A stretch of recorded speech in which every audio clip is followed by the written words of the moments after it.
was with a 12-1 here. The big yeah. This was, I told them to bring the numbers.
borders and the failures of the past 4 years. I'm not going to apologize for my commitment to securing the border when I represent a significant part of the U.S. Major sector, the Swanton sector, where we've had a skyrocketing of illegals crossing there. On the issue of Haiti, which I think is important, and it is a bipartisan concern, obviously it's a humanitarian significance.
dwells in the sky, lead us to the path of peace and understanding.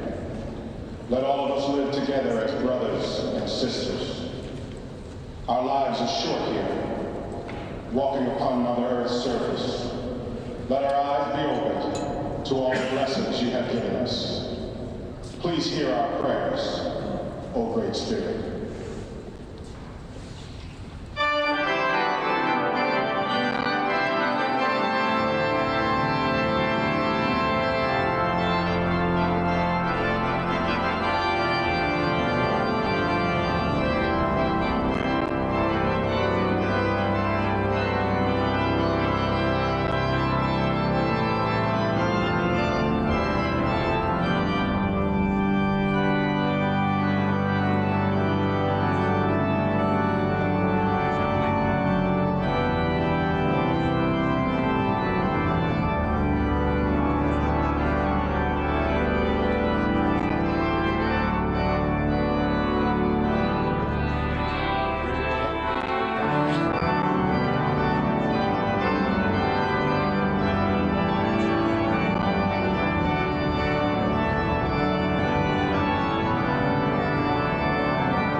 We have been honored to host a service of prayer for our nation on the day after the inauguration here at the Cathedral since 1933 and the inauguration of President Franklin Roosevelt.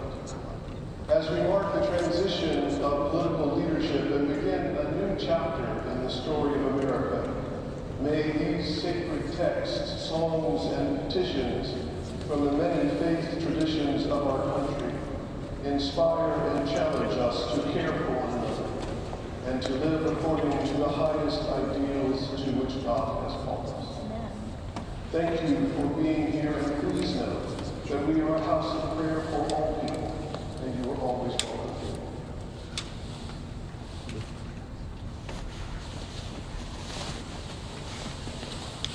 O God, be merciful to us and bless us.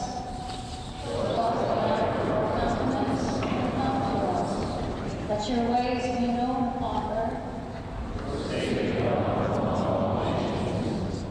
Let the peoples praise you, O God. Let the nations be glad and sing for joy.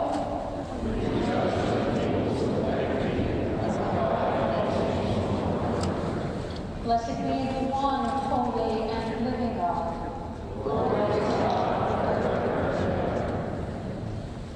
Let us pray.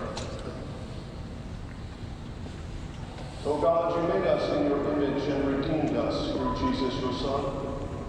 Look with compassion on the whole human family. Take away the arrogance and hatred which infect our hearts. Break down the walls that separate us. Unite us in bonds of love.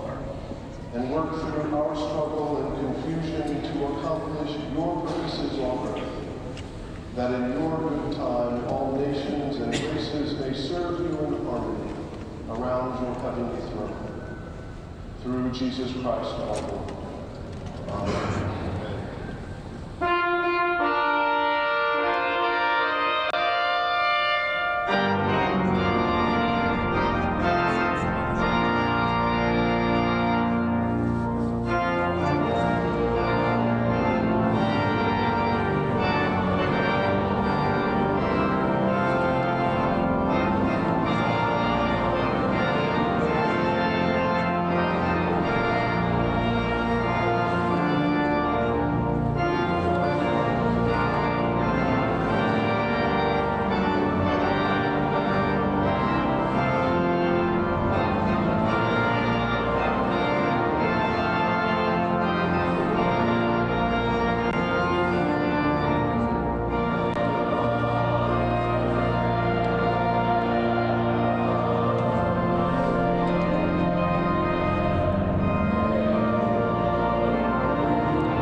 A reading from the Torah. For the Holy One your God is eternal and supreme, the great, the mighty, and the awesome God, who shows no favor and takes no bribe, but upholds the cause of the orphan and the widow, and befriends the stranger, providing those who need with food and clothing. You too must befriend the stranger, for you were strangers in the land of Egypt. You must revere and honor the Holy One your God. Only God shall you worship. To God shall you hold fast, and by the name of the Holy One shall you swear. God is your glory, and the one who wrought for you those marvelous, awesome deeds that you saw with your own eyes.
Faithful God, accept the fervent prayers of all your people for our nation and for all those who govern.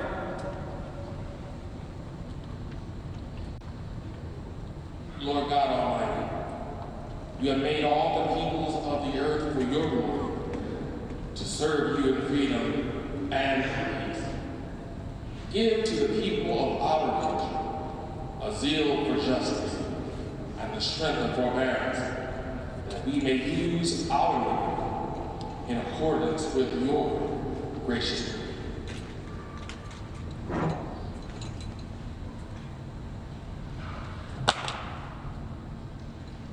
Almighty and ever-living God, ruler of all things in heaven and earth, grant to the President, Vice President, and members of the Cabinet wisdom and grace in the exercise of their duties, that they may serve all people of this nation and promote the dignity and freedom of every person.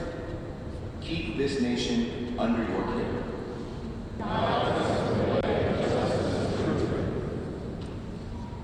O Lord, whose will is good and gracious, and whose law is truth, grant to senators and representatives who we entrust to make our laws, courage and foresight to provide for the needs of all our people, and to the justices of the Supreme Court, and the judges and the officers of all our courts, give understanding and integrity, that human rights may be safeguarded and justice served.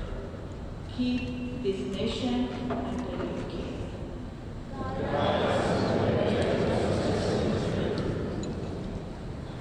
Almighty God, instill in the governors of the states, mayors of cities and towns, and in all administrative and governmental authority, the spirit of wisdom, charity, and justice, that with steadfast purpose they may faithfully serve in their offices, to promote the well-being of all people. Keep this nation under your care.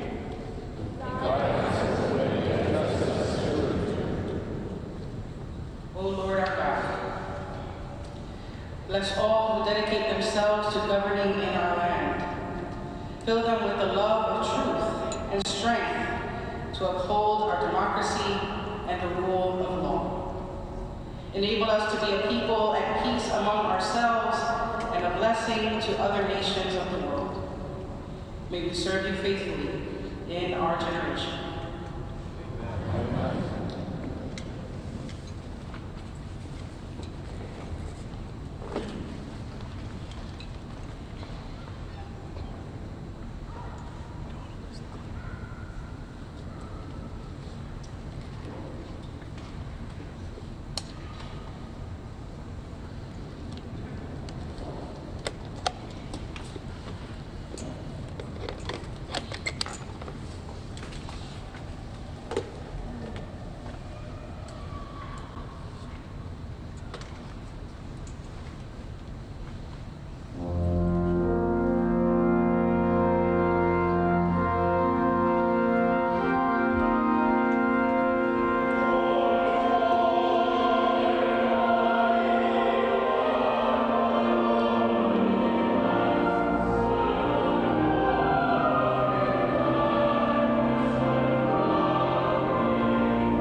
refuge of the law, and Satan rejected. In the name of Allah, the most gracious, the most merciful. He is the one who created the heavens and the earth in 6 days, and he established himself on the throne. He knows whatever goes into the earth and whatever comes out of it, and whatever descends from the sky and whatever ascends into it. And he is with you wherever you are. For Allah is all-seeing of what you do. And to Allah all matters are returned. He merges the night into the day and the day into the night. He knows best what is hidden in the heart. Believe in Allah and His Messenger, and donate from what He has entrusted with you. So those of you who believe and donate will have a mighty reward.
God of compassion, be near to all who call upon your name in the course of daily life, work, service. Let us pray for those who, through any form of service, offer themselves in devotion to our nation. Almighty God, we commend to your gracious care and keeping all the men and women of our armed forces, at home and abroad. Defend them day by day, with your heavenly grace in places of danger. Endue them with courage and loyalty. Guide those who represent our nation as members of diplomatic corps, that they may be ambassadors of hope, working for peace and goodwill among all people. Give us grace to do your will in all that we undertake.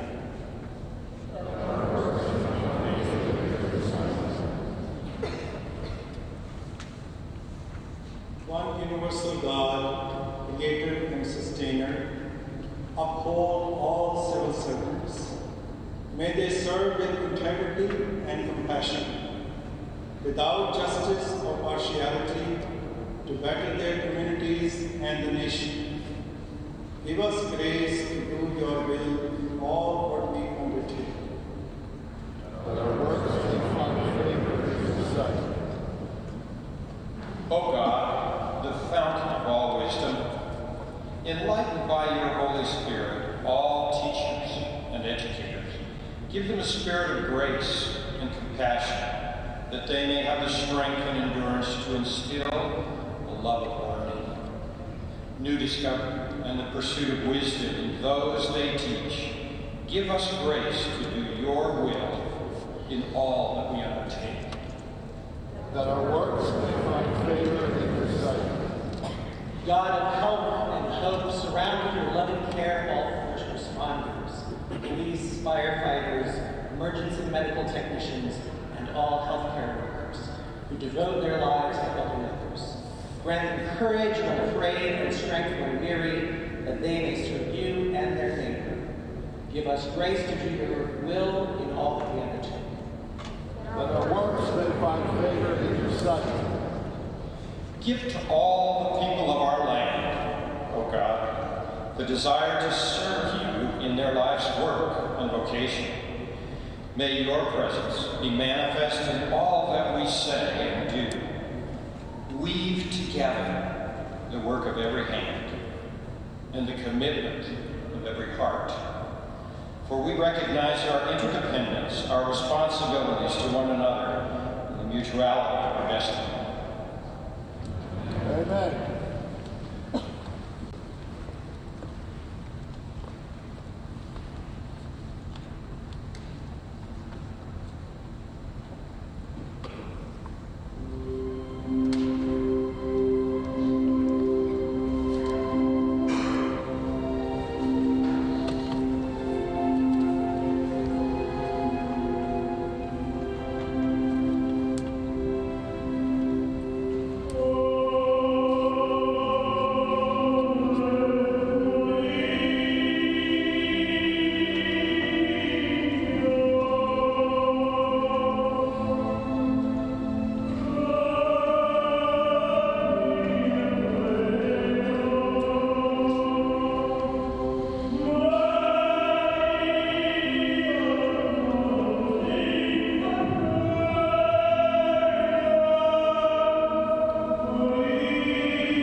A reading from the Gospel according to St. Matthew. Jesus said, "Everyone then who hears these words of mine and acts on them will be like a wise man who built his house on rock. The rain fell, the floods came, and the wind blew and beat on that house, but it did not fall, because it had been founded on rock. And everyone who hears these words of mine and does not act on them will be like a foolish man who built his house on sand. Rain fell and the floods came, and the winds blew. It beat against that house and it fell, and great was its fall." Now when Jesus had finished saying these things, the crowds were astounded at his teaching, for he had taught them as one having authority and not as the scribes.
O God, whom we cannot love unless we love our neighbor, let us pray for the most vulnerable in our community and lead us to be present with them in their suffering.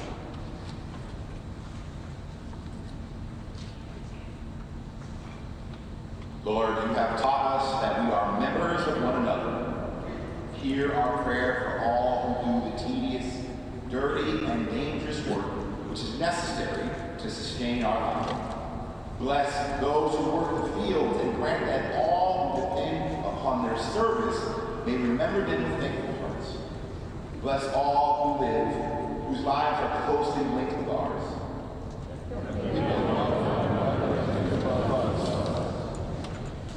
Almighty and most merciful God, we remember before you the poor and neglected, the unemployed and the underemployed, the homeless and the destitute, the sick and suffering, the rejected and disempowered, give them the blessing of your presence, that all in need may be relieved and protected. Bless all whose lives are closely linked with ours, that we may love one another as you love us. We pray for all children and young people growing up in an unstable and confusing world. Show them that yours is the way of life. Should they fall short of their own expectations, help them to see it not as a measure of their worth, but as a chance for a new beginning. Give them strength to hold their faith in you and to keep alive their joy in your creation. Bless all whose lives are closely linked with ours. That we may love one another as you love us. Look with compassion, O Heavenly Father, upon the widowed and orphans, outcasts and refugees, prisoners, and all who are in danger, that they may find you and be comforted. Bless all whose lives are closely linked with ours, that we may love one another as you love us.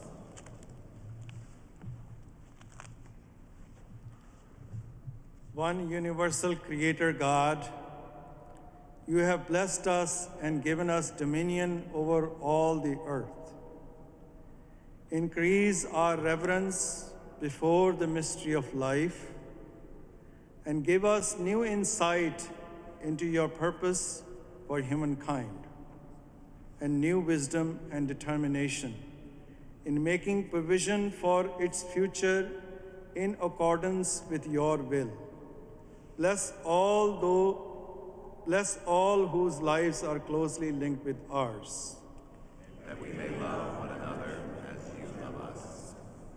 Merciful God, fill our hearts with your self-giving love, that our voice may speak your praise. As you have moved toward us in love, so lead us to be present with all your people, that we may faithfully minister in your name and witness to your love and grace to all the world. Amen.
the words of my mouth and the meditation of all our hearts be acceptable in your sight, O God, for you are our strength and our Redeemer.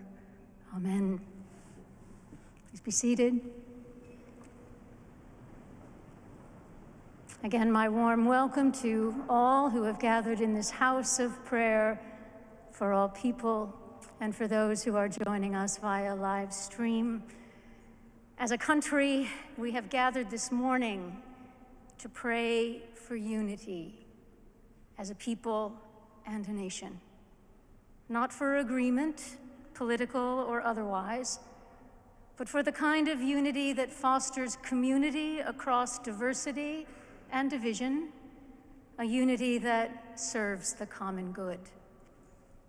Unity in this sense is a threshold requirement for people to live in freedom and together in a free society. It is the solid rock, as Jesus said, in this case, upon which to build a nation. It is not conformity. It is not victory. It is not polite weariness or passivity born of exhaustion. Unity is not pardon.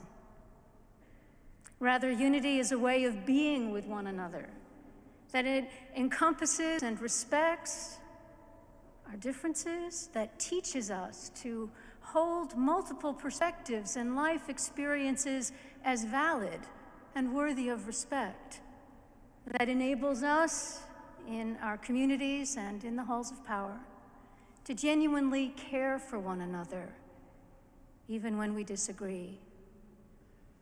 Those across our country who dedicate their lives or who volunteer to help others in times of natural disaster, often at great risk to themselves, never ask those they are helping for whom they voted in a past election or what positions they hold on a particular issue. And we are at our best when we follow their example. For unity, at times, is sacrificial in the way that love is sacrificial, a giving of ourselves for the sake of another. In his Sermon on the Mount, Jesus of Nazareth exhorts us to love not only our neighbors, but to love our enemies, and to pray for those who persecute us, to be merciful as our God is merciful, to forgive others as God forgives us.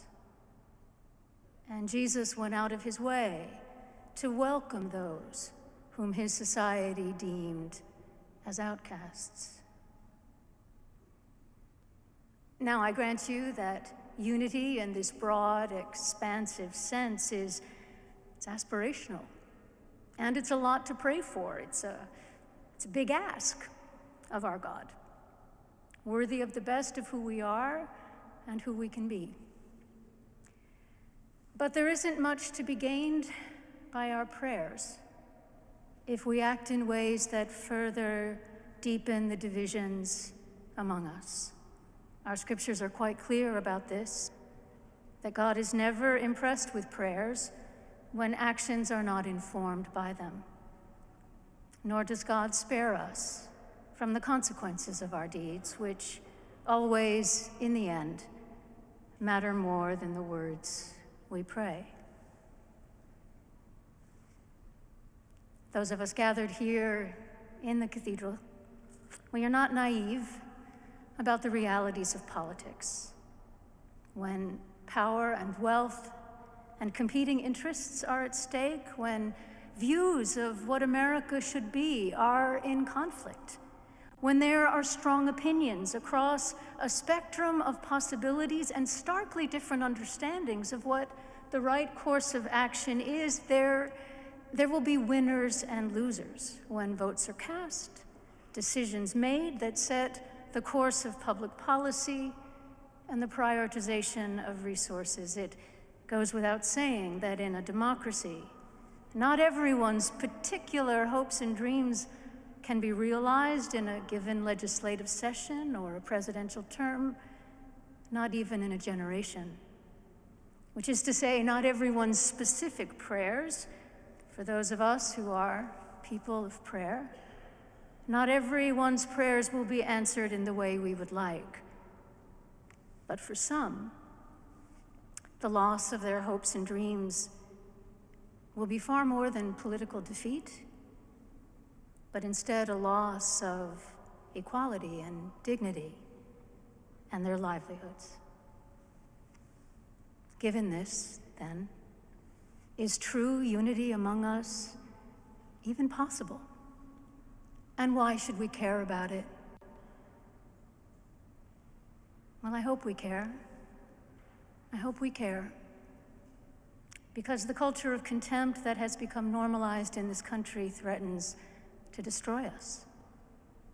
We are all bombarded daily with messages from what sociologists now call the outrage industrial complex.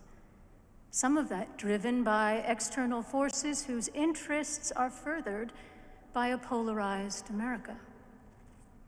Contempt fuels political campaigns and social media, and many profit from that. But it's a worrisome, it's a dangerous way to lead a country. I'm a person of faith, surrounded by people of faith. And with God's help, I believe that unity in this country is possible.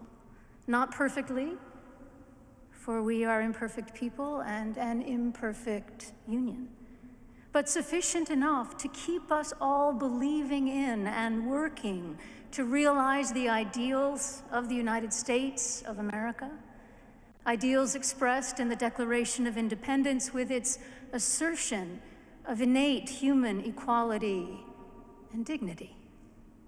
And we are right to pray for God's help as we seek unity, for we need God's help, but only if we ourselves are willing to tend to the foundations upon which unity depends. Like Jesus' analogy of building a house of faith on the rock of his teachings as opposed to building a house on sand, the foundations we need for unity must be sturdy enough to withstand the many storms that threaten it. And so what are they? The foundations of unity? Drawing from our sacred traditions and text, let me suggest that there are at least three. The first foundation for unity is honoring the inherent dignity of every human being, which is, as all the faiths represented here affirm, the birthright of all people as children of our one God. In public discourse, honoring each other's dignity means refusing to mock or discount or demonize those with whom we differ, choosing instead to respectfully debate our differences, and whenever possible, to seek common ground. And if common ground is not possible, dignity demands that we remain true to our convictions without contempt for those who hold convictions of their own. Second foundation for unity is honesty in both private conversation and public discourse. If we're not willing to be honest, there's no use in praying for unity, because our actions work against the prayers themselves. We might, for a time, experience a false sense of unity among some, but not the sturdier, broader unity that we need to address the challenges that we face. Now, to be fair, we don't always know where the truth lies, and there's a lot working against the truth now. But when we do know, when we know what is true, it's incumbent upon us to speak the truth, even when, especially when, it costs us. And the third and last foundation I'll mention today is, foundation for unity is humility, which we all need, because we are all fallible human beings. We make mistakes. We say and do things that we later regret. We have our blind spots and our biases, and perhaps we are most dangerous to ourselves and others when we are persuaded without a doubt that we are absolutely right and someone else is absolutely wrong. Because then we are just a few steps from labeling ourselves as the good people versus the bad people. And the truth is that we're all people. We're both capable of good and bad. Alexander Solzhenitsyn once astutely observed that the line separating good and evil passes not through states, not between classes, nor between political parties, but right through every human heart, through all human hearts. And the more we realize this, the more room we have within ourselves for humility and openness to one another across our differences, because in fact we are more like one another than we realize, and we need each other. Unity is relatively easy to pray for on occasions of great solemnity. It's a lot harder to realize when we're dealing with real differences in our private lives and in the public arena. But without unity, we're building our nation's house on sand. And with a commitment to unity that incorporates diversity and transcends disagreement, and with the solid foundations of dignity, honesty, and humility that such unity requires, we can do our part and in our time to realize the ideals and the dream of America.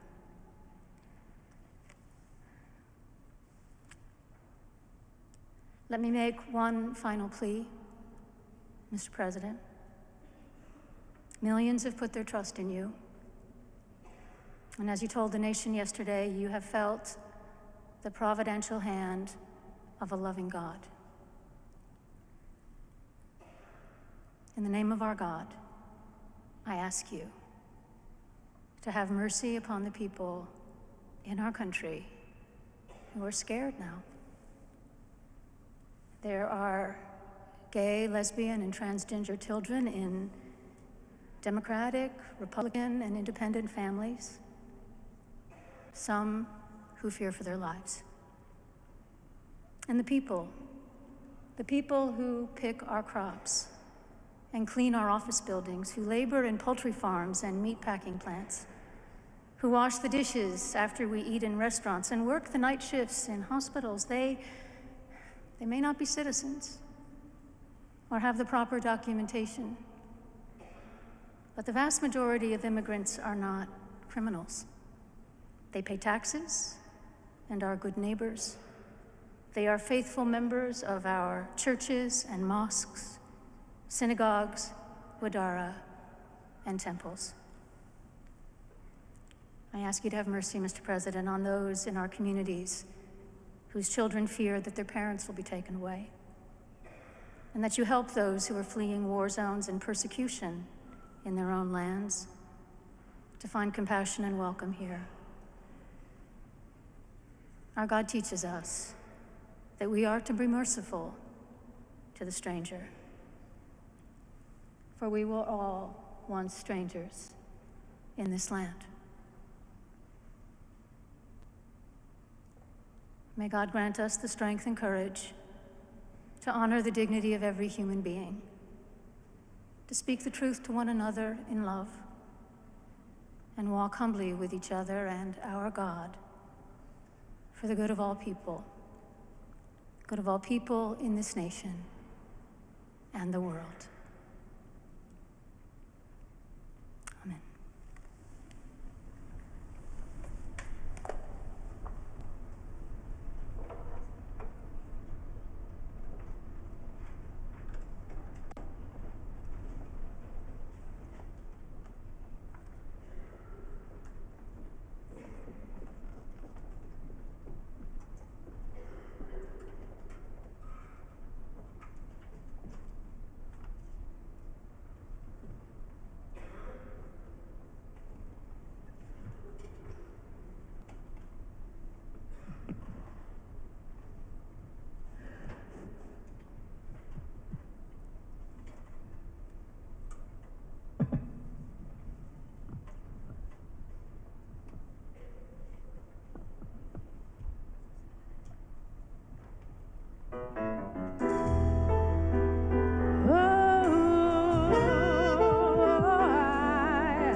promised that you'd heal our land. Oh God, we lift up all the children. Keep them safe from harm's way. Oh God, we know that they're our future. Please hear us when we pray. Oh, we pray. We need you, Lord. Touch with your powerful hand. As we humble ourselves and seek your face. Ooh, promise that you'd heal our land. Grant us your protection and knowledge from above.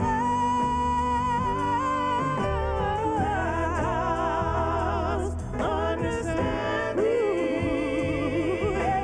Teach us, Lord, for peace, and we need you today. Now more than ever. with your powerful hand. As we humble ourselves, Seek your face. as we seek you, You promise that you'd heal our land. oh, we're praying. Lord, we need you today. Lord, we need your strength. Touch with your powerful hand. As we humble ourselves and seek your face, you promise that you'd heal our land. Promise. We keep on praying today. Keep on praying tomorrow. Touch with your powerful hand. As we humble ourselves and seek your face, And seek your face. promise that you'd heal our land. We're praying for peace.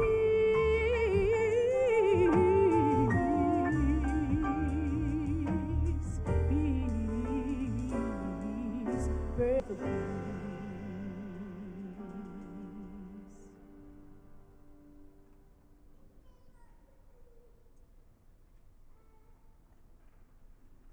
Please stand as you are able.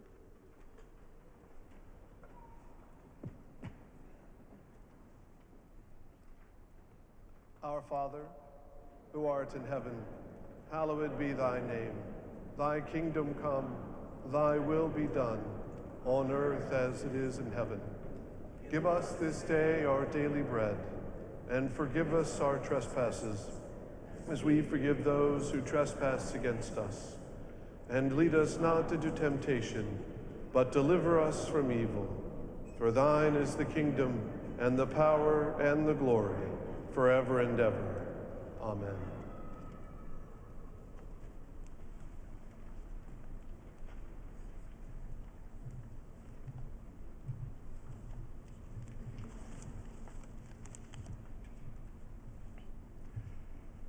Grant, O God, that your holy and life-giving Spirit may so move every human heart, and especially the hearts of the people of this land, that barriers which divide us may crumble, suspicions disappear, and hatred cease, that our divisions being healed, we may live in justice and peace, through Jesus Christ our Lord. Amen. May penetrating light dispel the darkness of ignorance. May all karma be resolved and the mind flower of wisdom bloom in Nibbana's eternal spring. May all living beings in peace and harmony live. May they have health and wealth and contentment and friends that are true. May they have skills, talents, and knowledge and sweet success in all that they do. May they have joy and happiness and abundance. May all beautiful, great, and noble virtues of generosity, love, kindness, compassion, patience, fortitude, tolerance, forgiveness, honesty, courage, strength, energy, resolution, determination, resilience, perseverance, consideration, humility, generosity, gratitude, contentment, composure, serenity, understanding, and equanimity be theirs. May they attain full wisdom and liberation. O God, you have bound us together in a common life. Help us in the midst of our struggles for justice and truth to confront one another without hatred or bitterness, and to work together with mutual forbearance and respect. Through Jesus Christ our Lord. Amen.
Let us pray. Almighty God, you have given us this good land as our heritage. Make us always remember your generosity and constantly do your will.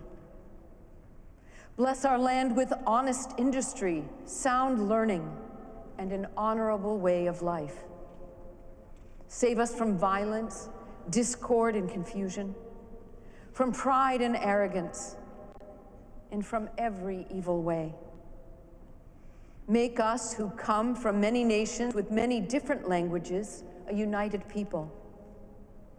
Defend our liberties and give those whom we have entrusted with the authority of government, the spirit of wisdom, that there might be justice and peace in our land. When times are prosperous, let our hearts be thankful. And in troubled times, do not let our trust in you fail. We ask all this through Jesus Christ our Lord. Amen. And now may the Lord bless you and keep you. The Lord make his face to shine upon you and be gracious to you. The Lord lift his countenance upon you and give you peace. Amen. Go forth in peace, be watchful, stand firm in your faith, be courageous and strong. Let all that you do be done in love. Thanks be to God.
Mr. Secretary, welcome to the department.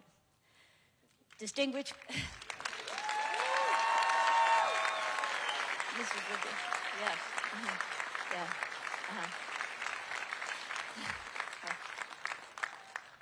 Want to give a special greeting to Mrs. Rubio, yes.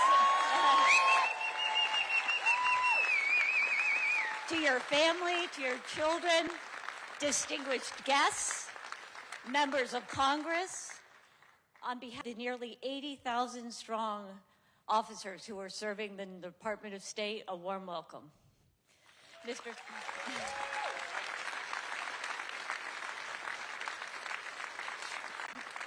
Secretary, your career exemplifies a life of public service, advocating for core American interests all over the globe. In these challenging times, we need principled, strong leadership. That is why we are so happy to have you with your experience, your dedication, and your energy to lead us. Thank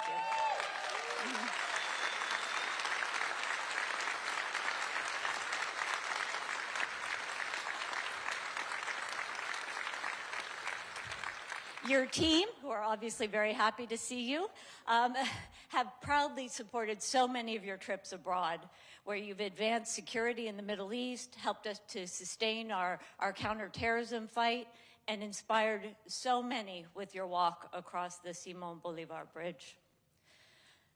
Mr. Secretary, the men and women of this department are ready to get to work, advancing the agenda of President Trump and of yourself. And with that, I will welcome you to the Department of State. Colleagues, the 72nd Secretary of State, Marco Rubio. Thank you. Thank you.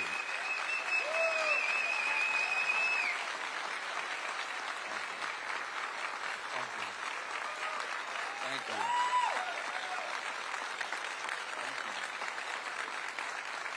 Thank you. Thank you so much. Thank you. It's a blessing and an honor to be with all of you today. And I want to introduce you to my family. I want you to meet them.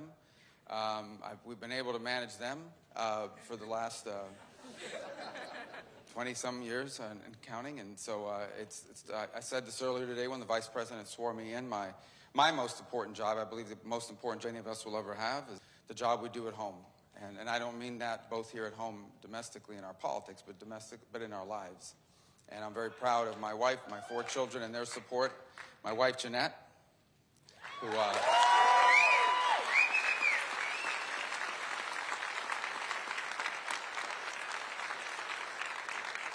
her parents immigrated here from Colombia. Anybody here from Colombia? Anybody cover Colombia?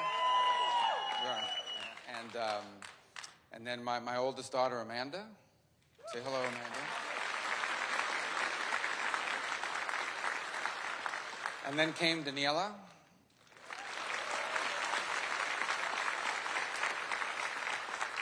And now Anthony. And our youngest, Dominic. So these three are in school, meaning, college and even jobs. We're still working. He's doing good. He's a junior in high school. And obviously my family beyond that is here who made this possible. Jeanette's mom, Maria, is here. And my sisters, Barbara and Veronica, are here. And a lot of friends that came from Miami who joined us here today. And I'm grateful. And thank you. I also want to recognize my former colleagues from the Congressional branch, who also happen to be appropriators and authorizers. And so I thought it was important. 3 people I've known for a long time. And by coincidence, Florida is very well represented in the authorization and appropriations in the House. Mario Diaz-Balart, who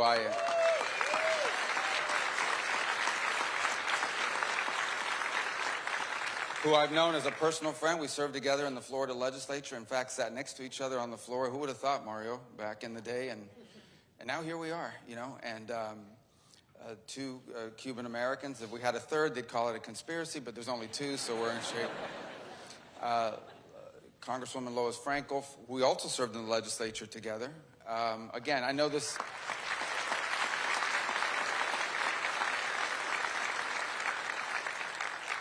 I know it looks suspicious. She just happens to be from Florida as well, and she happened to be on that committee. And then, of course, my colleague, Brian Mast, thank you for being here as well.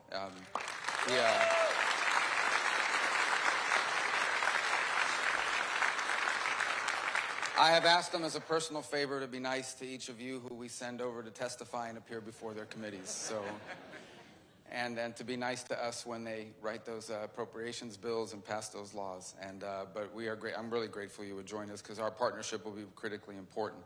I want to thank President Trump for nominating me. This is an extraordinary honor and a privilege to serve in this role, to be here, frankly, to oversee the greatest, the most effective, the most talented, the most experienced diplomatic corps in the history of the world resides in this building.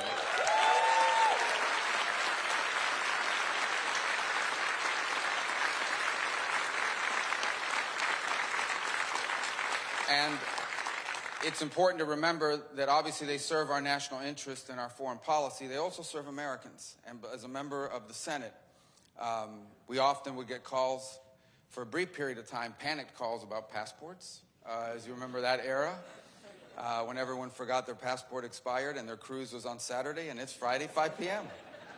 So we were, why are you guys chuckling? Is that, you know it's true, it happened. And then of course, but we also serve Americans that sometimes find themselves overseas and lost their passport, or even worse, something terrible or tragic happened and their families are impacted by it. And so it's important, it's an important task, and one that I know is critical to our mission. Beyond that, this is the face of the United States. In fact, if you think about it, for many people on this planet, their only interaction with America, most will never travel here, their only interaction with America in many cases, whether they be leaders or everyday people, will be the men and women who serve us abroad and do so with tremendous integrity and dedication. They are literally the face of our country, whether it's through the aid we've provided or through the services. I also want to say hello. Is this being live streamed somewhere? Are people watching this in all of our missions? Good. I want to thank them. I know they can't be with us here today, and depending on where they are in the world, it's probably not as cold as it's been, at least for a Floridian. So I also think the brilliance of this organization shows by hosting these events indoors, which it's already showing, and we're grateful for that as well. But I want to tell you that I want to thank you, all those who are serving overseas and abroad, some in places that are strong and stable and others that are more tenuous and dangerous. And I want to do something also special. I want to also thank the locally employed staff, the nationals of those countries who work with us.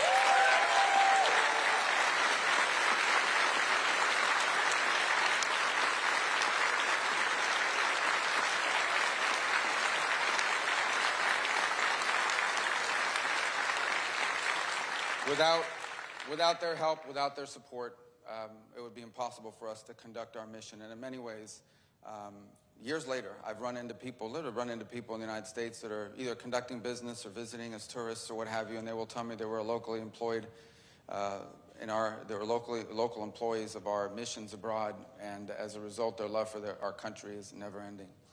I am new to this department. Today is my first day on the job, literally, but I am not a stranger to it.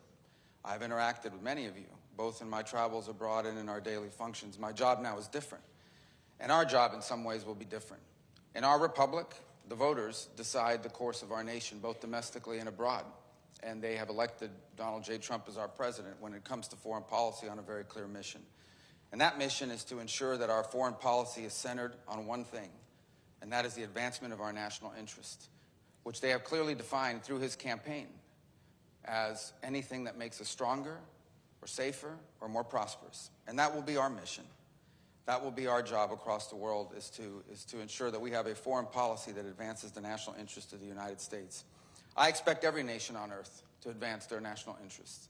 And in those instances, and I hope there will be many, in which our national interest and theirs align, we look forward to working with them. This is in many ways, and again it was referenced by President Trump yesterday in his speech, that he designs, that his overriding goal for global policy is the promotion of peace, the avoidance of conflict. And no agency will be more critical in that regard than this one. In fact, it's its founding principle and purpose. And that's what we endeavor to do, to promote peace around the world, because that's in our national interest. Without peace, it is hard to be a strong nation, a prosperous nation, and one that is better off. But there will also be challenges. We recognize that there will be those times, unfortunately, as humans interact with one another because of our nature. But there will be conflict. We will seek to prevent them and avoid them, but never at the expense of our national security, never at the expense of our national interest, and never at the expense of our core values as a nation and as a people. We are, at the end of the day, a nation founded on a powerful principle. And that powerful principle is that all men are created equal, because our rights come from God, our Creator, not from our laws, not from our governments. And we hope the entire world can one day live under that, and we will always, always be strong defenders of that principle. Never at the expense of our national interest, never at the expense of pragmatic foreign policy, never at the expense of the reality that oftentimes in foreign policy, our choices are not between a bad option and a good option. Sometimes in foreign relations, our options are two bad ones, and we're just trying to figure out which one of them is least bad.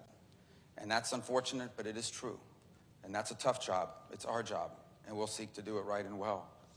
That is the core mission of this agency, and it will be the core mission while Donald Trump is president, and we will be effective on his behalf. I also want this agency to be, and I don't mean, not that it's irrelevant now, but I want it to be where it belongs. I want the Department of State to be at the center of how America engages the world. Not just how we execute on it, but on how we formulate it. Some of the brightest minds in foreign policy reside within this building and within this government. And we need to ensure that we have an environment here that's conducive to creativity, to boldness, to new ideas, to recognizing the dynamic world in which we live, one that is changing faster than it has ever changed before. And we need to be ahead of it. When the time comes for the principals to gather, or even deputies, I want the Department of State to have the best ideas and the best options available for the president. And then I want us to be able to execute them better than any agency in our government. That will also be a task of mine. I have watched from the Congressional side from time to time administrations in both parties, in which sometimes the Department of State has been sort of relegated to a secondary role because some other agency can move faster or seems to be bolder or more creative. It's not your fault, but we're going to change that. We want to be at the centerpiece. We want to be at the core of how we formulate foreign policy, because we're going to have the best ideas of any agency, and because we're going to execute it better and faster and more effectively than any other agency in our government. And I know we have the right team to do it. There's no other agency in the world, there's no other agency in our government that I'd rather lead, because of the talent that's collected here in this room and those watching around the world. That will be our mission, and I hope we'll be able to do it together. There will be changes, but the changes are not meant to be destructive. They're not meant to be punitive. They're not out of... The changes will be because we need to be a 21st century agency that can move, by a cliche that's used by many, at the speed of relevance. But we need to move faster than we ever have, because the world is changing faster than we ever have. And we have to have a view that some say it's called look around the corner, but we really need to be thinking about where were we going to be in 5, 7, 10, or 15 years. Some of the issues that confront humanity today have no precedent. They have no historic precedent. Some of the challenges we face have no historic precedent. We can compare it to another era, to another time, but they're not the same. Things are moving faster than ever. Think about how much the world has changed in the last 5 years. Imagine how much it will change over the next 25 years. And my sincerest hope and my prayer is that we will, as a nation, be able to leave the future generations with a country and a planet safer and better than the one that was left for us. And you will be a big part of achieving that goal. It is an honor to be able to lead this agency. I hope to do it with distinction and with integrity, working harder than anyone ever has at this role. And that will not be easy, because some pretty hardworking people have come before me. But I know that we are up to the task. And I'm glad that I'm in the job, on day one. I was sworn in at about 9:15. I didn't mess up the oath. And we're ready to go to work, and I know you are as well. Thank you. God bless all of you. God bless our country. Thank you.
And welcome back, everyone, here to Live Now from Fox. We appreciate everyone continuing to join us here. You're looking at the Dow. It is surging big time, almost 500 points in the green there. So we'll continue to take a look at it throughout the trading day for you on Live Now from Fox. Hi, everyone. Mike Pace here. Thanks so much for joining us as we continue to bring you the top feeds, live stories, and, of course, when breaking news happens, you know we have you covered right here on Live Now. I do want to show you a look here at Capitol Hill. The podium is set up, so we may be hearing from some Congressional Senate Republicans and Democrats coming up in just a moment. But new this hour that we want to bring to you, we're getting new sound from President Trump coming straight from the National Day of Prayer. And, well, President Trump had some remarks for it. He was asked how the service was, and, well, this is what he said. We'll tell you a little bit more about it on the back end. Mr. President, what did you think of the sermon? What did you think of the sermon? What did you think of the What did you think of the sermon? What did you think? Did you like it? Did you find it exciting? Not too exciting, was it? I didn't think it was a good service, no. Thank you very much. Thank you, press. Thank you, press. They can do much better. All right, so he said they could do much better, and it comes after the remarks here from the bishop from earlier today. Bishop Budde was asking President Trump at the service to protect gay, lesbian, transgender children, illegal immigrants, and people who pick our crops and clean our office buildings during a prayer service at the National Cathedral. And so those were the remarks and statement by President Trump coming back to the White House. Let's just listen to a little bit here of the service from earlier, and you will see again the reaction from President Trump. And together in a free society. It is the solid rock, as Jesus said, in this case, upon which to build a nation. It is not conformity. It is not victory. It is not polite weariness or passivity born of exhaustion. Unity is not partisan. Rather, unity is a way of being with one another, that it encompasses and respects our differences, that teaches us to hold multiple perspectives and life experiences as valid and worthy of respect, that enables us in our communities and in the halls of power to genuinely care for one another, even when we disagree. Those across our country who dedicate their lives or who volunteer to help others in times of natural disaster, often at great risk to themselves, never ask those they are helping for whom they voted in a past election or what positions they hold on a particular issue. And we are at our best when we follow their example. For unity at times is sacrificial in the way that love is sacrificial, a giving of ourselves for the sake of another. In his Sermon on the Mount, Jesus of Nazareth exhorts us to love not only our neighbors, but to love our enemies and to pray for those who persecute us, to be merciful as our God is merciful, to forgive others as God forgives us. And Jesus went out of his way to welcome those whom his society deemed as outcasts. Now, I grant you that unity in this broad, expansive sense it's aspirational, and it's a lot to pray for. It's a big ask of our God, worthy of the best of who we are and who we can be. But there isn't much to be gained by our prayers if we act in ways that further deepen the divisions among us. Our scriptures are quite clear about this, that God is never impressed with prayers when actions are not informed by them. nor does God spare us from the consequences of our deeds, which always, in the end, matter more than the words we pray. Those of us gathered here in the cathedral, we are not naive about the realities of politics. When power and wealth and competing interests are at stake, when views of what America should be are in conflict, when there are strong opinions across a spectrum of possibilities and starkly different understandings of what the right course of action is, there will be winners and losers when votes are cast, decisions made that set the course of public policy and the prioritization of resources. It goes without saying that in a democracy, not everyone's particular hopes and dreams can be realized in a given legislative session or a presidential term, not even in a generation. Which is to say, not everyone's specific prayers, for those of us who are people of prayer, not everyone's prayers will be answered in the way we would like. But for some, the loss of their hopes and dreams will be far more than political defeat, but instead a loss of equality and dignity and their livelihoods. Given this, then, is true unity among us even possible? And why should we care about it? Well, I hope we care. I hope we care. Because the culture of contempt that has become normalized in this country threatens to destroy us. We are all bombarded daily with messages from what sociologists now call the outrage industrial complex. Some of that driven by external forces whose interests are furthered by a polarized America. Contempt fuels political campaigns and social media, and many profit from that. But it's a worrisome, it's a dangerous way to lead a country. I'm a person of faith, surrounded by people of faith. And with God's help, I believe that unity in this country is possible.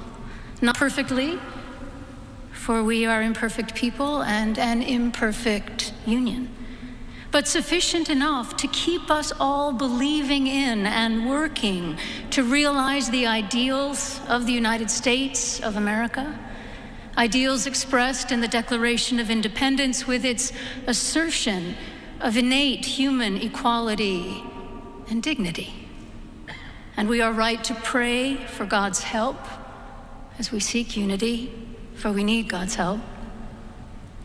But only if we ourselves are willing to tend to the foundations upon which unity depends.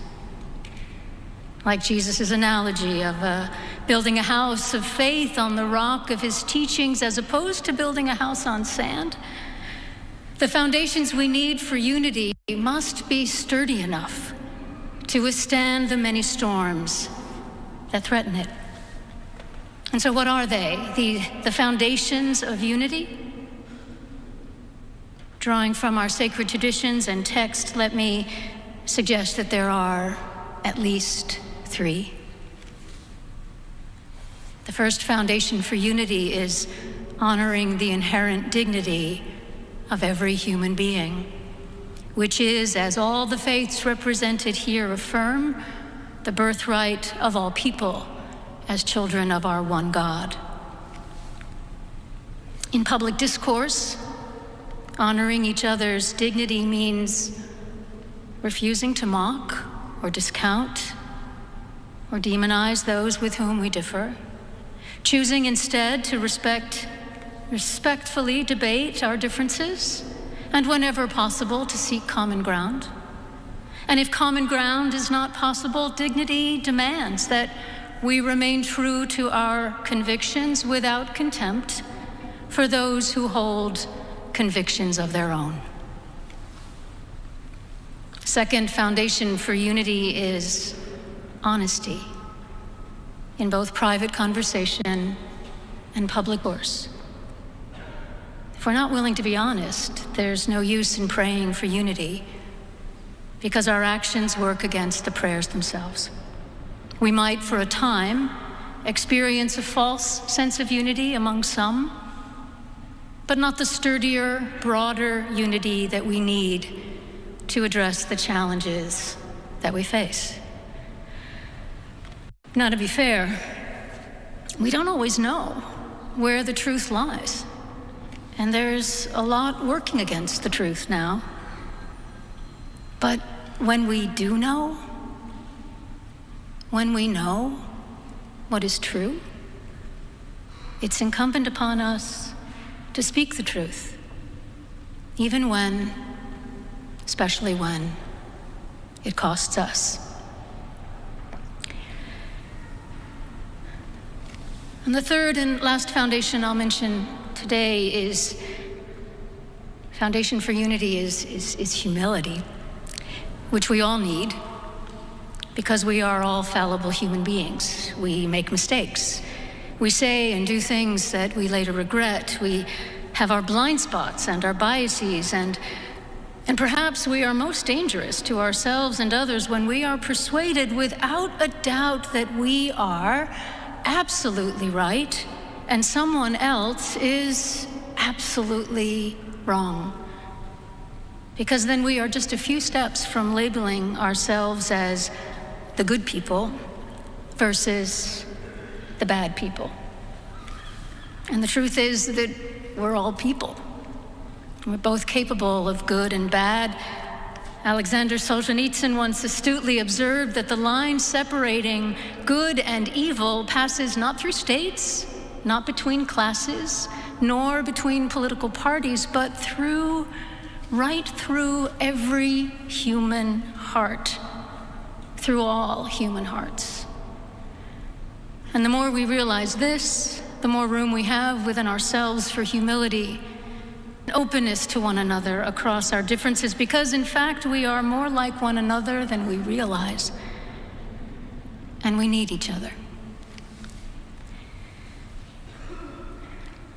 Unity is relatively easy to pray for on occasions of great solemnity. It's a lot harder to realize when we're dealing with real differences in our private lives and in the public arena. But without unity, we're building our nation's house on sand.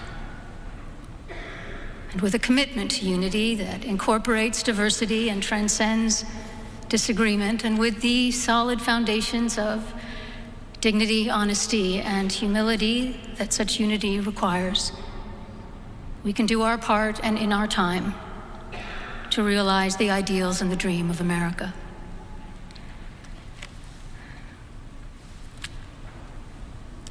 Let me make one final plea, Mr. President.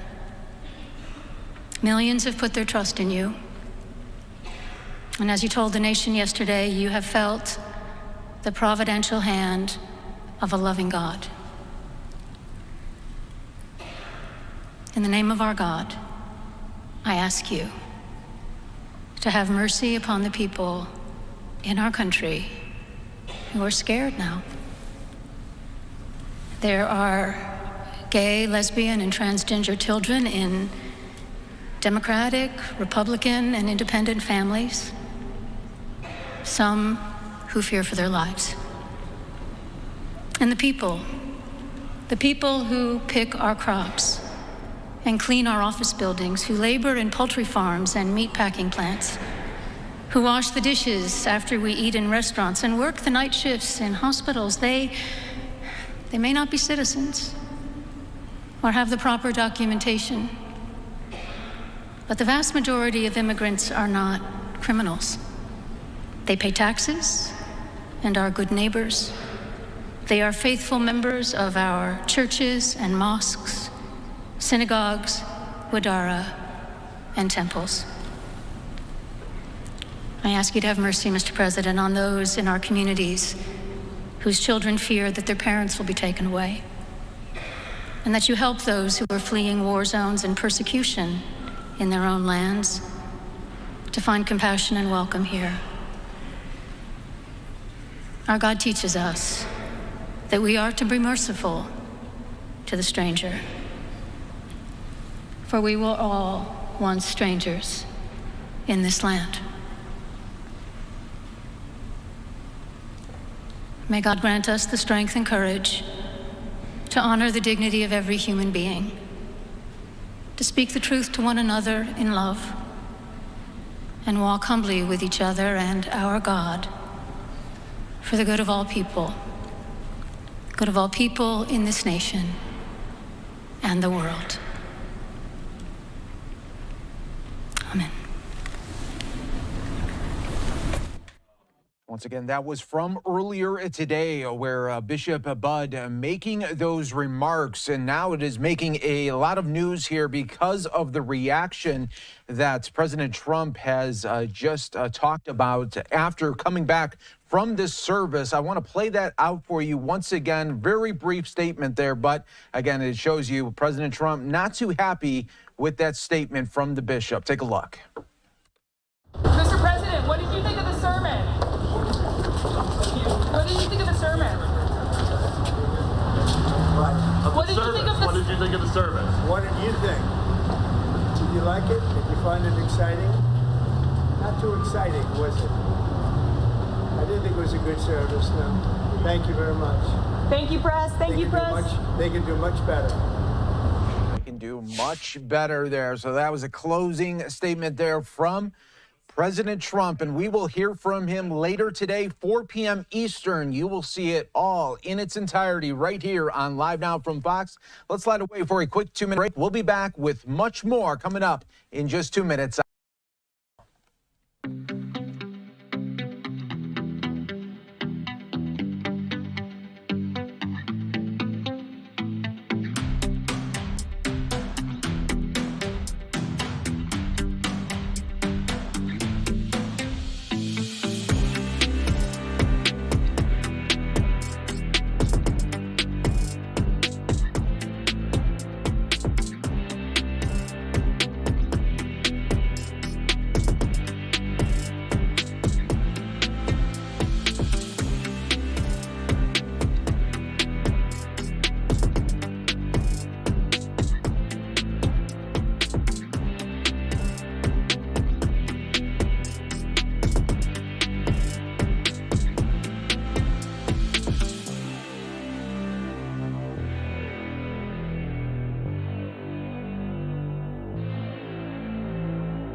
Everyone, we are back here for you on Live Now from Fox. Thanks again for joining us. As always, do want to show you a live look here at the Capitol as we await Senate Democrats, Senate Republicans to be speaking. And we're also keeping an eye on the White House because 4 p.m. Eastern, President Trump will be speaking on his first full day in the office. We'll have that for you in full when it does get going. But let's talk a little bit about really the nasty winter weather that is coming up in parts where you wouldn't really think that would have much winter weather, like Houston, Texas. They are getting downright chilly temps with snow mixed in as well. Let's head to some of their coverage right now. Fox 26 Houston, let's go. They're on deck.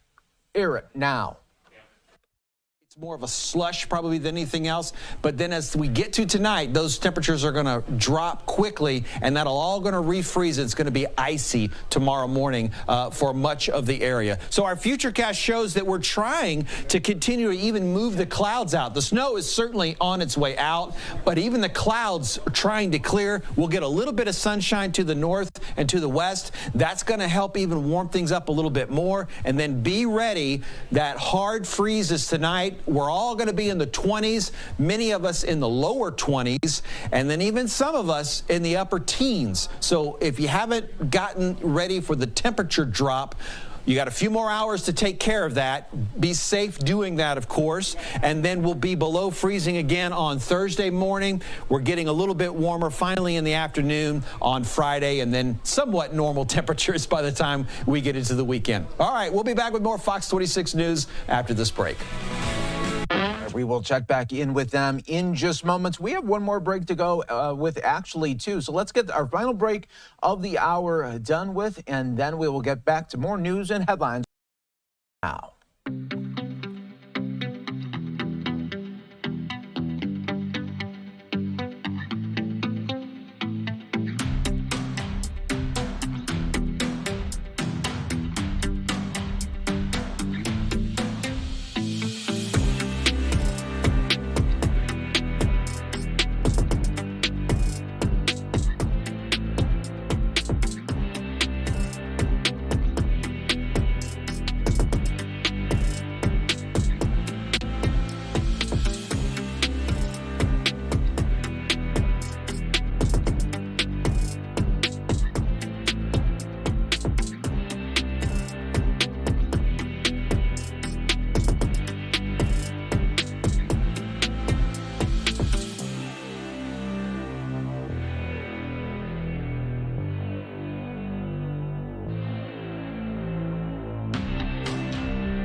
Welcome back here to Live Now from Fox. I'm your host, Mike Page. Let's go back out to some more of the coverage. Fox 26 in Houston, talking about the big winter weather blast there. Over in Katy, is one of the Harris County parks. While it's closed for driving, a lot of people have just been walking up and just taking advantage of the time. So overall, pretty nice. A lot of families taking advantage of the snow day, the historic snow day that we're seeing out here, guys. Well, our boss has given you a big thumbs up. We're saying that sounds a little boring to us, but you know what? Better to make the boss happy than us that you're nice and safe out. Sherman, you're not trying to use your workers' comp. I understand, brother. You good. It's all right. Hey, listen, look, just because you got the comprehensive benefits doesn't mean you have to use That's a word. I'm glad you're playing it nice and safe out there. That's a good thing. Well, you enjoy. Stay as warm as you can. All right. So, those who are having some fun, firefighters versus police. We are gonna give you a look at the firefighters and police officers of the Houston Police Department. What are they up to? Having a snow fight after this.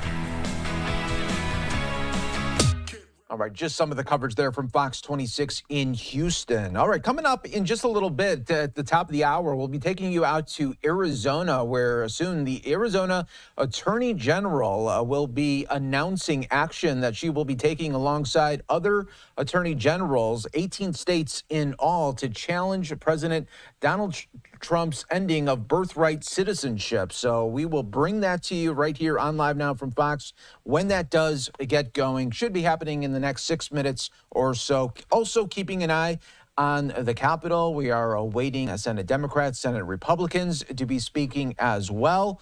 Also keeping an eye on the White House, 4 p.m. Eastern. We will get remarks from President Trump here. So a busy couple of hours coming for you, and that's the way we like it right here on Live Now from Fox. In the meantime, while we do wait for some of these big events to start, let's go out to Florida, where Florida is experiencing a winter weather blast as well. We had Governor DeSantis talk about that earlier. Let's listen in. Out that we may see some snow on our beaches throughout the Northwest Florida and even into Tallahassee and beyond. I want to thank Kevin Guthrie, the Florida Division of Emergency Management Director, for being here. We also have other members of the team that have been working really hard in anticipation for something that we're not used to seeing, but something that can have significant impacts on the region. We do expect to see a mix of snow, sleet, freezing rain, or any combination thereof throughout North Florida today and into Wednesday morning. I think you're probably already seeing stuff in Pensacola now.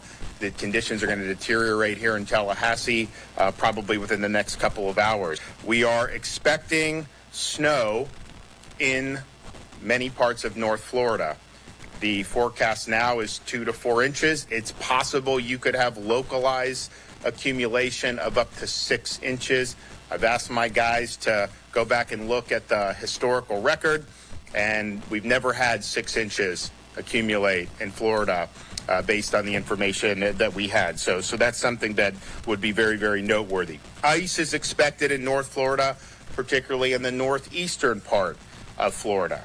Extreme cold warning has been issued across the far western panhandle for wind chill values as low as 5 degrees being possible. Cold weather advisories extend throughout North Florida for dangerously cold wind chills overnight Tuesday and into Wednesday morning. Winter storm warnings have been issued for the western Florida panhandle, with additional extensions eastward along the I-10 corridor in Duval County. Snowfall totals, as I mentioned, forecast between 2 to 4 inches, and we could break the Florida record.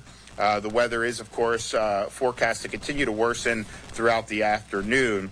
Roads will ice before this time as the weather continues to cool, and so driving is one of the biggest hazards of cold weather. And I'll say a little bit more about that, but that's something that's really, really critical as we weather the next day and a half, 2 days. All non-essential state workers in the impacted areas are dismissed at 1 o'clock today. There are some state offices and counties in western Florida that have already closed or will be closing sooner. As of now, state offices in impacted areas will be closed tomorrow, Wednesday, January 22nd. Localities will make independent determinations about closures with respect to things that they have control over. So please listen to your local officials. Announcements. I don't have to tell anybody that we're not necessarily used to walking in a winter wonderland here in Florida. This is atypical weather for our region. Even northern Florida, which is traditionally cooler than southern Florida at this time of year, we are not used to seeing significant snow accumulation. Now, our infrastructure is designed differently than states that are used to this. I mean, if this were South Dakota, they would just shrug their shoulders. We are designed a little bit differently. Now, the state has done a lot to prepare, but I would say that you have the opportunity to just recognize that the road conditions, driving in icy conditions, can be very, very hazardous. And that's true anyways, but you also have Florida drivers, which, look, North Florida may not be the level of South Florida in terms of the driving, but when you are in these icy conditions, there's a lot that can go wrong. And if people have never driven in that before, it is just different driving in that. So we're advocating for people to stay off the roads if at all possible as these conditions continue to deteriorate. When we've had these freezes in the past, Now, we have had some significant mishaps. I know 2012, 2018, that was before I was here, but there were some serious mishaps. Now, we have signed an executive order ahead of this anticipated weather. We are at a level 2 here at the State Emergency Operations Center. We're going to continue to work. Now, the Florida Department of Transportation has identified priority routes along I-10 and I-75 in North Florida. They've reviewed them for possible concerns like leaning trees, low electric lines. These are going to be priority corridors for pre-treatment and de-icing if necessary. FDOT did begin the pre-treatment of state-owned bridges, so over 600 bridges in the affected region, for ice on Monday, and they have sprayed them for ice. They continue to renew the spray throughout the day between the rain events. Over 250 Florida Department of Transportation team members and nearly 200 pieces of heavy equipment stand ready to support with pre-stage items, including de-icing chemicals, 11 snowplows, believe it or not, in the state of Florida. We're mobilizing snowplows. 120 truck spray rigs to distribute de-icing chemicals on roadways. 25 spreaders to distribute de-icing chemicals on roadways. Generators standing by for traffic signals as needed, and other heavy equipment, including skid steers, tractors, front-end loaders, and chainsaws. Efforts are being made to prevent freezing on movable bridges by warming gearboxes and ensuring the ability for additional bridge movements if needed during extreme cold. 40 heavy equipment items have been deployed from Central Florida to assist with operations across the northern part of the state. FDOT is working with Alabama and Georgia Department of Transportation to coordinate de-icing of shared bridges, particularly at state lines, to ensure safety and functionality. Rest areas and welcome center facilities have implemented winter weather plans and appropriate protocols to make sure those facilities remain functional. Way stations have increased staffing levels to ensure operations remain functional on our roads for commercial travel for as long as possible. FDOT Rangers have expanded overnight patrol service with a flexible approach to repositioning teams based on need across North Florida. Now, as of right now, all airports are open and operational. However, each airline determines cancellations for the flights that they are doing, and there have been cancellations that have already been issued, and we anticipate there likely will be more cancellations. And so if you're planning to fly into North Florida or fly out of over the next day, that could be something that the airlines will cancel. So just stay tuned on that, but anticipate that could happen. Several school districts across the Panhandle and Big Bend have also announced school closures in anticipation of dangerous weather conditions. For more information on school closures, go to fldoe.org/storm-info. Some counties are opening cold weather shelters. Now, it's possible you can have interruption in power. People should know that that's a possibility. I think Kevin will say a little bit more about it. We don't anticipate there being massive power outages on like a hurricane scale. I mean, we had 4.2 million without power at one point, cumulative from Milton. This would likely be a little bit more localized, but when you have freezing temperatures, you have problems with lines.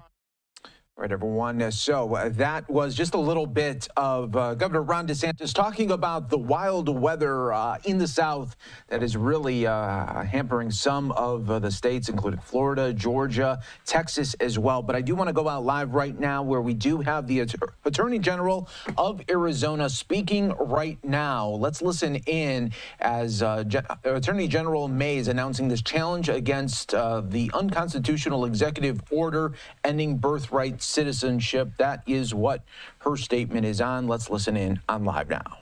Order would annually deprive thousands of newborns the citizenship and privileges they are entitled to. And those children in Arizona when they grow up, they will lose the ability to fully and fairly participate in American society as citizens, despite the Constitution's guarantee of their citizenship. Countless American patriots have fought and died to protect our Constitution and the rights it guarantees for all citizens and all individuals born in this nation. As I said after the election, I will not allow I will not allow Donald Trump to shred the United States Constitution. This executive order has nothing to do with national security or protecting American jobs. At its core, it is, at its core, a complete rejection of the American dream and the values that have served as the bedrock of our great nation. It is designed to intimidate with cruelty and chaos. Birthright citizenship has allowed America to become the vibrant and dynamic home to families from all corners of this planet. It has helped make our country the strong, prosperous, and great nation that it is today. But the president wants to twist history and have us pretend that the words written in the 14th Amendment and a century and a half of legal precedent do not mean anything. He is dead wrong. The Citizenship Clause in the 14th Amendment could not be clearer. It automatically grants citizenship to anyone born in this country, regardless of the citizenship of their parents. And the Supreme Court has affirmed this interpretation. 3 decades after its adoption in 1868, the U.S. Supreme Court upheld the 14th Amendment's promise of birthright citizenship in a case called United States versus Wong Kim Ark. Wong Kim Ark was born in San Francisco in 1873 to Chinese parents living in the United States. His parents were not U.S. citizens and returned to China in 1890. After a trip to China to visit his parents in 1895, Wong Kim Ark was denied re-entry into the United States and told he was not a U.S. citizen.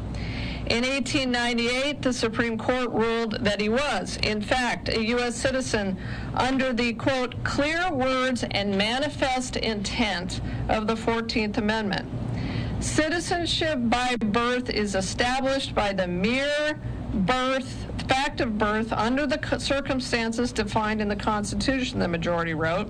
Quote, every person born in the United States and subject to the jurisdiction thereof becomes at once a citizen of the United States and needs no naturalization.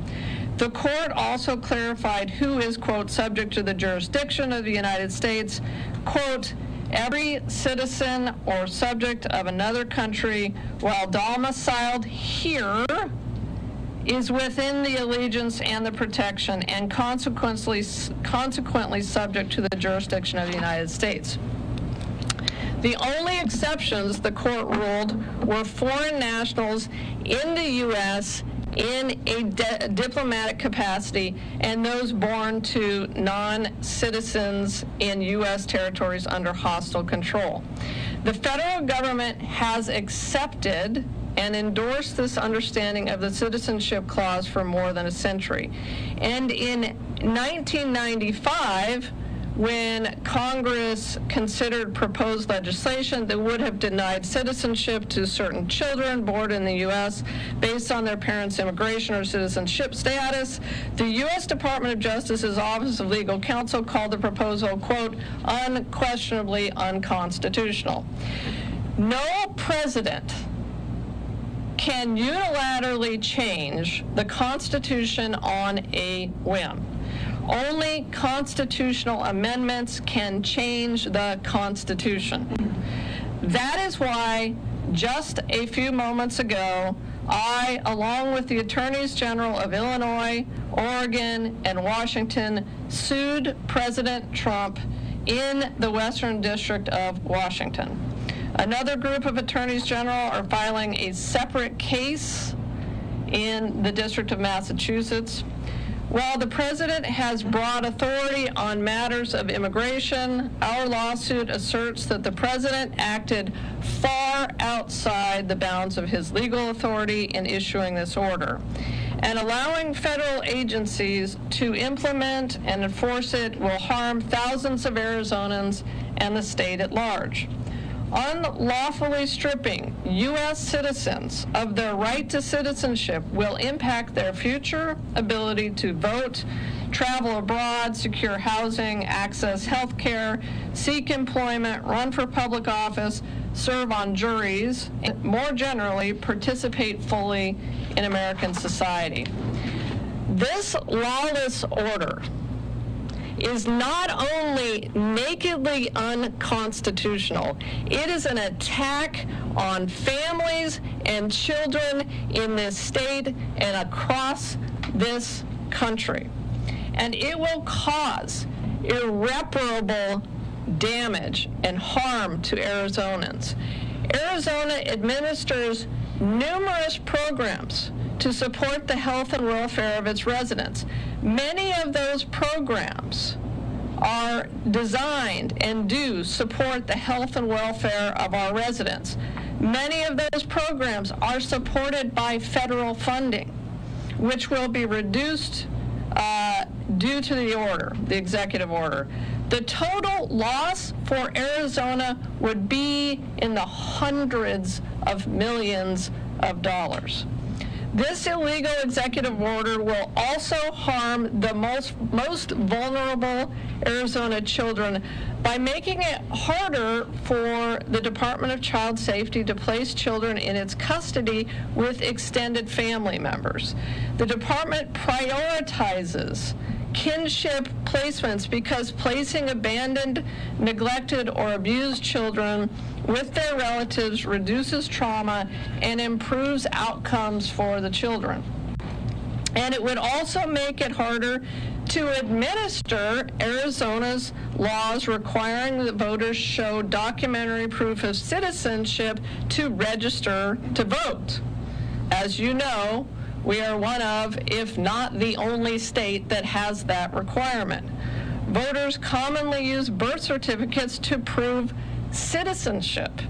If a U.S. birth certificate were to stop being sufficient for proof of citizenship, voter registration in Arizona would become substantially more difficult and time-consuming.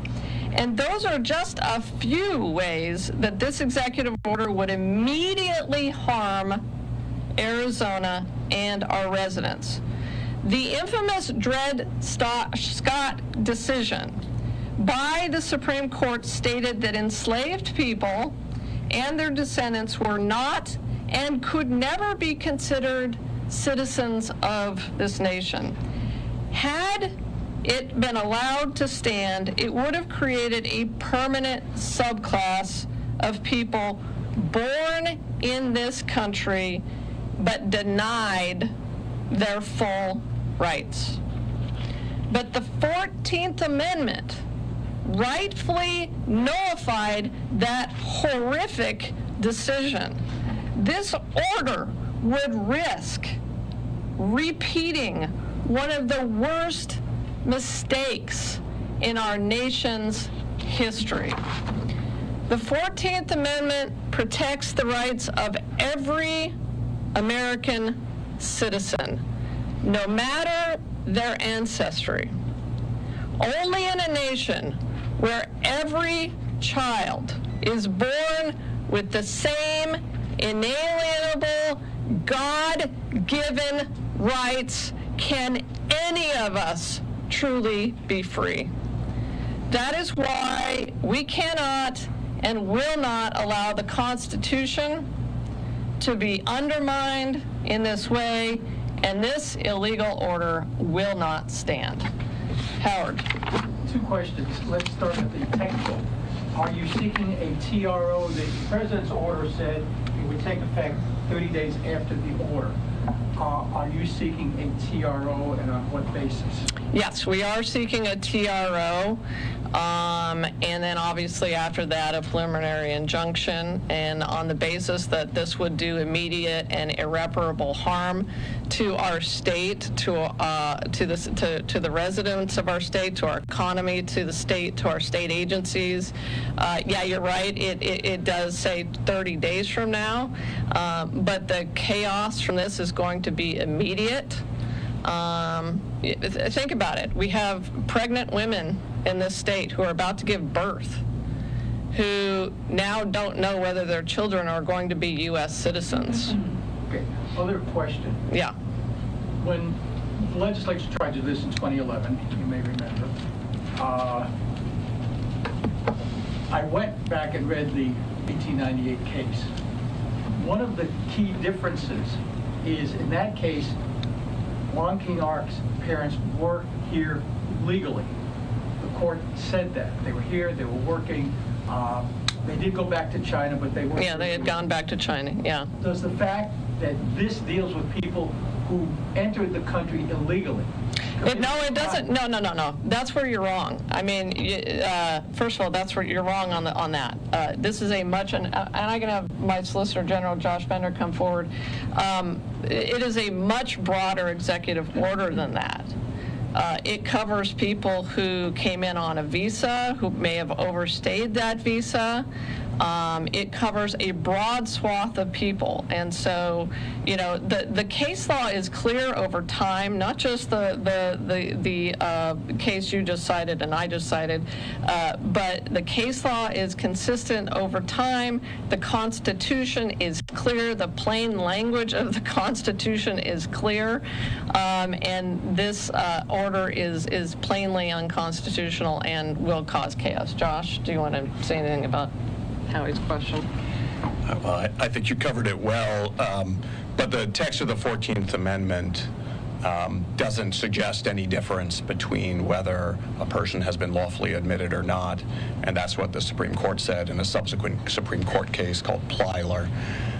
And the circuit courts, including the Ninth Circuit, in which our case is located, have recognized the basic principles of birthright citizenship. So no, it doesn't make a difference. And as the Attorney General said, the order is broader and would affect the kids of parents who are here temporarily and lawfully. Plyler versus Doe, is that case? Yeah. Stacy. Can you speak to the legal approach here? Like, why join these 3 other states versus the Massachusetts case that involves 18 states? Yeah, so we decided to file with Washington, Oregon, and Illinois also decided to join this case. Look, we're a Western state. We know the Ninth Circuit. We know the Western District of Washington. We've had cases in this, obviously, in this circuit and in that before that court. So we just thought that this was the best way to do it. I will tell you that all of the states are unified in this. That if you take a look at our lawsuit and the lawsuit that was filed in Massachusetts, there's a lot of similarities. I was on a call last night with every single Democratic AG in the country, talking about our respective lawsuits. Obviously, you can tell that we've been planning for this. You don't pull together a lawsuit like this in just a few hours. So we are unified across the country. There are attorneys general across the country having press conferences right now in their states on this matter. Can I ask a follow-up related? Yeah. Is there any concern in your mind that this executive order is an intentional test of the 14th Amendment and the case law to date, given a Trump Supreme Court that reverses precedent sometimes? It's a great question. I guess we're it's hard to know what is in the mind of someone who would so willingly seek to violate and shred our Constitution. But in our minds, this is not even a close call. So, we obviously hope that if this makes it to the United States Supreme Court, that the court will read the Constitution, We have a lot of strict constructionists on the court, and that means they read the plain language of the Constitution, and they follow, hopefully, the plain language of the Constitution. Dennis? You said that you've been planning this for a while. Can you talk a little bit about that planning? You've been working with other attorneys general. Can you talk about how long the planning has been going on and been involved with that? Yeah, I mean, at least the planning for these kinds of scenarios and these kinds of actions has gone back to at least last summer. We have been meeting regularly for at least 6 months, perhaps longer. I'd have to check my calendar, but we were in Philadelphia together, the city of our nation's birth, the city of the creation of our Constitution in November, where we, knew based on the election results that we were looking at having to battle for our Constitution and battle for the rights of Americans. And so that's where we're at. And so it's been, obviously, I would say it's probably gone back beyond that. I mean, Project 2025 was released more than a year ago. So we knew that this is what they had planned. We knew they wanted to shred our Constitution, and we had a fight on our hands. And you guys know me, I'm a fighter. And that's what I'm going to do on behalf of the people of Arizona. Every single time the new president tries to undermine our Constitution or abrogate the rights of Arizonans. One last follow-up. Voters were pretty clear this past year when it comes to the border. There was a clear mandate with the Secure Border Act. Yeah. Do you feel in any way that doing what you're doing today gets in the way of that voters' mandate? Absolutely not. I don't think voters voted to undo birthright citizenship. I mean, guys, this is bizarre. This is a bizarre attempt to undermine 150 years of jurisprudence and the 14th Amendment to the United States Constitution. And I don't think that voters in Arizona, whoever they voted for, ever thought that they would be voting to undermine birthright citizenship or to destroy birthright citizenship. So I just don't think so. But just quickly, but the president said. Yeah, well, he said a lot of things, that were pretty crazy. This might have been at the top of crazy for him, but I don't really think voters thought that he was going to do this. Question. Yes. Okay, so you mentioned the executive order is slightly broad, and obviously people need to know as much information as they possibly can. Some people hearing about this might think, oh, I became a citizen because of the 14th Amendment. Would those people under this executive order, could they possibly be impacted? So as far as we know, in our reading of the executive order is that it is prospective, right? So that people who are already here, who were born here, even to parents who were not here lawfully, are covered, are citizens. It certainly is prospective. As I said, every year we have thousands of children who are born in Arizona who receive birthright citizenship because they are born on American soil. And we have, I don't know how many pregnant women we have in Arizona right now who may be asking those questions. We also know that the cost to the state of Arizona is going to be in the hundreds of millions of dollars as we lose federal funding to support children who may need, for instance, access or Medicaid coverage or other assistance. That will go away, and then that will fall on the state of Arizona to try to provide. So the damage is going to be enormous, and again, it's just flatly unconstitutional. So, yeah. Can we expect other lawsuits from you challenging other elements of Trump's immigration policies here? I think it depends. I'll come right back to you. But we are actively looking at what he's already put out. It's still early days.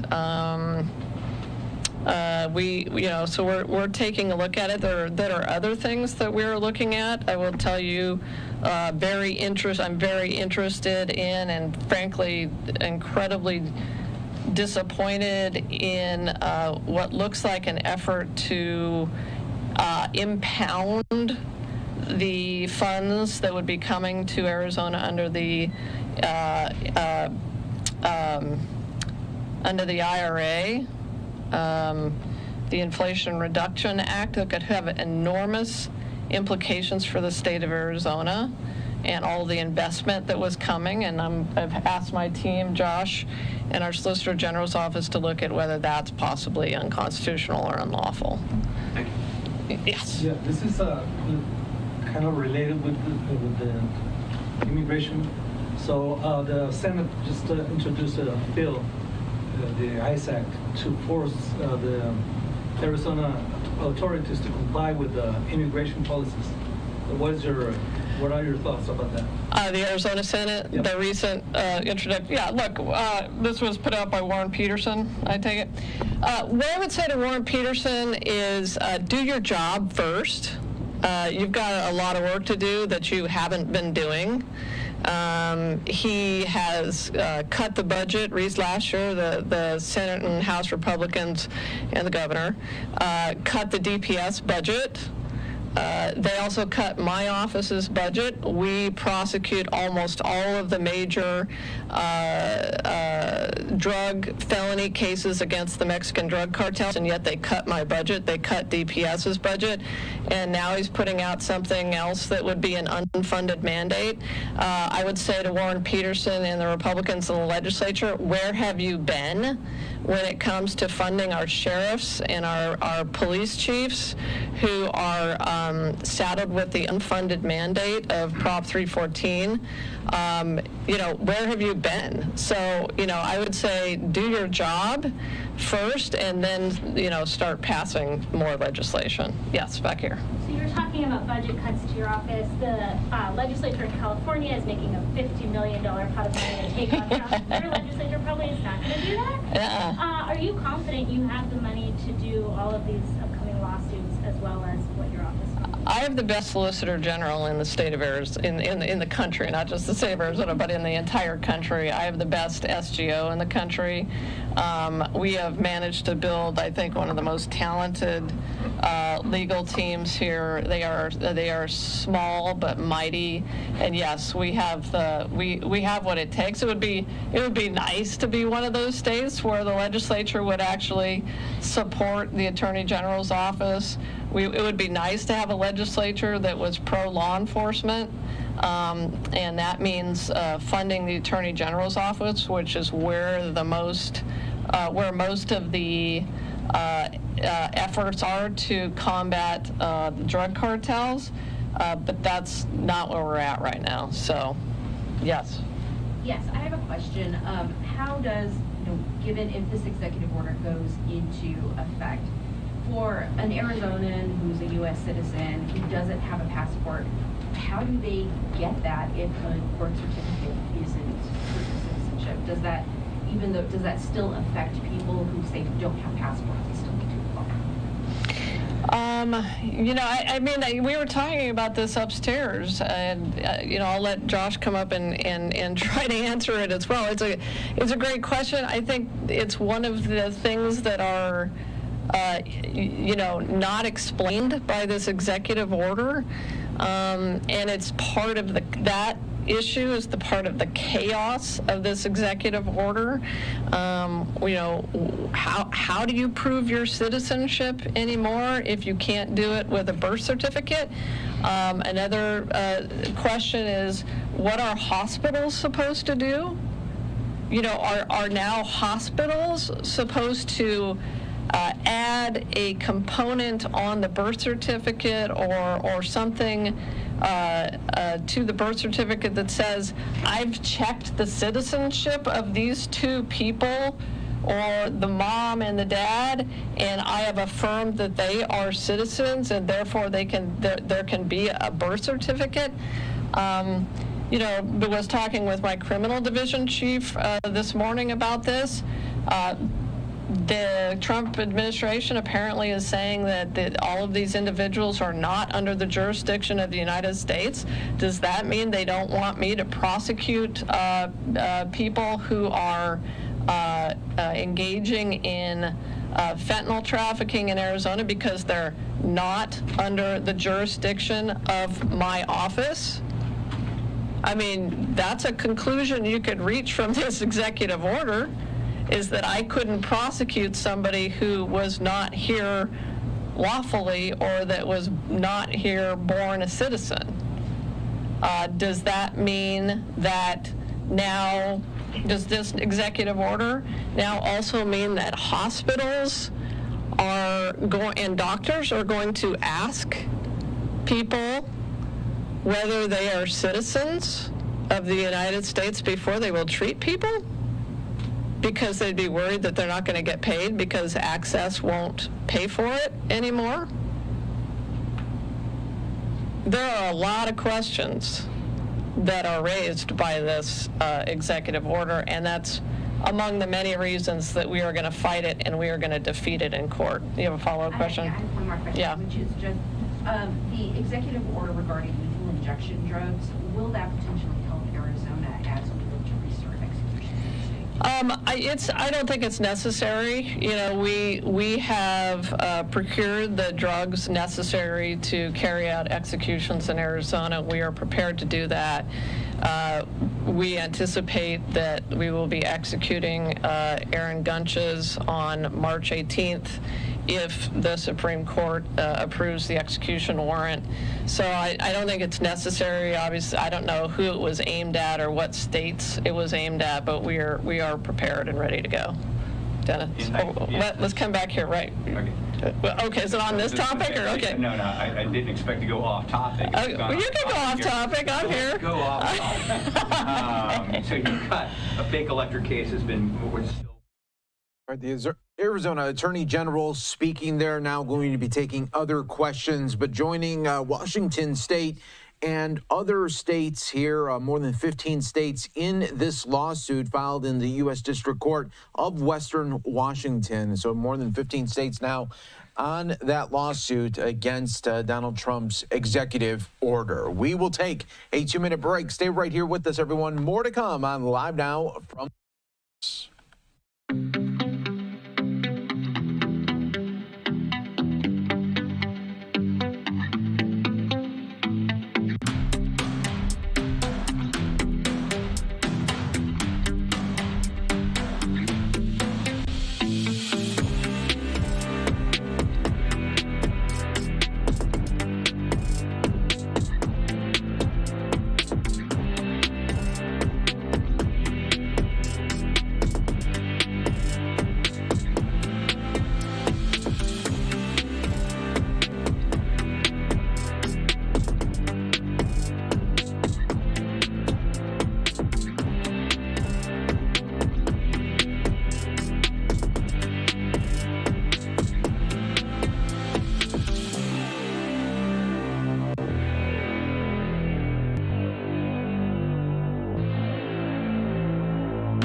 back, everyone, here to Live Now from Fox. I'm your host, Mike Page. Thanks again for joining us. Let's go out to another live feed that we are getting for you out in Sacramento, California. The ACLU hosting this news conference to talk about President Trump's inaugural address. Let's listen in on Live Now. To divide this country. But let me tell you, I stand and work with some courageous and some tenacious individuals who we will not allow these particular administrative orders, these executive orders, to define us. We will fight back. California, we serve as a safe haven. We serve as a beacon of light and hope for our immigrant brothers and sisters, our brothers and sisters who are LGBT. We want to make sure that we pass policies and laws to strengthen California's values, to make sure that California will not bow down to this administration. We stand in solidarity with each and every family member in our community. This work that's ahead of us, it's going to call every last one of us to stand together and be bold. It requires us to lock arms together, to do something that we've never done before, to elevate our voices, to come out of the shadows and not go back in, but stand boldly to making sure that this administration understand that California will fight them on every juncture. And just putting in the $25 million to arm our Attorney General is just the beginning. It's just the beginning. It is just the beginning. My colleagues and I will be carrying legislation to strengthen our values, to strengthen California, and California will continue to lead the way in this country. And so ACLU, I simply say this: we stand with you, we stand boldly with you, and we're not letting go, to making sure that no one goes back, that everyone stand in solidarity. So thank you very much, and God bless you all. All right, everyone, you are watching Live Now from Fox. Again, we appreciate everyone continuing to join us there. We'll get you back out to California in just moments. I do want to go out to the Capitol. We do have Senator Chuck Schumer speaking right now. President Trump declared that it was the dawning of a golden age in America. But on day one of his presidency, it's clear Donald Trump's golden age is not for the working and middle class. In fact, it's a golden age for special interests, for wealthy elites, and for corporate executives of big corporations. On day one, Donald Trump signed over 150 executive orders, dismantling years of progress on lowering costs for American families, on energy jobs, on lowering prescription drug prices, public health and public safety. With a flick of a pen, President Trump took steps to make it harder to enroll in health care and made Medicaid more restrictive. He even made it harder for Americans to save on prescription drugs. He made it a golden age for big pharma and big pharma executives. He cleared the way for big oil polluters and halted leasing of offshore wind farms, making it a golden age for oil company executives. Nothing that President Trump did on day one lowered grocery prices. Nothing helped Americans achieve their dream of owning a home. Nothing will help working families earn more and save more. Who exactly is Donald Trump's golden age for? Not for working Americans, and not for your family, and not for you. President Trump's golden age is one for America's biggest drug companies, who now can worry less about lowering their prices. It's a golden age for America's richest oil executives, who want nothing more than to kill clean jobs and deepen America's dependence on fossil fuels and raise the price for you at the pump. It's a golden age for America's top 1%, who want another $1 trillion tax break, paid for on the backs of working families. And sadly, it's a golden age for lawlessness and lawbreakers who were pardoned yesterday by President Trump. There is no other way to describe President Trump's pardon of January 6th offenders than un-American. it is so deeply un-American to do that, to pardon them. And let's be clear, President Trump didn't just pardon protesters. He pardoned individuals convicted of assaulting police officers. He pardoned individuals convicted of seditious conspiracy. And he pardoned those who attempted to undermine our democracy. It's a betrayal of the highest order of our Capitol police officers who risked their lives to keep us safe.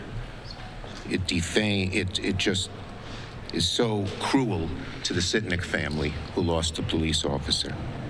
When President Trump talked about golden age, this is what he really means. Richer drug companies, more powerful oil executives, freedom from criminals who attack our police officers and attack our democracy. It ain't a golden age for you, average American, that's for sure. Amy. Okay. Thank you very much, Senator Schumer.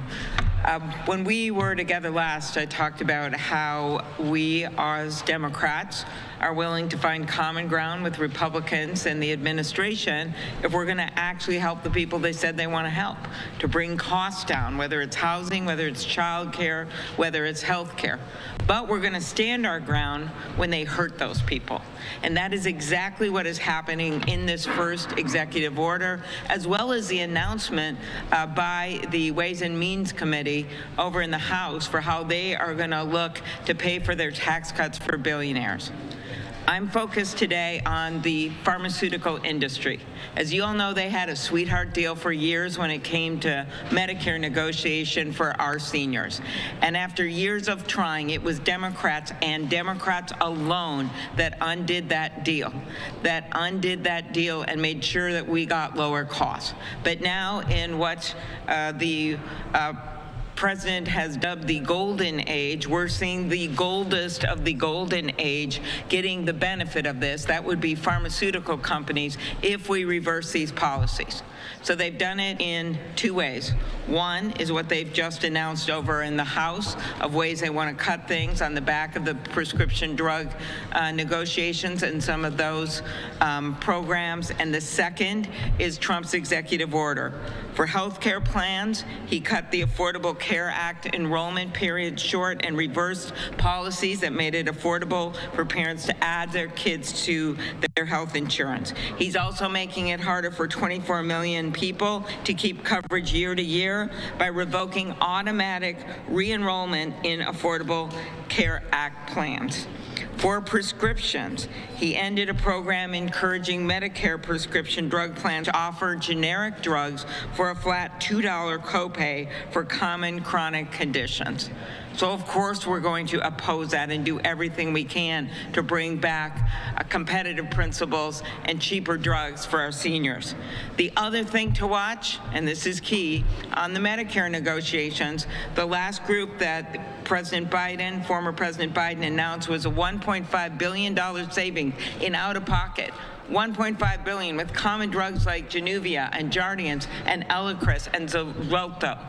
Now, just at the end of this administration, the last one, they announced 15 new drugs, including weight loss drugs like Ozempic, Ribellus, and Wegovy. These drugs also, millions and millions of people on them. Those are the next set of drugs that should be negotiated. So we as Democrats are going to hold this administration accountable for actually negotiating these drugs and getting us the next 15 and the next 15. When one set of drugs saves $1.5 billion in 1 year out of pocket and then creates incentives for the companies to lower costs for people who are not seniors, that is true competition. That is how you bring the money down. And so we are, one, going to oppose these actions that are going to add costs to working people to help the oligarchs and everyone else that we saw around the Capitol, and to make sure that, and when it comes to pharma, that they don't get their sweetheart deal back. And we're also going to hold this administration accountable when it comes to reducing prescription drugs under Medicare Part D for our seniors. Thank you. Senator Schatz. I guess it wasn't about the price of eggs after all. You know, anyone who's been involved in planning a wedding understands that seating arrangements are important. They are significant. They are embedded with meaning. And where you put people on the inaugural stage is a strict definition of where you think they rank. And so it wasn't a trivial thing that the wealthiest people to ever walk this planet, who control our communications platforms, were seated in front of the cabinet itself, which, by the way, has a few billionaires and 100 millionaires, but not as wealthy as the people in front, with proximity to power. And that's the point we have to underscore today, which is it was never about reducing the price you pay at the pump. It was never about reducing the price you pay for your mortgage or your rent or your insurance or your grocery bills. It was always about cutting Medicare, Medicaid, the Affordable Care Act, Social Security, public education, in order to pay for the largest tax cut in human history. That's what this is. They are ripping you off.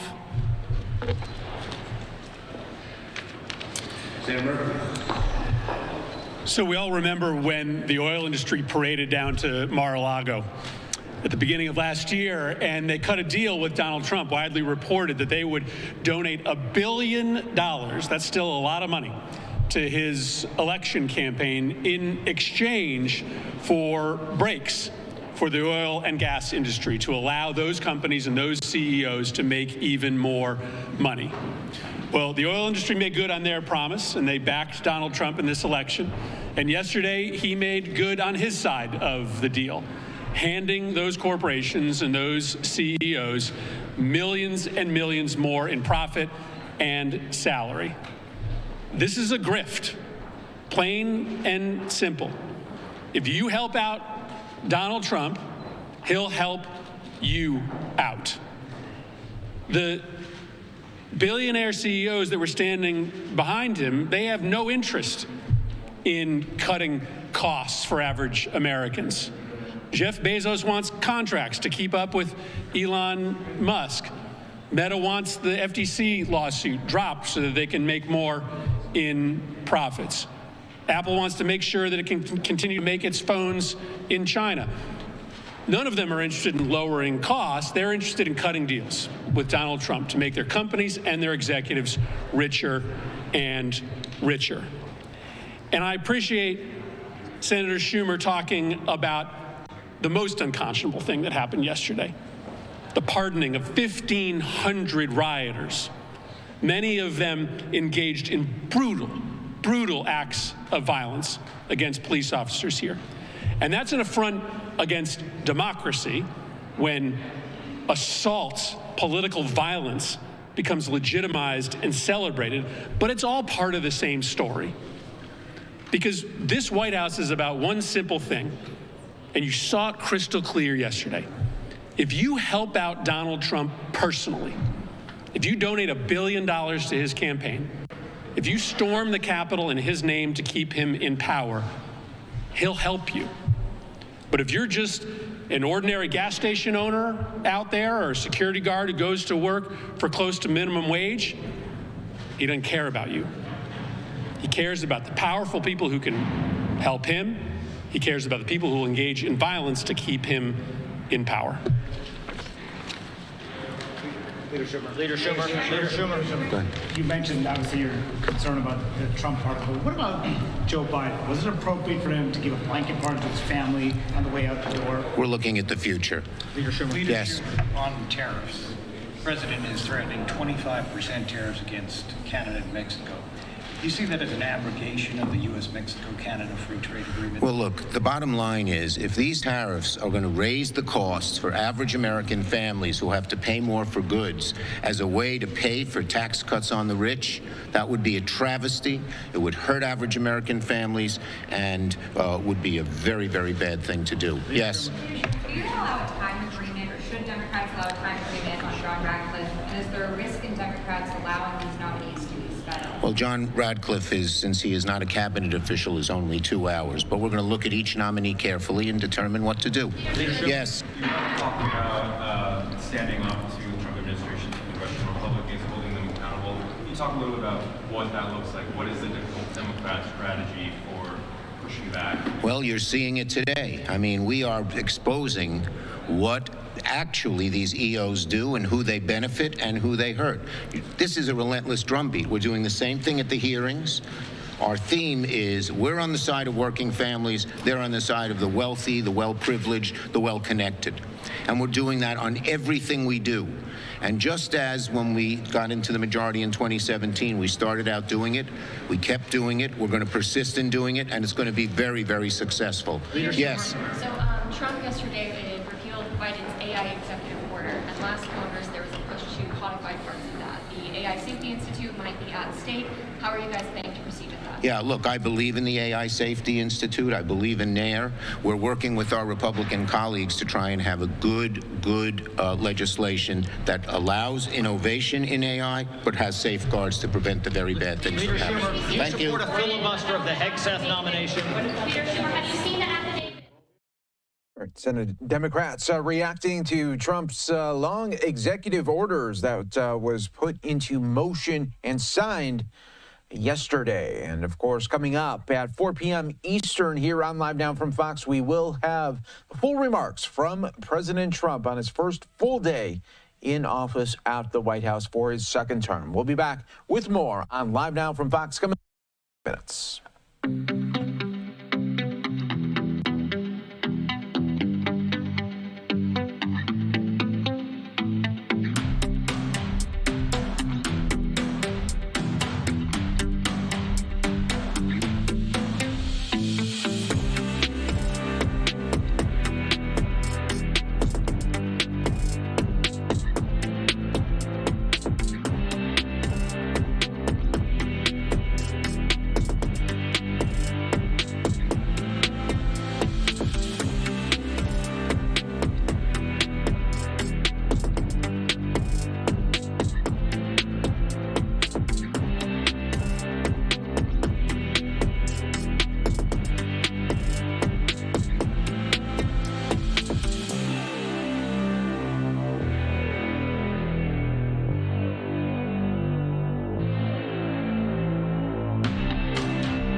And we're back here for you on Live Now from Fox, continuing to bring you always the very latest. Coming up in just about over an hour to go, we will have President Trump remarks from the White House coming up at around 4 p.m. Eastern. We got you always covered on Live Now. And now we will continue with other top stories and top feeds right here on Live Now. I'm your host, Mike Page. Always great to be with you. We do want to continue to talk about crime in America, though, and some jurisdictions continue to crack down on illegal guns. Let's listen in on Live Now.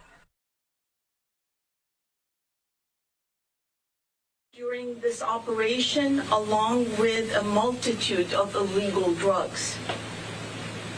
While people are sleeping in this beautiful San Diego, there is an ugly underbelly of crime that tries to tear at our neighborhoods, poor and rich.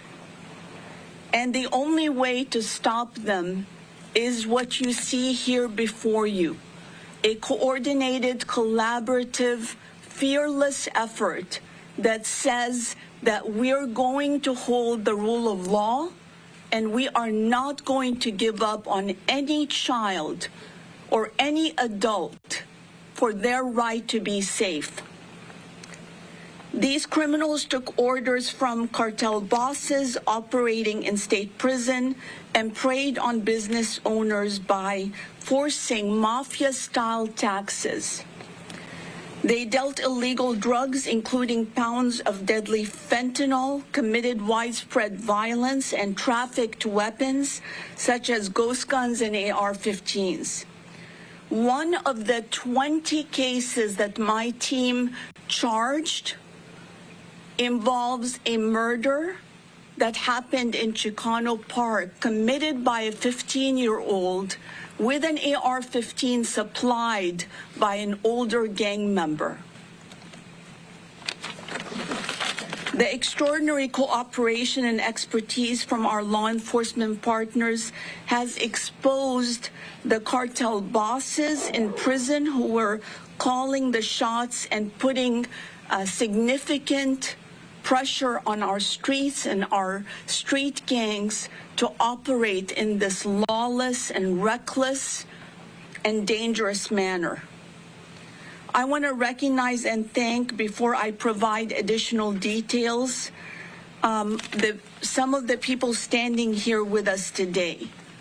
This was led by San Diego Police Department's Gang Division with Chief Scott Wall. And the amount of effort that went into this case is really something for the history books. But it also could not have been done without cooperation with our federal partners at the DEA, represented by Brian Clark, who is our agent in charge, supervising agent, the SAC here in San Diego. And we're very lucky to have him. He is a no-nonsense person when it comes to these drug dealers. Also, thank you to Joseph Stearns, resident agent in charge of the ATF Los Angeles Field Division. He's standing with us in support because of all of the firearms you see here today. I want to also thank the U.S. Attorney's Office, the Sheriff's Office, and the National City Police Department. Finally, I want to thank our own team of prosecutors and investigators. First, starting with my right and left hand, Assistant District Attorney Dwayne Woodley, and our Gang Unit Chief Deputy DA Robert Hickey, and Assistant Chief Christina Arlado, Deputy DA Robert Ekrit, who oversaw this operation with regard to the DA's office and is handling and overseeing multiple cases. Also, Mary Nayum, a Deputy District Attorney in our Gang Division. And there are many more that you don't see today that were there doing the work and preparing for the 6-month operation. During this long undercover operation, there are 20 cases that came out of it. Cases of murder, attempt murder, extortion, drugs, guns, you name it, in terms of the array of criminal charges. We found that dozens of gang members were working on behalf of this Mexican mafia, and the shots were really being called by one key shot caller within the Mexican mafia. Now, the irony of it is this shot caller, who is Ronnie Ayala from National City, had murdered 3 people and attempted to murder a 4th. He received a fair trial where the death penalty was decided by a jury and affirmed by the court. However, our California Department of Corrections decided to close down death row and to release him into a general population where he has even more influence and access to our gang members on the streets. While these crimes happened all over San Diego, it was concentrated in the San Diego proper area in Barrio Logan, City Heights, and South San Diego. Every child in every neighborhood deserves to be safe. In one case, it was uncovered that an order was given to blow up a business. Why? Because the owner refused to pay the tax that was imposed by the Mexican mafia. 2 grenades were seized during the operation. Other businesses were hit with Molotov cocktails. They were robbed, beaten, shot at, including legal and illegal businesses, such as illegal gambling dens. On multiple occasions during the operation, violent acts that were about to be committed were prevented by law enforcement. The level of lawlessness, ruthlessness that these cartel and gang members displayed are stunning. And I am so grateful for our law enforcement who risked their lives to keep San Diego safe. I'd like to turn it over to San Diego Police Chief Scott Wall to tell you more from the perspective of his police department. Thank you, Summer. Good morning, everybody. This case is one of the greatest of our time. And the reason for that is the amount of violence, sophistication, and the amount of drugs and weapons that are being pushed by these individuals doesn't compare to what we see typically day in and day out. And it's happening right here in our own backyard. Cases like this don't just come together and fall in our lap. The reason we're here today is because we have men and women who are willing to step up and put their own lives in danger to protect the greater good in society and to stand up to the most violent people among us. So I would like to start by saying thank you to all of the men and women who were involved in this exemplary case. We are all safer for it. Secondly, the amount of collaboration that's required to make a case like this a reality cannot be put into words. From a federal level, with the DEA, the ATF, our U.S. Attorney's Office, our fabulous Stephan and all of her staff that have been with us every step of the way. Our other partner local agencies here that have stepped up to help. We could not do this without everybody. And I think this is a perfect example of how we are working here in San Diego to keep this city and this region the safest in the country. I'd like to close by saying Right, San Diego County officials discussing this major bust around the cartels as well as illegal guns and drugs. So we want to continue on with more live feeds that are coming in right now in this new hour here on Live Now. Let's go out to the very latest here on some winter weather blast that is now hitting North Carolina. Let's listen on Live Now. The coast or in areas that receive snow or sleet, please avoid driving unless it is absolutely necessary to travel. When precipitation falls tonight, there will be possible accumulation due to cold ground temperatures. If you have to drive, monitor weather conditions. Before traveling, drivers should avoid slippery road conditions. Elsewhere in the state, people are experiencing dangerously bitter cold temperatures.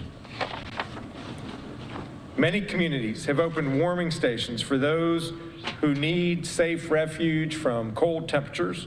You can find information on resources in your community by visiting your local government or emergency management agency's website and social media accounts.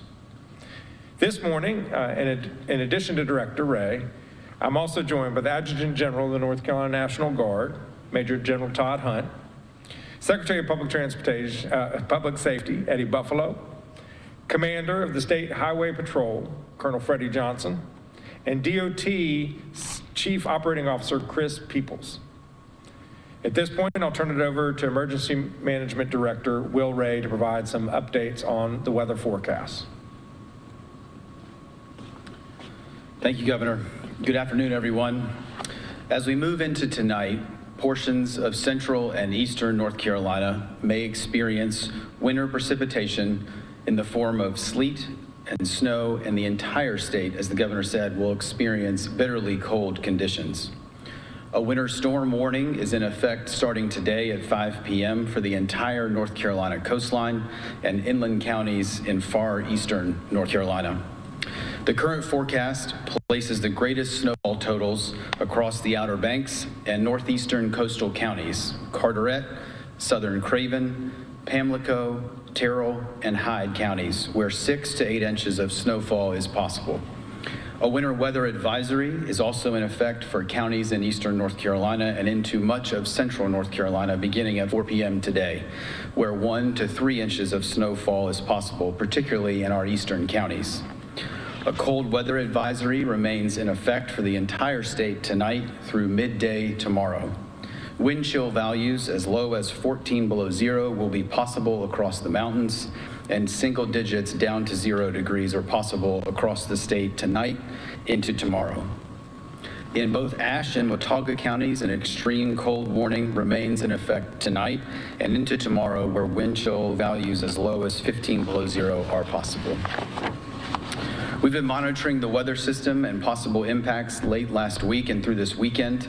And while we could continue to see some changes in forecast track and impacts, we activated portions of the State Emergency Response Team to ensure that we are postured to support our local communities and our state partners. The State Emergency Operations Center in Raleigh and our Regional Coordination Center East activated this morning, and we have proactively deployed components of the North Carolina National Guard into the eastern part of the state to support any local emergency services and public safety needs. These include multiple all-hazards response teams with 4x4 capability staged for deployment, as well as 2 hotspot teams to support the Department of Transportation with road clearance, same as we do in the West. State and local emergency management personnel will remain in close coordination to ensure all resources are available and ready to respond for needs that may arise. There are currently 25 local emergency operations centers that are either at monitoring or open to manage the potential winter weather situation. 17 school systems and the Cherokee tribal schools are closed today, with 6 delayed starts being reported due to the cold temperatures this morning. An additional 7 school systems have implemented their remote learning protocols, and 8 school systems in eastern North Carolina are releasing early today. In areas that receive sleet and snowfall, accumulation is likely due to the cold ground temperatures, and we should expect slick roadway conditions. If you do not need to be on the road, please stay home for your safety and for the safety of our first responder and DOT personnel that may be out. If you have questions about roadway conditions, as always, please visit drivenc.gov. North Carolina continues to experience some of the coldest temperatures in quite some time, and I would like to remind all North Carolinians of a few key points this week. First, is that extremely cold temperatures, like what we are experiencing, can be very dangerous. Please make sure that you and your family are prepared. And as we move through the week, please make sure you're dressing in layers, covering exposed skin, limiting time outdoors, specifically taking care of pets and other animals, and conserving energy where you can. You can find more about how to ensure that your family is ready for cold temperatures and winter weather by visiting readync.gov. Second is that ice may also form on ponds, creeks, and rivers with temperatures like we're experiencing. In North Carolina, the ice is never safe for anyone or pets to walk on. While it is a rare sight here, please enjoy it from the safety of the shore. Finally, for those in western North Carolina continuing to recover from the devastation of Tropical Storm Helene, if you need resources, assistance with housing, or help navigating the recovery process, please call the North Carolina Disaster Case Management Program at 1-844-746-2361 or visit ncdps.gov/Helene. The North Carolina Disaster Case Management Program was established to guide survivors through the recovery process, to assist with making a recovery plan to fit those individual needs, and to find resources to assist each survivor. As a reminder, you do not have to apply for FEMA assistance to receive assistance through this state program. Thank you, Governor. Will. I also want to thank the DOT crews who've been preparing for the storm and have begun pre-treating roads focusing on eastern North Carolina. During winter weather, just like any severe weather situation in our state, the #1 priority for all of us is to keep people safe. Make sure that you have everything you need in advance of the winter weather. Check on your loved ones and anyone you know who may be especially vulnerable. As you just heard from Director Ray, we recommend the following actions as we navigate this winter weather event. Pay close attention to your local weather forecast and be prepared for whatever is expected in your area. Keep cell phones, mobile devices, spare batteries charged in case of power outages, and enable emergency alerts on your telephone so that you can hear from local emergency management agencies and the National Weather Service. Keep cabinet doors open, located under sinks, and let your faucets drip to prevent the pipes from freezing. In snowy and icy areas, please avoid traveling. The roads are the most dangerous place to be in a winter storm like this. If you have to be on the road, make sure that you have an emergency kit in your vehicle, including food, an ice scraper, jumper cables, a flashlight, extra clothing, blankets, water, and a first aid kit. Thank you, and at this point, we're happy to take any questions you have.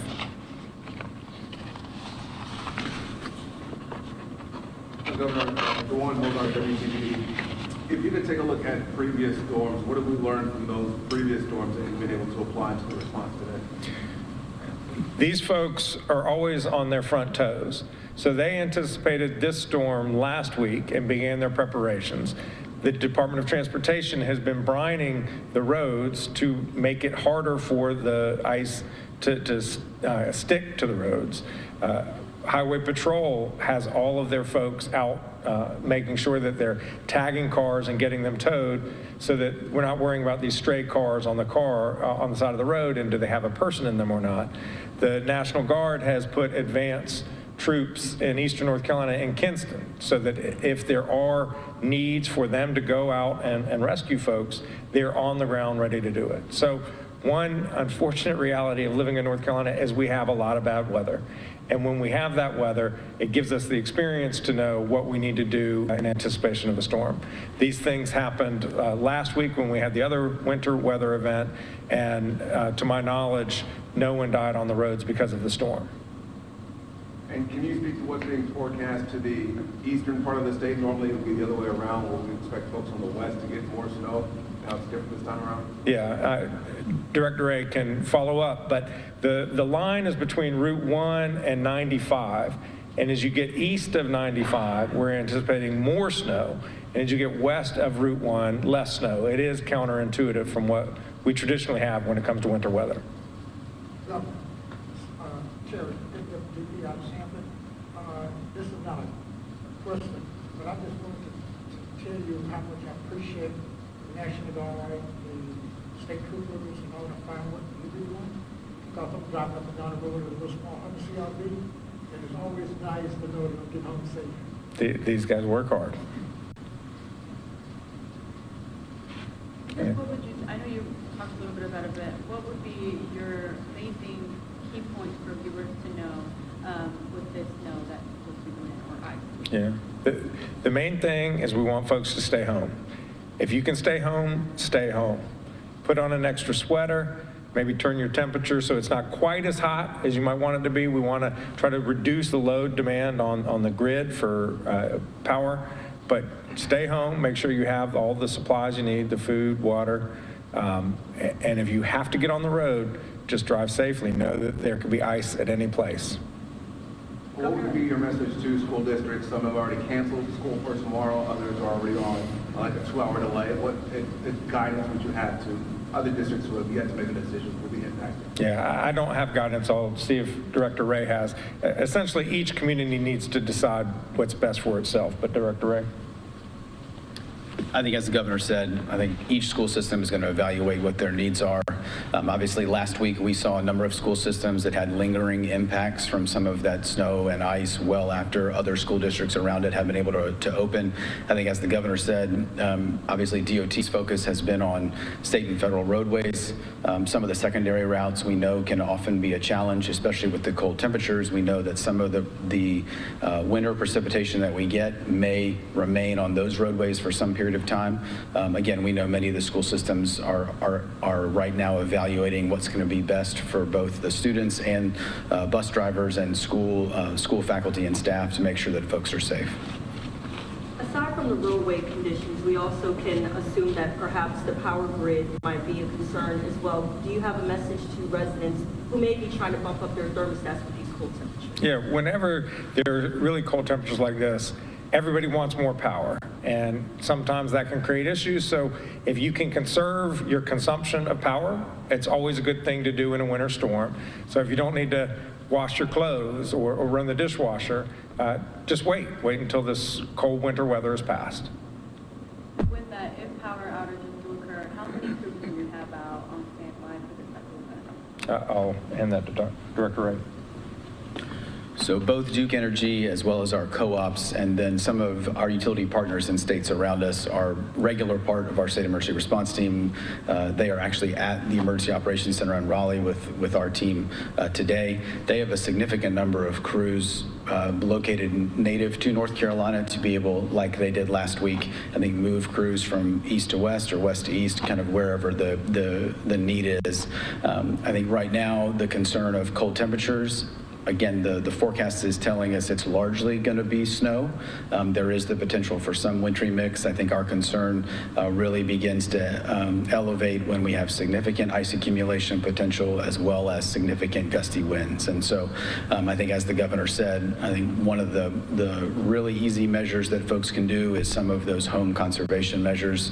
Evaluate what you need to do, what your power consumption needs to be when, and make sure that you're following both directions of your local public safety officials, but also we know that all of the utilities will be sending out messaging on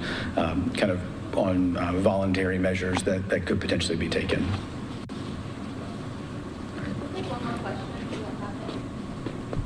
Director Ray talked about just shedding light and not forgetting about our Western North Carolina victims still recovering from Helene. That's right. Governor, do you plan on meeting with President Trump in Western North Carolina on Friday? Yeah, we just learned that the president was coming to North Carolina. I think that's very good news for the people of Western North Carolina, that this issue is front of mind of the new administration. And I don't know what my schedule is on Friday, but hope to be able to see him. Thank you all very much.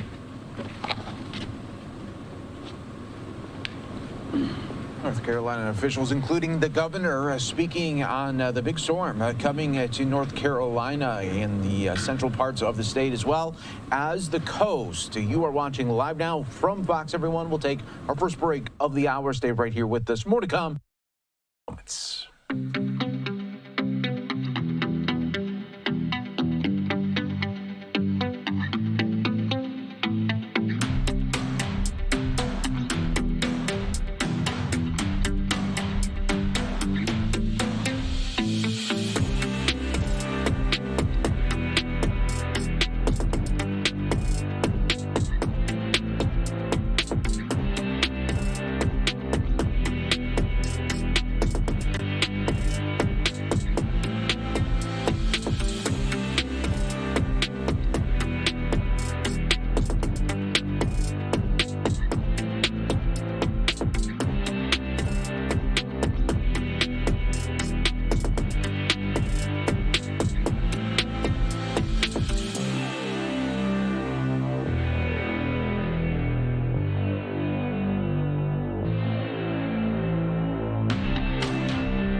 for you on Live Now from Fox. I'm your host, Mike Page. Let's go back out to Florida, learn a little bit more from Governor Ron DeSantis on the state issuing these guidances on the winter weather blasts out there in the northern parts of the state. That we may see some snow on our beaches throughout northwest Florida and even into Tallahassee and beyond. I want to thank Kevin Guthrie, the Florida Division of Emergency Management Director, for being here. We also have other members of the team that have been working really hard in anticipation for something that we're not used to seeing, but something that can have significant impacts on the region. We do expect to see a mix of snow, sleet, freezing rain, or any combination thereof throughout North Florida today and into Wednesday morning. I think you're probably already seeing stuff in Pensacola now. The conditions are going to deteriorate here in Tallahassee probably within the next couple of hours. We are expecting snow in many parts of North Florida. The forecast now is 2 to 4 inches. It's possible you could have localized accumulation of up to 6 inches. I've asked my guys to go back and look at the historical record, and we've never had 6 inches accumulate in Florida based on the information that we had. So that's something that would be very, very noteworthy. Ice is expected in North Florida, particularly in the northeastern part of Florida.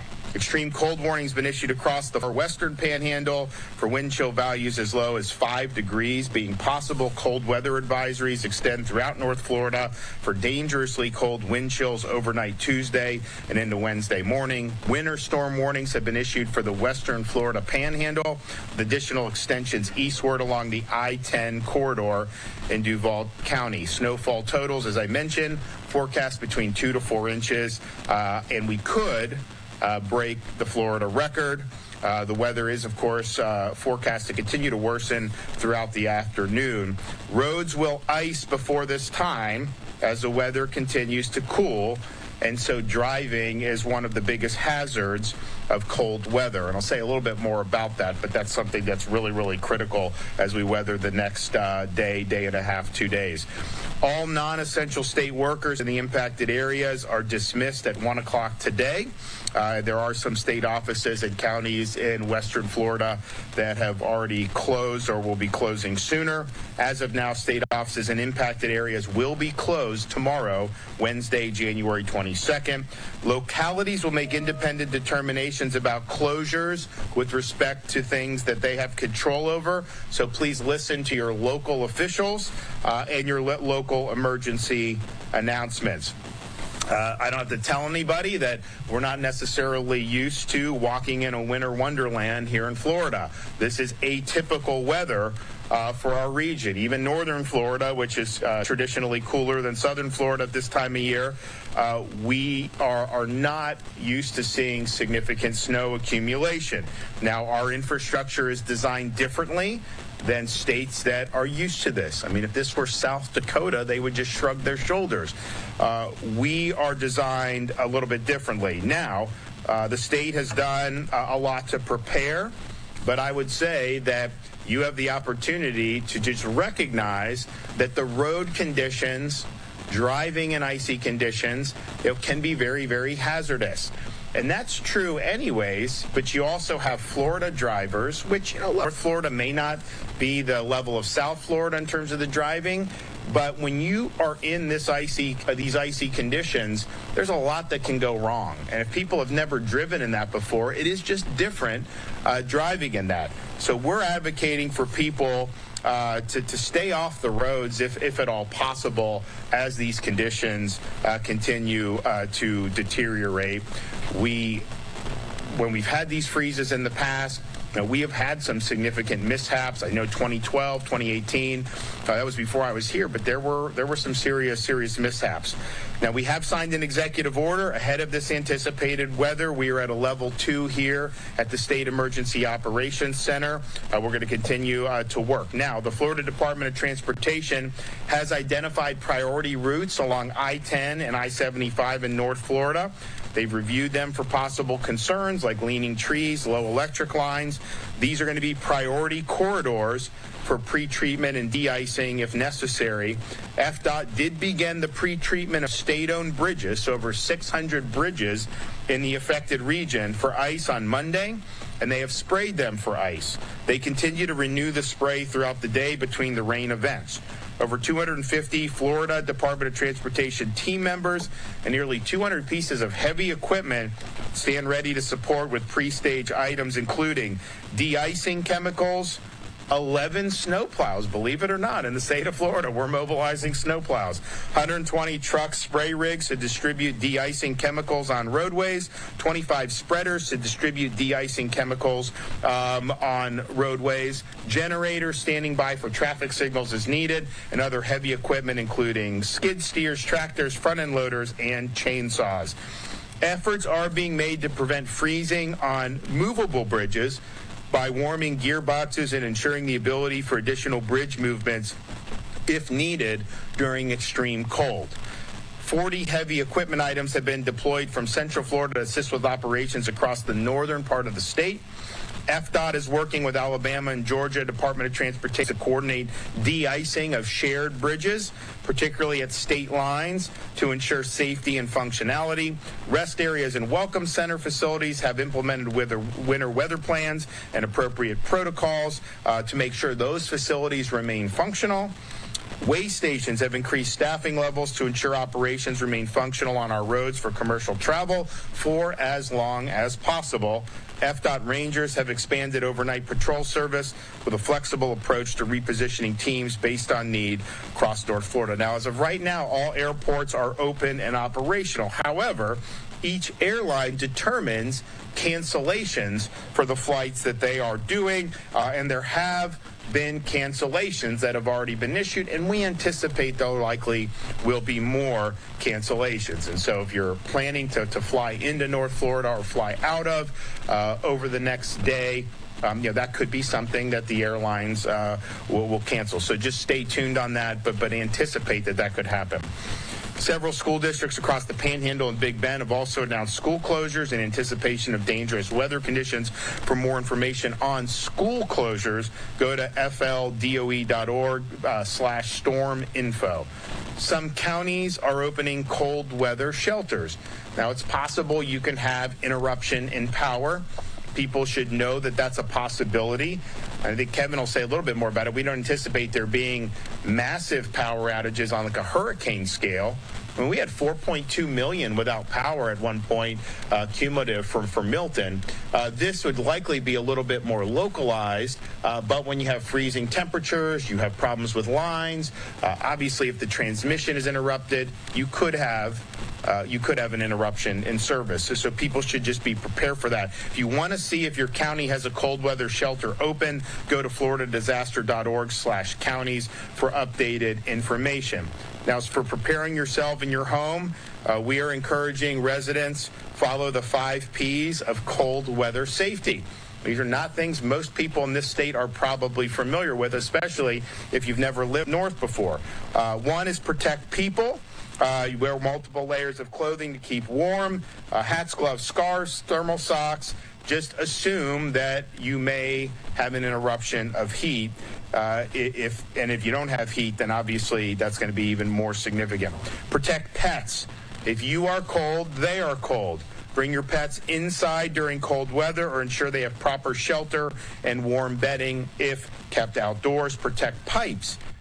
Governor Ron DeSantis giving some warnings and tips there about the cold winter blast coming and already in Florida right now. Well, that's going to do it for my time here on the desk. Stay right here with us. More to come on Live Now from Fox. We are about a half an hour away from President Trump remarks about 4 p.m. Eastern. That is slated for at the White House. So we'll have that and so much more coming up on Live Now from Fox all evening long right here. We'll be back.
Welcome back into Live Now from Fox. You are taking a look at the White House over in Washington, D.C. as we continue to track now the first official day of President Donald Trump being sworn in officially just yesterday and, of course, signing a slew of executive orders dealing with all of those promises that he made during the 2024 campaign trail. I'd like to thank you all for being with us on this Tuesday. My name is Karal Hara, and I'll be with you for the next several hours as we continue to discuss some of these top breaking news headlines. I also want to bring you out here to this live look at the Capitol building in D.C. because I do want to start the first part of my programming here discussing some of these executive orders, particularly when it has to do with immigration and border security. So to do that, to help us break it all down, I'm going to be joined now by Elizabeth Ritchie. She is a partner at Rambana and Ritchie and an adjunct immigration law professor at Florida State University. Elizabeth, thank you for joining us. Good afternoon. Thanks for having me. Of course. So as you just heard in the intro that I gave, I mean, President Trump really wasting no time, just a few hours after he was officially sworn in, signing all of those executive orders. And one of those policies that he's really looking at to enforce during these next 4 years is the Remain in Mexico policy, also enhancing that law enforcement presence along the southern border. So, Elizabeth, what does this mean for asylum seekers and immigrants as a whole heading into this term? Well, first of all, I want to point out that the president has wide executive authority to act on matters including over immigration. So he certainly can do this. The question remains to be seen to what extent, right? So we'll see some litigation for sure. But how it's going to affect people, it's really going to affect those who are filing for asylum or who would like to file for asylum in the United States. Because now with reinstating Remain in Mexico, people will not be able to remain here while they're waiting on their court date. That's going to be a big issue as far as logistics, not just for them, but for our law enforcement, especially in coordination with Mexican officials who have said that they won't cooperate. But that had to take place in coordination with basically canceling that CBP One app. You had to have both of those actions at once for this to have any real meaningful effect, because on one hand, we were having people come in and make those requests here, and on the other hand, people using that app to make those entries. So now that both of those are moving forward, reinstating the Remain in Mexico and basically canceling the app and all of the applications, that would be a more robust solution to having fewer people request asylum in the United States. Now, whether they can do that under international law is another question, but it will drastically reduce the number of people requesting asylum in the U.S. And then, Elizabeth, just to give an overview to our viewers who may not be too familiar with the CBP app, what exactly did that provide for a lot of the immigrants coming into the United States? How did it work? So, it's an app that about 1,500 people a day were able to use to enter the United States with an appointment. The idea was that to bring order to the border because so many people were entering and we did not have a way to process people. So now that app and all of the appointments through next month have been canceled. The app is not effective right now. So people who were going to enter the United States with permission via the app will no longer be able to do so. It's basically a lottery system. And then you did mention something within that last answer that I want to touch on, because we have seen that some states are already pushing back attorney generals across the country of filing this litigation against the Trump administration for all of these policies he's trying to enact. So what kind of power do the states have if they do want to push back on this? Well, I think what you're referring to is over a dozen states have filed lawsuits today, or a joint lawsuit, with regard to the proposal to end birthright citizenship. That one in particular is the most contentious of all these proposals, because basically we have a constitutional right in this country to be recognized as a U.S. citizen if you're born here. So what this new litigation is about is preventing the proposal from moving forward so that we can continue to recognize that people born in the United States on U.S. soil, that recognizing them as U.S. citizens, because this proposal would basically prohibit states from issuing birth certificates for people born to an undocumented parent, despite being born in the United States, and preventing the Department of State from issuing passports or visas to those children. So that's what that litigation is. We'll see other litigation, I'm sure, but that's kind of the most obvious one that we're seeing right out of the gate with regard to the new executive orders. Yeah, we did showcase quite a few of those news conferences with those attorney generals, but I want to move on to another executive action presented and signed by President Trump, which is designating cartels as foreign terrorist organizations. Now, are there any challenges to that designation? Is that being widely accepted? I think it will be. I think the reasonable person agrees that a drug trafficker is a criminal who should be prosecuted to the full extent of the law. And what designating cartels as foreign terrorist organizations would do would give law enforcement basically the ability to treat drug cartels and their associates as ISIS or Al-Qaeda type groups. The problems that we might see are kind of a complication with diplomatic relations with countries where cartels operate, or some unintended impacts on legitimate business and civilian populations in those places. But we have to keep in mind that drug cartels would not be in effect and be so successful if Americans didn't have an appetite for drugs. So attacking the cartels in and of itself is one way to handle this issue, but we also need to handle the problem in this country with drug abuse and addiction. And then I do want to go back to birthright citizenship. I apologize, we're going a bit back and forth here, but there's a lot to talk about, and all these questions just kind of come up during the conversation. But if you can, Elizabeth, just give us a bit of background on birthright citizenship, when this was first, really implemented here in the U.S., some of the challenges that it has faced since, and some of the benefits that have come from it.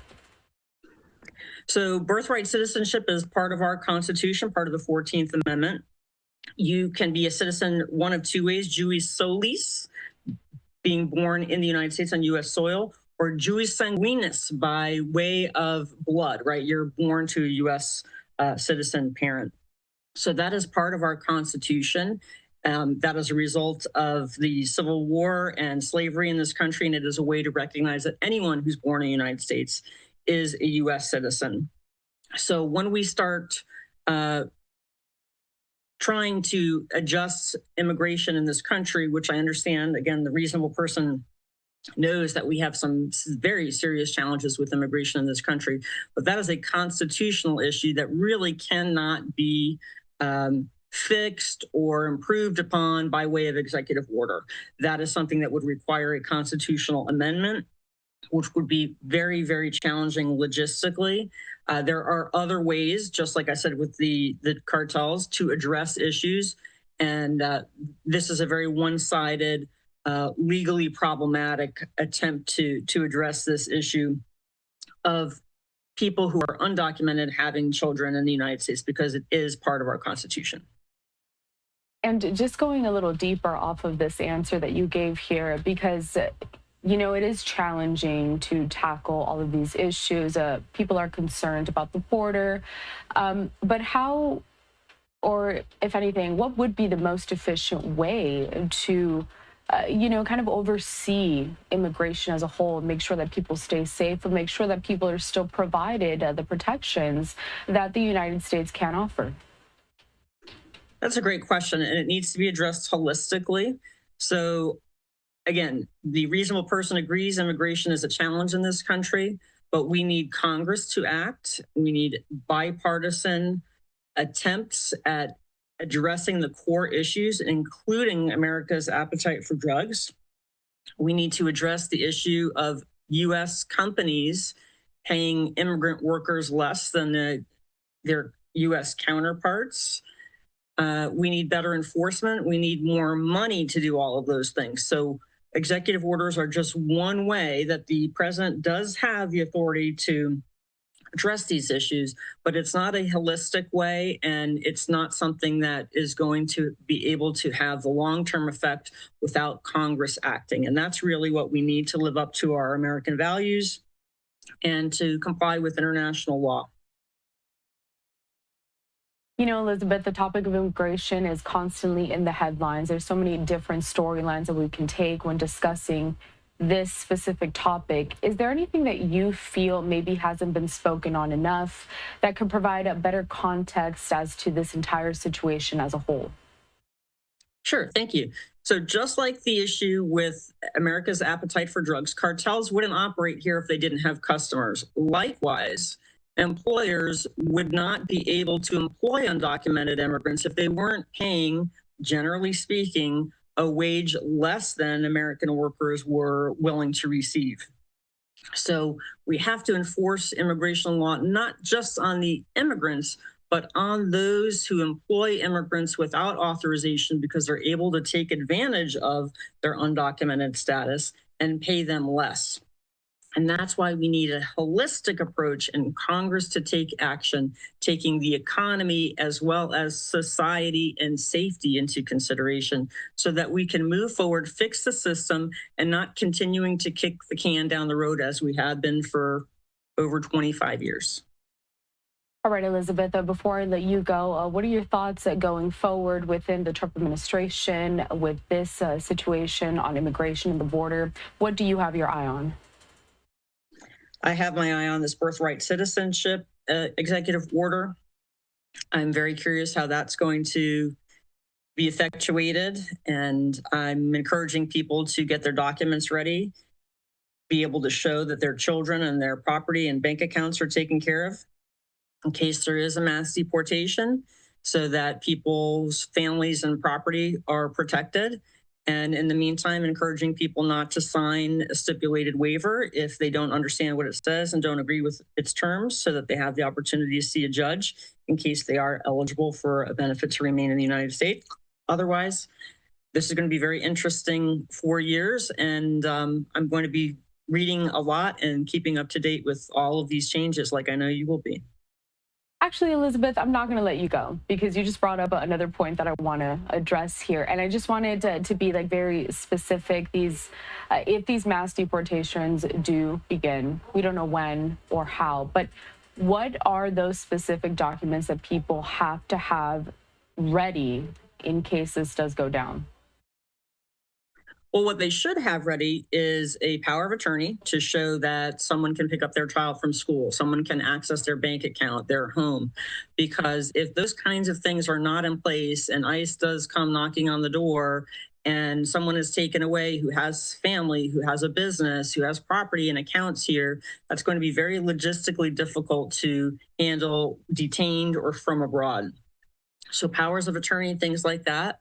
Have a family and friends aware of where important documents and keys, things like that are, so that you're prepared. It's late in the game now to start looking for solutions for people who are here undocumented, but it's not too late. There may be opportunities for people who are here without documentation or who are not sure of their status to get legal help. But right now we're moving on toward if you are undocumented and you are picked up, how do you protect your family and your property? That's going to be the question, at least in the time being. Elizabeth Ricci, partner at Rambana and Ricci, adjunct immigration law professor at Florida State University. We appreciate your time here at Live Now from Fox. There's a lot to look out for within the next 4 years of this administration. So, of course, we'll be happy to check in with you soon to see how all of this develops. Let's do that. Thanks. Of course. We want to step away for a quick commercial break here at Live Now from Fox. The Live Now look at the White House over in Washington, D.C., because a lot of the program today is going to be focused on these executive actions and what President Trump has done within the first few hours of his time in the Oval Office. We'll be right back.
Welcome back here to Live Now from Fox. I want to take you out to this live picture that we're just getting into our newsroom. Take a look at this. It is just outside of a Washington, D.C. correctional facility, and we are expecting to see most likely some of these January 6 rioters leaving. They were pardoned by President Trump. So in case you have not been following the news or you weren't with us during our coverage yesterday, of course, the president signing a slew of executive orders within the first few hours of being sworn in as the 47th president. Now, the president did pardon and commuted the prison sentences or vowed to dismiss the cases of all 1,500 plus people charged with crimes in the January 6, 2021 Capitol riot, including people convicted of assaulting police officers, using his clemency powers on his first day back in office to undo the massive prosecution of unprecedented assault on the seat of American democracy. He also ordered the Attorney General to seek the dismissal of roughly 450 cases that are pending before judges stemming from the largest investigation in Justice Department history. Trump's move clears a path for the release from prison of individuals found guilty of violent attacks on police and leaders of far-right extremist groups convicted of botched attempts to keep Trump in power after he lost the 2020 presidential election to Democrat Joe Biden. That's not the only thing that he was really focused on during all of these pardons. We also know that he is rolling back protections for transgender people. Now, based on Donald Trump's executive order, the definition of what is male or female will be based on whether people are born with eggs or sperm, rather than on their chromosomes. The change is being pitched to protect women from, quote, gender extremism. Under the order, federal prisons and shelters for migrants and rape victims would be segregated by sex as defined by the order, and federal taxpayer money could not be used to fund transition services. Besides that, we did just have a conversation right before the break discussing some of these border and immigration policies that President Trump is also installing with those executive orders. So Donald Trump announcing his plan to launch the largest deportation program in American history. The plan including ending President Joe Biden's catch and release policies, reinstating Remain in Mexico, building the border wall, ending asylum for people crossing the border illegally, cracking down on criminal sanctuaries, and enhancing vetting and screening of immigrants. That's according to a White House email that was sent out on Monday, so just yesterday. Trump's deportation operation will address the record crossings of the border of criminals under the prior administration. Now, Trump also signing an order attempting to end birthright citizenship. And earlier today, we did showcase quite a few news conferences held by attorney generals across the country as they are pushing back on that executive order from the president that, again, was just signed yesterday. Let's take a look at how some of these cities across the country are preparing for some of these promises that Trump did make during his 2024 election season and during his campaigns. Let's check in with Fox 32 in Chicago and take a look at how they're bracing for some of this immigration crackdown.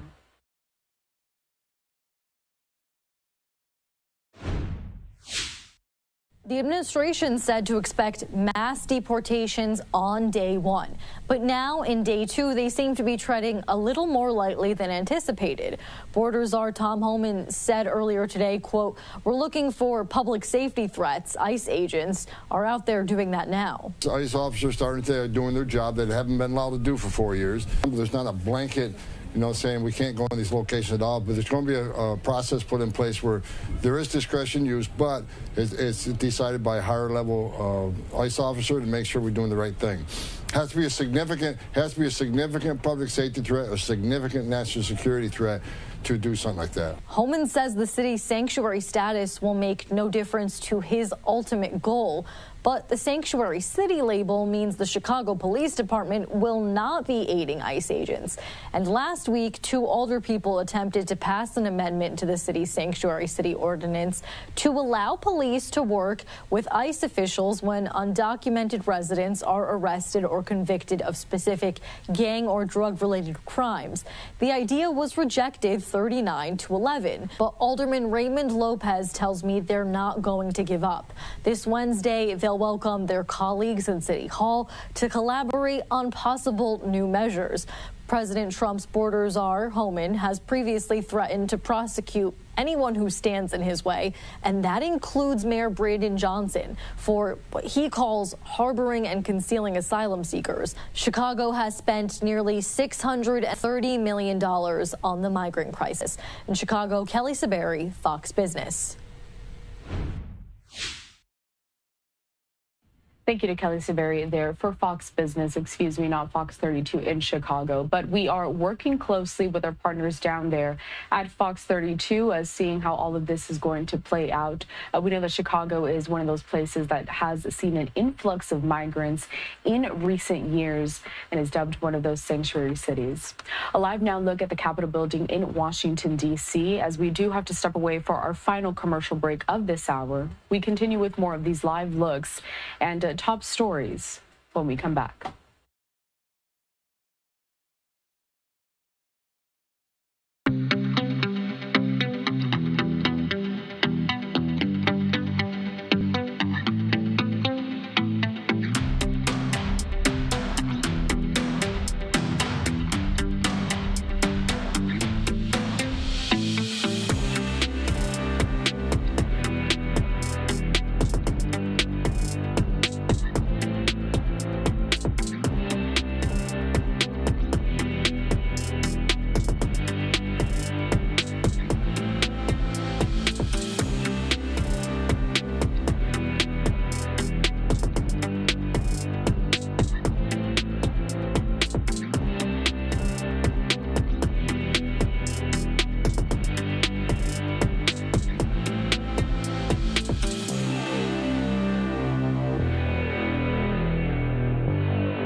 Welcome back into Live Now from Fox. On your screen, you are taking a look out of Biloxi, Mississippi.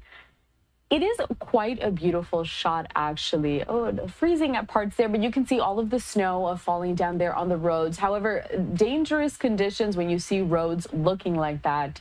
And we know that a rare winter storm is charging through not just here in Mississippi, but also parts of Texas and the northern Gulf Coast, leaving New Orleans and Houston frozen most of the day today. I also have a couple of more live pictures.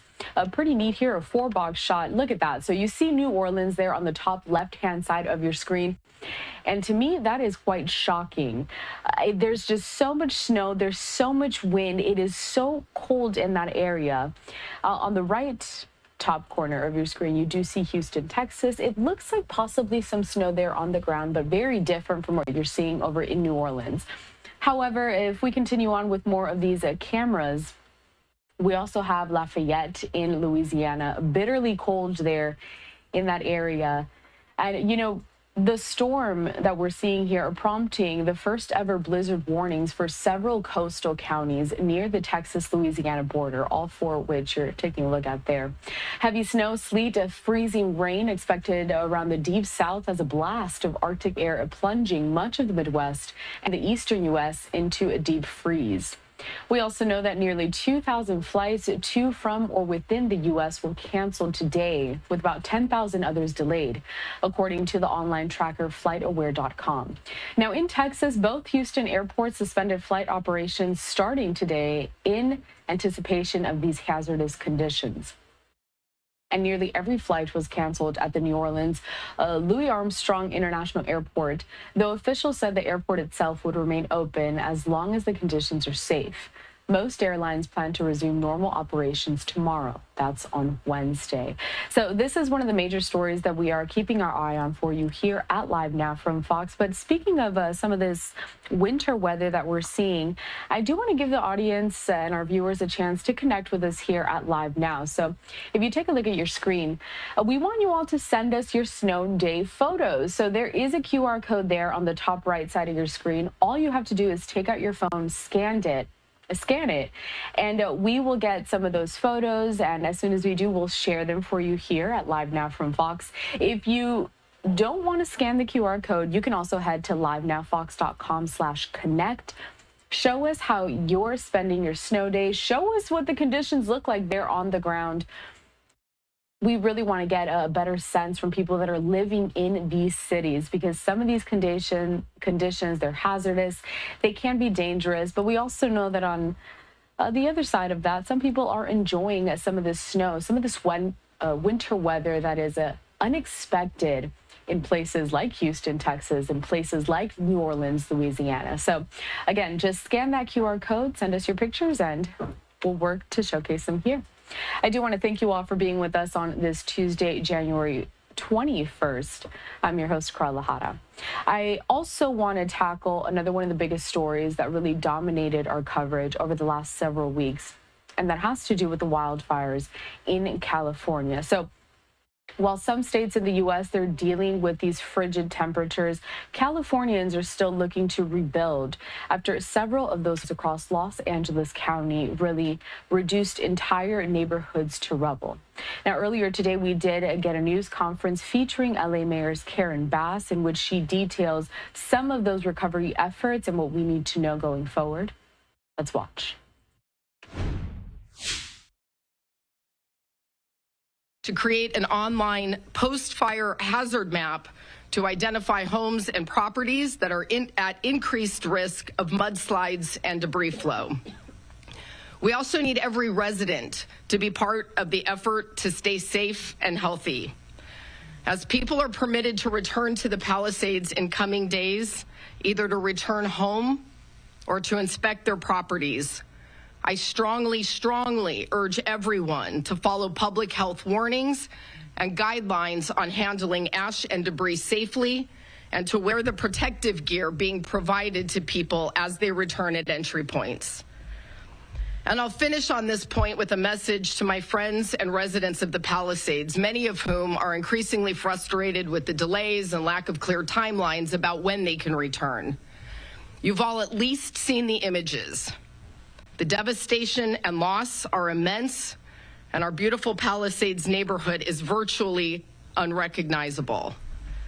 The work needed just to make the roads drivable and the area safe enough to allow people to start coming back has been a massive undertaking. I want to thank the hundreds of workers who have been on the ground, clearing fallen trees, broken power lines, turning off broken gas and water pipes, and sweeping nails from the streets, because the last thing residents need right now is a flat tire on top of everything else they're going through. As we go through this traumatic experience together, I want to reassure Palisades residents that we will be with them every step of the way, and that we will do everything we can to contain the damage already done and protect the health and safety of our environment and our community. Thank you. Next, Chief Crowley. Good morning, everyone. Your LEFD has had a very busy 24 hours. There were 3 additional brush fires fueled by high winds and dry vegetation within the city. I am happy to report that all 3 fires were kept very small and involved Griffith Park, Granada Hills, and the Tujunga areas. Due to the robust deployment models that included 64 additional resources and quick, decisive actions by LAFD firefighters, no homes were damaged or destroyed, and no evacuation orders were issued. In addition to responding to these brush fires, there were 3,370 911 calls for service that required 642 ambulance transports. The wind event will begin to decrease in intensity this afternoon. However, a fire weather watch remains in effect Tuesday evening through Thursday evening with gusty Santa Ana winds and very low relative humidity. I'll now provide a brief update on the Palisades fire. The fire remains at 23,713 acres with 61% containment. Damage assessments are ongoing, and as of today, there have been 6,207 structures destroyed. There are currently 5,337 personnel assigned to this incident, and repopulation efforts continue today. I want to take the time to thank the community for your continued support and readiness. Our focus remains on full containment and extinguishment of this fire. A heartfelt thank you goes out to all the firefighters, first responders who have worked day in and day out for the past 14 days straight throughout this crisis. And as we enter and begin the 3rd week of this disaster, our resilience and commitment to the community will continue to be unwavering. Next, I'd like to introduce LAPD Chief Dominic Choi. Good morning. So today I'm going to provide a couple of updates on the status of what LAPD is doing related to the Palisades fire. First, the Los Angeles Police Department has completed an exhaustive search for any missing persons or deceased individuals within the Palisades burn area in the city of Los Angeles. And at this point, we have 5 confirmed fatalities or deaths related to the Palisades fire in the city of Los Angeles. Secondly, we stand at 44 total missing persons that have been reported. I'm happy to say of those 44 missing persons, only 1 missing persons report remains unresolved. We believe that we will have a resolution to that last report shortly. As you can see, the burn area continues to present hazards and challenges for all first responders and residents. Your safety remains our priority, and therefore, our repopulation efforts must be methodical and sensitive to the needs of those communities going in there. So please know that all of our unified commanders are doing everything they can to allow safe access to the residents in this community as soon as they can. And I thank all of you for your patience. Specifically on the Palisades Highlands repopulation, so on January 19th, the Los Angeles Police Department established a community staging area at 1150 Pacific Coast Highway in Santa Monica in Lot 3. This was done to establish an orderly, residents-only repopulation plan for specifically the Palisades Highlands. The following process will continue today, and as other zones open up, this process will be the same and only will change if there's a need to change that process. Any new openings will be communicated by the Unified Command to our Joint Information Center and will be pushed out on all of our city websites and public-facing information portals. So again, this process is for residents only, and we ask that non-residents do not respond to the staging area. This community staging area is a collaborative effort between the Los Angeles Police Department, the California Highway Patrol, and the Los Angeles Department of Transportation. We're encouraging community members to respond to Lot 3 by traveling northbound on the California Incline, negotiate a left turn onto PCH, and stage their vehicle in the number 3 lane along the curb. Officers will be present to provide direction into the parking lot. Residents, once in the parking lot, will be asked to provide identification or documentation that validates their residency within that community. Residents will be offered access kits containing N95 masks and goggles for their safety, but we also encourage all of you, if you have your own personal protective equipment, to bring that as well. Once groups of vehicles are validated, the California Highway Patrol will escort caravans into the Palisades community, Palisades Highlands community. LAPD will have units available in this community to provide safe passage out of this community if you choose not to stay.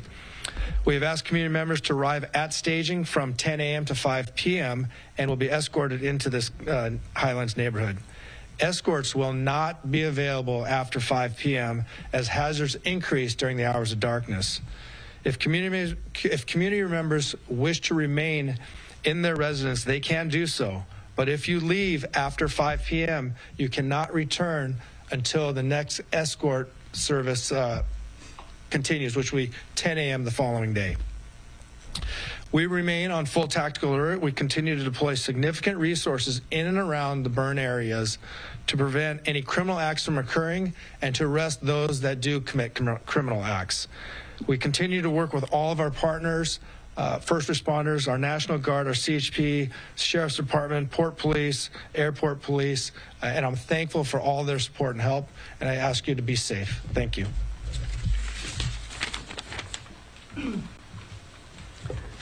Let me also acknowledge Keith Mose, the General Manager of the Bureau of Street Services, and Julie Allen, the Assistant GM of Sanitation Department. I'll take your questions.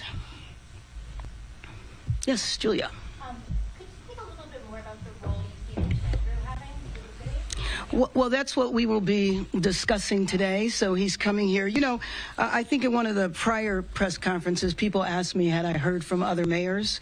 And I definitely have, and they've wanted to come and offer their experience, their guidance, and their expertise. And Mitch is in that. So we'll be talking about that today.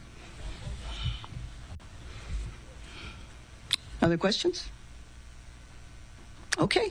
Thank you. Thank you, everyone.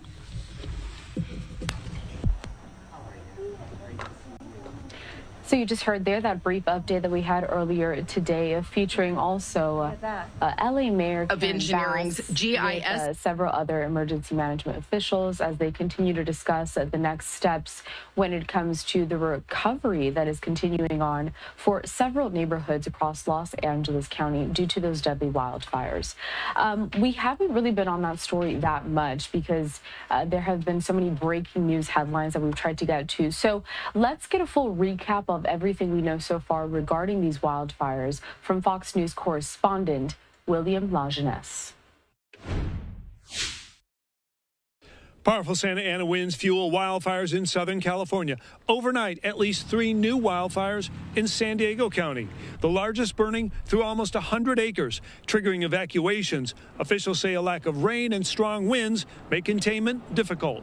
We haven't had any precipitation in the last few weeks, months, so all that fuel is extremely dry out there. In Los Angeles, fire crews had been making good progress, but humidity remains low. And with those Santa Anas kicking back up, officials are on high alert for any new fires that could spark in the coming days. The vegetation is critically dry, with relative humidity nearly 10%. This means that if it is ignited, extreme fire weather and behavior is probable. So everyone here urges the community to stay alert. Meanwhile, as more people return to what is left of their homes, there is growing concern about air quality. The fires burn through paint, furniture, and electronics, creating mountains of toxic ash that may contain harmful materials like lead and arsenic, which thousands of residents could be exposed to as they assess the damage. There's ash on the roof, there's ash in the driveway, all in the yard, and I can see it every time I use my my blower. Winds were clocked at 102 miles an hour in the mountains east of San Diego, but are expected to die down today and Wednesday. In Malibu, California, William Lajeunesse, Fox News.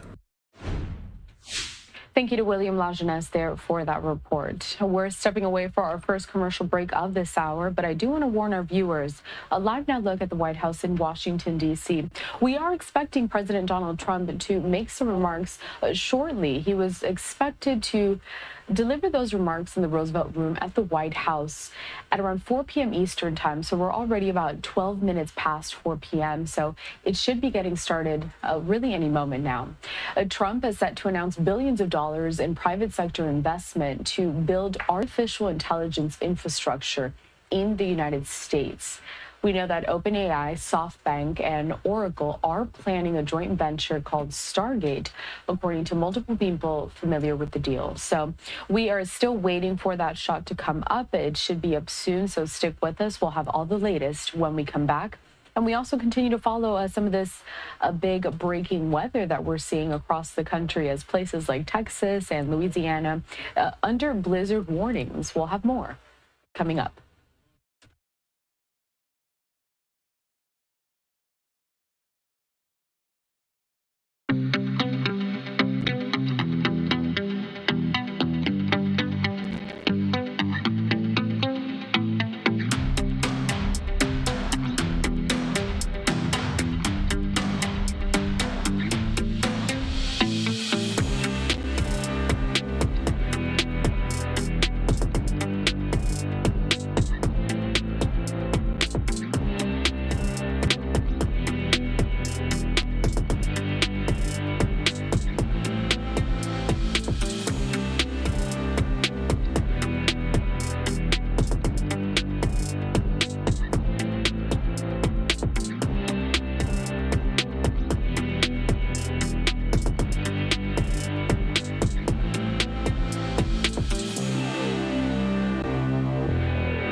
Welcome back into Live Now from Fox. I'm your host, Karal Lahada, and we're still following the major weather event impacting some of these Gulf Coast states. So taking a look here at this 4-box live pictures that we have in New Orleans and Lafayette, Louisiana. We also have a couple of different vantage points out of Houston, Texas. So a winter storm that's stretching over 1,000 miles is slamming these states. Some parts of Louisiana are under the first blizzard warning ever, and you can really tell by some of these pictures that we're getting there. But I also want to bring into the conversation now Fox's multimedia reporter, Bowen Kedrovich. He is joining us live out there in Louisiana. Bowen, I'm looking at the background. It looks very cold over there. Hey, Karal, yeah, definitely not something people sign up for when they think they're going to live in the South. This is the downtown area of New Orleans right behind me here, and you can just see how much snow this area has gotten throughout the day here. And it's been starting to come down a little bit nicer now. Earlier today, these winds, it looked like the snow was just whipping completely horizontally. But now it's starting to come down a little lighter, but look at all this snow that has accumulated here today. And a lot of people have been enjoying the day out here. I've been seeing a lot of people kind of start snowball fights, even take their dog out for walks.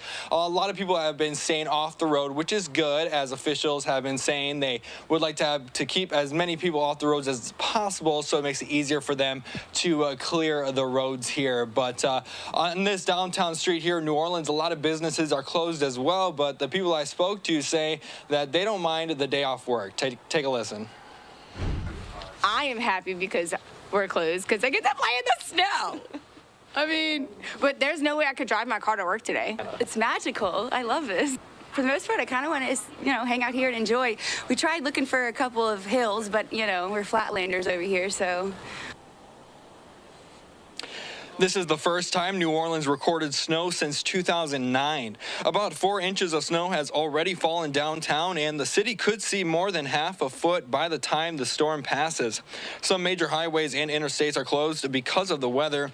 The Louisiana Department of Transportation has crews out putting salt and sand on the roads, and the department reports no major car accidents so far, but officials warn you shouldn't get right back on the road after the storm ends. In this type of a situation here, we get some flurries or some snow. I've seen it before. I've lived here a long time. And in the afternoon, basically, you have the snow melting, and then everybody goes back upon their business the next day. This is not the case. Cold temperatures are going to be here for about another 48 hours. And local officials and obviously state officials are going to have to lead us and let us know where we're going. We're going to have ice on the roads and that type of thing. It could be a very potentially dangerous situation. He says the city never had this much snow before, so it is challenging for the crews to take this on all themselves. So the Arkansas Department of Transportation is bringing in snowplows themselves to help out. Corell, I'll send it back to you. So, Bowen, I know that you spoke to some people that live down there in New Orleans. They're having a lot of fun on their snow day. I want to ask, are you enjoying it as well? It honestly feels like a blast from the past. I actually grew up in Wisconsin, so kind of waking up today, I felt like I was back in the Midwest. Kind of a cool sight to see, not something I would have ever thought we would be seeing here. This much snow on the ground in New Orleans here, this far down south. So kind of cool to see, but still trying to stay warm at the same time. Yes, no, please stay warm. I see that people back there are trying to trek through this snow, and I'm glad you pointed out that this is not normal because I was very surprised to see this live picture out there in New Orleans. But Fox multimedia reporter Bowen Kedrovich, we appreciate your time. You stay warm out there. Thank you. All right, and I know that a little bit at the top of the hour, in fact, we did ask a lot of our viewers to send us their snow pictures, and I'm happy to report that we've gotten quite a few of them. So let me pull some up right now. Let's roll through them, shall we? Take a look here. We have this photo from Angie. This is over in Pensacola Beach. This is Florida. Snow on the Emerald Coast. I don't know what is going on here, but snow in Florida, that is just as wild as snow in New Orleans. Caitlin Jenkins showing us this lovely photo out there in Baton Rouge, Louisiana. Beautiful picture, guys. Thanks for sending it. And then, oh, look at that. So much fun. This looks like an actual Christmas card from Alex Vincent over in Dry Creek, Longville, Louisiana. That is just absolutely beautiful there. And then, oh, I love a good animal photo. And this is from Jake in Pensacola. This is Pensacola, Florida. There's that much snow there. I can't really believe this right now. So you can see him here holding a cute little cat. We've lived here for 18 years. This is a first for us. Okay, I can imagine. And that cat, looks like he's also confused. And then Caleb Drago, Central, Baton Rouge, Louisiana. I'm loving the animal pics, guys. This is what I want to see on this Tuesday. It's just really uplifting my spirits, but that's a cute little dog there enjoying all of that snow. So remember that throughout the day today, we would love to showcase all of these wonderful snow day pictures. If you guys want to send them here to LiveNOW from Fox, all you have to do is scan the QR code there on the top right-hand side of your screen. You can also go to LiveNOW, fox.com/connect. Show us how you're spending your snow day. I'm loving the animal photos. I'm loving seeing the kids having fun. And I just think it's so cool to showcase how much snow is falling in parts of the country that really do not see snow that often.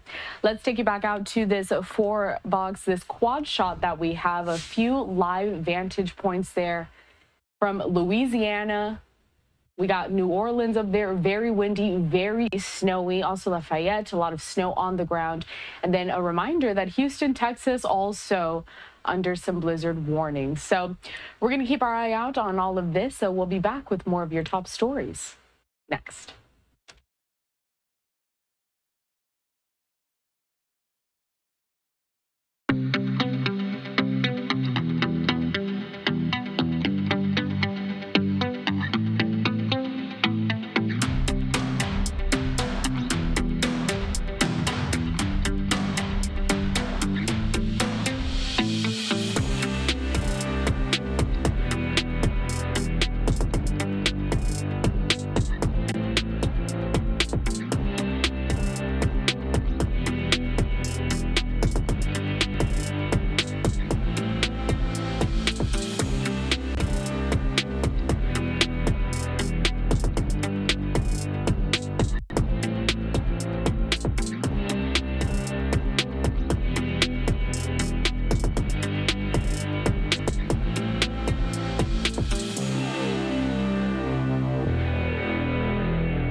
Welcome back in here to Live Now from Fox, where we do want to continue to focus on some of the severe weather, the freezing cold temperatures that some parts of the country are seeing. A reminder that we are expecting President Trump to make some remarks at the White House today. Now, we do not see a shot up just yet for that, but we have our eye on it. And as soon as that gets started, we'll bring it to you live. But in the meantime, let's continue on with some more of this severe weather. And just a reminder to you all, I'm going to put back up this graphic because we want to see your photos. Send us your snow day photos, scanning the QR code there. It will take you directly to a website where it's very easy. You just upload the photo. You can add a cute caption to it. You can also go to LiveNOW. Fox.com/connect. Show us how you're spending your snow day. We've gotten some great photos so far of folks out in Florida and Louisiana, two places that really rarely see these snow events. So I hope you all are having fun with that, but also please stay safe, you guys. During the storms, I mean, it could be very hazardous conditions, as we know. I want to bring back that quad box that we have because just some striking images. I see the snow falling even more and more down there in New Orleans, Louisiana. I mean, it looks like almost whiteout conditions there. And I'm not really too sure, but this looks like possibly, I don't even know if that's like a ski lift, a ski resort, but would that be there in Louisiana? I don't even know right now, but either way, it does look like great skiing weather. So let's see some more of these states, what officials are saying as they are also watching out for some of these major weather conditions. A bit earlier on today, we did hear from the governor of North Carolina as he's also discussing what they're seeing on the ground in that state in terms of weather. Let's watch.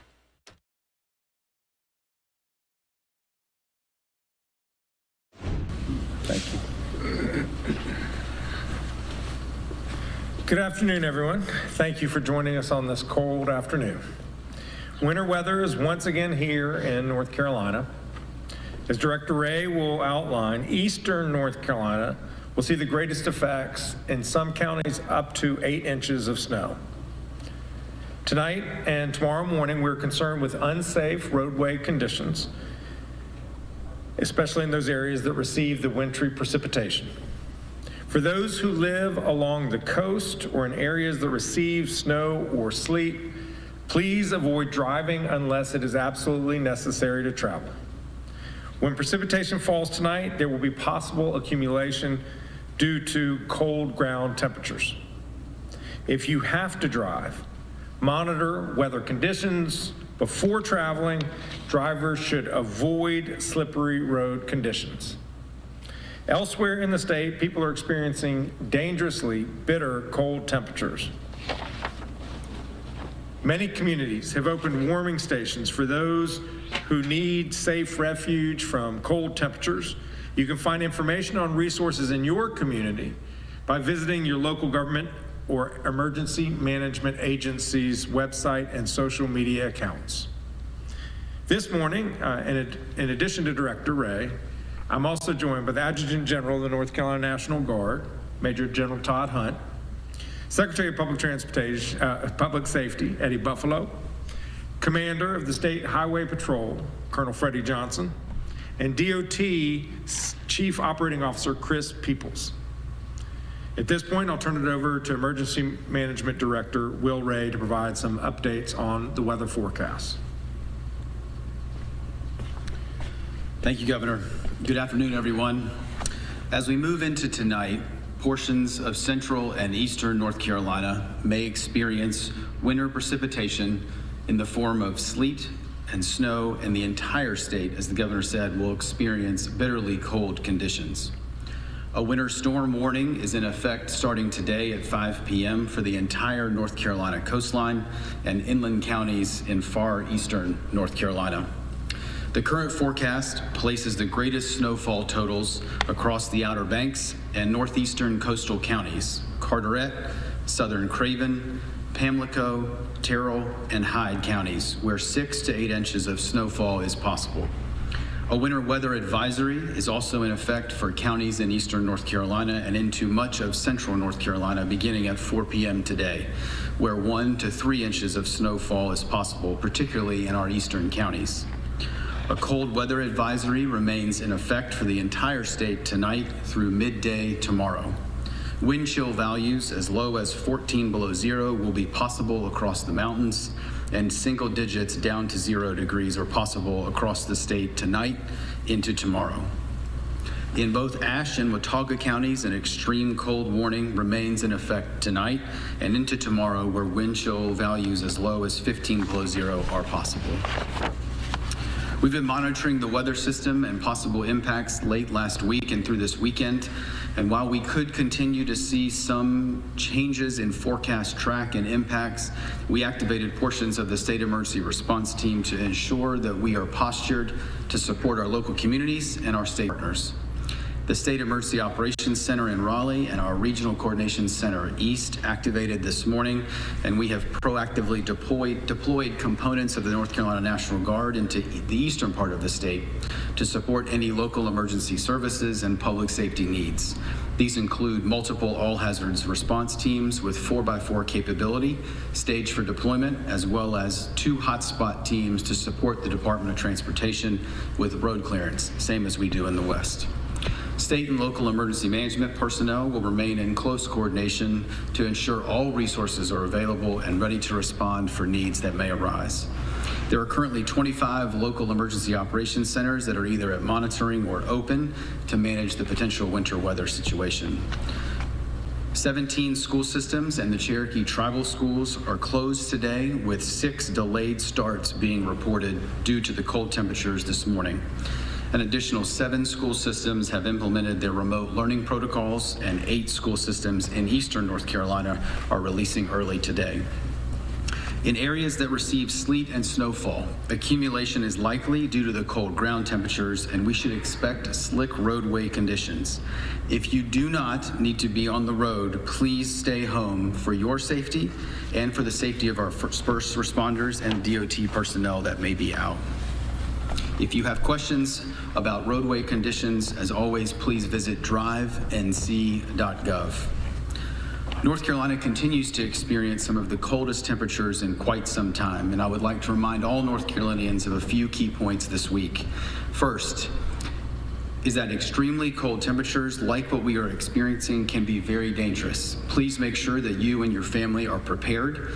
And as we move through the week, please make sure you're dressing in layers, covering exposed skin, limiting time outdoors, specifically taking care of pets and other animals, and conserving energy where you can. You can find more about how to ensure that your family is ready for cold temperatures and winter weather by visiting readync.gov. Second is that ice may also form on ponds, creeks, and rivers with temperatures like we're experiencing. In North Carolina, the ice is never safe for anyone or pets to walk on. While it is a rare sight here, please enjoy it from the safety of the shore. Finally, for those in western North Carolina continuing to recover from the devastation of Tropical Storm Helene, if you need resources, assistance with housing, or help navigating the recovery process, please call the North Carolina Disaster Case Management Program at 1-844-746-2361 or visit ncdps.gov/Helene. The North Carolina Disaster Case Management Program was established to guide survivors through the recovery process, to assist with making a recovery plan to fit those individual needs, and to find resources to assist each survivor. As a reminder, you do not have to apply for FEMA assistance to receive assistance through this state program. Thank you, Governor. Thank you, Will. I also want to thank the DOT crews who've been preparing for the storm and have begun pre-treating roads focusing on eastern North Carolina.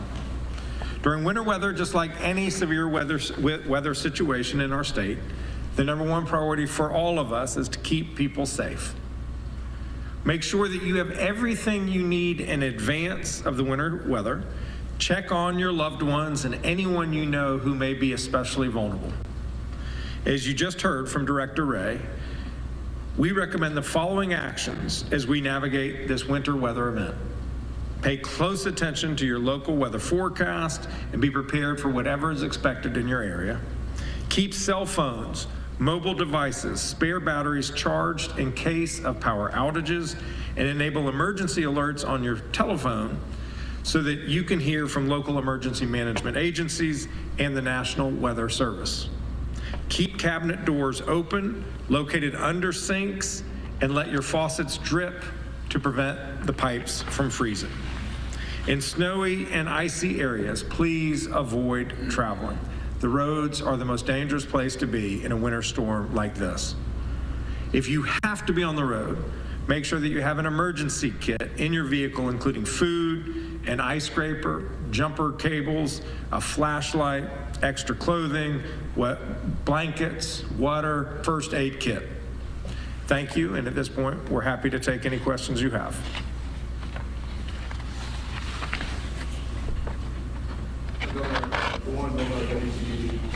If you could take a look at previous storms, what have we learned from those previous storms that we've been able to apply to the response today? These folks are always on their front toes. So they anticipated this storm last week and began their preparations. The Department of Transportation has been brining the roads to make it harder for the ice to stick to the roads. Highway Patrol has all of their folks out making sure that they're tagging cars and getting them towed so that we're not worrying about these stray cars on the side of the road and do they have a person in them or not. The National Guard has put advance troops in eastern North Carolina and Kinston so that if there are needs for them to go out and rescue folks, they're on the ground ready to do it. So one unfortunate reality of living in North Carolina is we have a lot of bad weather. And when we have that weather, it gives us the experience to know what we need to do in anticipation of a storm. These things happened last week when we had the other winter weather event, and to my knowledge, no one died on the roads because of the storm.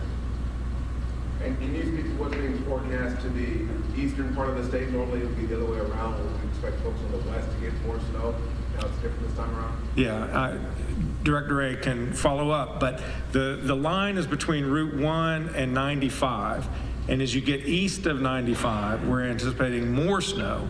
And as you get west of Route 1, less snow. It is counterintuitive from what we traditionally have when it comes to winter weather. No, Chair, you understand that this is not a question, but I just want tell you how much I appreciate the National Guard, the state troopers, and all that fine work that you do. Up and down the road is a real small part of CRB, and it's always nice to know you'll get home safely. These guys work hard. I know you talked a little bit about it, but what would be your main key points for viewers to know with this snow that's supposed to be coming on ice? Yeah. The main thing is we want folks to stay home. If you can stay home, stay home. Put on an extra sweater, maybe turn your temperature so it's not quite as hot as you might want it to be. We want to try to reduce the load demand on the grid for power. But stay home, make sure you have all the supplies you need, the food, water. And if you have to get on the road, just drive safely. Know that there could be ice at any place. What would be your message to school districts? Some have already canceled school for tomorrow, others are already on like a 2-hour delay. What guidance would you have to other districts who have yet to make a decision to be impacted? Yeah, I don't have guidance. I'll see if Director Ray has. Essentially, each community needs to decide what's best for itself. But Director Ray? I think, as the governor said, I think each school system is going to evaluate what their needs are. Obviously, last week we saw a number of school systems that had lingering impacts from some of that snow and ice well after other school districts around it have been able to open. I think, as the governor said, obviously DOT's focus has been on state and federal roadways. Some of the secondary routes we know can often be a challenge, especially with the cold temperatures. We know that some of the winter precipitation that we get may remain on those roadways for some period of time. Again, we know many of the school systems are right now evaluating what's going to be best for both the students and bus drivers and school faculty and staff to make sure that folks are safe. We're listening here to a news conference that was held earlier today, a press conference, in fact, featuring the governor of North Carolina there and several other emergency management officials discussing some of the winter weather that their state is seeing, similar to what folks down in Louisiana and Texas are also seeing at this time. And I know that we had asked all of our viewers to send us some of their snow day photos. So I want to go ahead and showcase some of those for you next. Take a look at this, a really sweet one that we just got from Hannah Zalazar. They're in Texas, baby's first snow day. That is so sweet, and she looks so warm and comfy. We also have Mia Spear, Broussard, Louisiana. They got so much snow, they were able to build a snowman, and it looks like it's all Mardi Gras themed, which I love. I love a good theme. And then Kendall Floyd here, Milton, Florida, 6 inches of snow so far. Dog here having a good day, good snow day there. And then Daryl Cleworth, 39 years living in the South, never anything like this, 6 inches of snow there on the ground. That is a beautiful photo, though. Maybe not the best pool day, but still very nice to see, at least through a picture. Remember, you can send us your snow day photos. All you have to do is scan the QR code there at the top right-hand side of your screen or head to livenowfox.com/connect. We still have plenty more of these top stories and live events to get to, but first, a quick 2-minute break.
Welcome back, and thanks for joining us here at Live Now from Fox. We are still waiting for President Donald Trump to make those remarks in the Roosevelt Room over at the White House. So still waiting to get that live picture from inside there. Should be happening very soon, but I do have a live picture from outside of the White House over in Washington, D.C. And I want to turn our attention now to another story that we have been following very closely. The feds are investigating after somebody shot dead a U.S. Border Patrol agent in Vermont. It happened a few hours after President Trump's inauguration while the agent was making a stop 20 miles from the Canadian border. So joining us now to bring us all the latest that we know from this entire situation and investigation is a Fox multimedia reporter, Kaylee Schuyler, as she is joining us live down there in Vermont. Kaylee, what do we know? Good evening, Carell. Well, two people were in the car during the traffic stop. One of the suspects died in the shooting, and the other person was injured and is in custody, according to the FBI. Now, a source confirms reporting from the Washington Post that one of the suspects is a German national who overstayed a visa. The FBI brought in remote-controlled robots last night to inspect a backpack and other items at the scene where the agent died. He was 44-year-old David Mayland, a 13-year veteran of the U.S. Border Patrol. He worked in the Swanson sector, which covers Vermont and parts of New York and New Hampshire. Last year, agents in the Swanson sector arrested a record number of people, more than 9 from 97 countries. But there are questions right now about how this shooting went down. I want to extend my heartfelt condolences to Agent Mayland's family, friends, and colleagues. The FBI is leading this investigation, and the Vermont State Police will continue to assist in any way they can. Information is still being collected, and we don't have more to share at this point, unfortunately. The last time a border agent was killed by gunfire was in Arizona in 2010. Carell. Kaylee, thanks so much for bringing us that update down there. I can also see very snowy conditions over in Vermont, similar to what we're seeing across parts of the country. But Kaylee, we'll check in with you soon to see how all of this develops going forward. Thank you. So we do want to move on and to continue to cover some of these big storylines that we have today, all of the breaking news headlines, really concerning a lot of it having to do with President Donald Trump, now officially the 47th president of the United States. And it does look that we are finally getting that live picture from inside the Roosevelt Room there at the White House. They're doing a quick mic check. So as you can see, we are waiting for the president to make those remarks. Now, he has spoken already quite a few times, holding very many speeches last night during several of those inauguration ceremonies. A little bit more on what we are expecting to hear today from this latest speech given by the president. So again, they're just doing a mic check. They're framing up the scene there so we can bring it to you. So here's what we know. President Donald Trump expected to announce a massive new infrastructure initiative on his first full day in office. That's according to a statement given by the White House just today. White House Press Secretary Karoline Leavitt teasing the announcement during an interview on Fox and Friends Tuesday morning, saying that Trump would hold the event at 4 p.m. Eastern time to detail the initiative. Now, as you all can see, it is about 4:46 Eastern time. So we're running a little bit late, but now that we finally have this vantage point from inside the Roosevelt Room and we're seeing that they did a mic check, it should be getting started very soon. So what I'm going to do before this does get underway is I'm going to use this opportunity to step away for our final commercial break of this hour. We are planning to air all of the president's remarks in full without breaks, no interruptions. So we'll get out to this next.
Welcome back, and thank you all for being with us here at Live Now from Fox on this Tuesday, January 21st.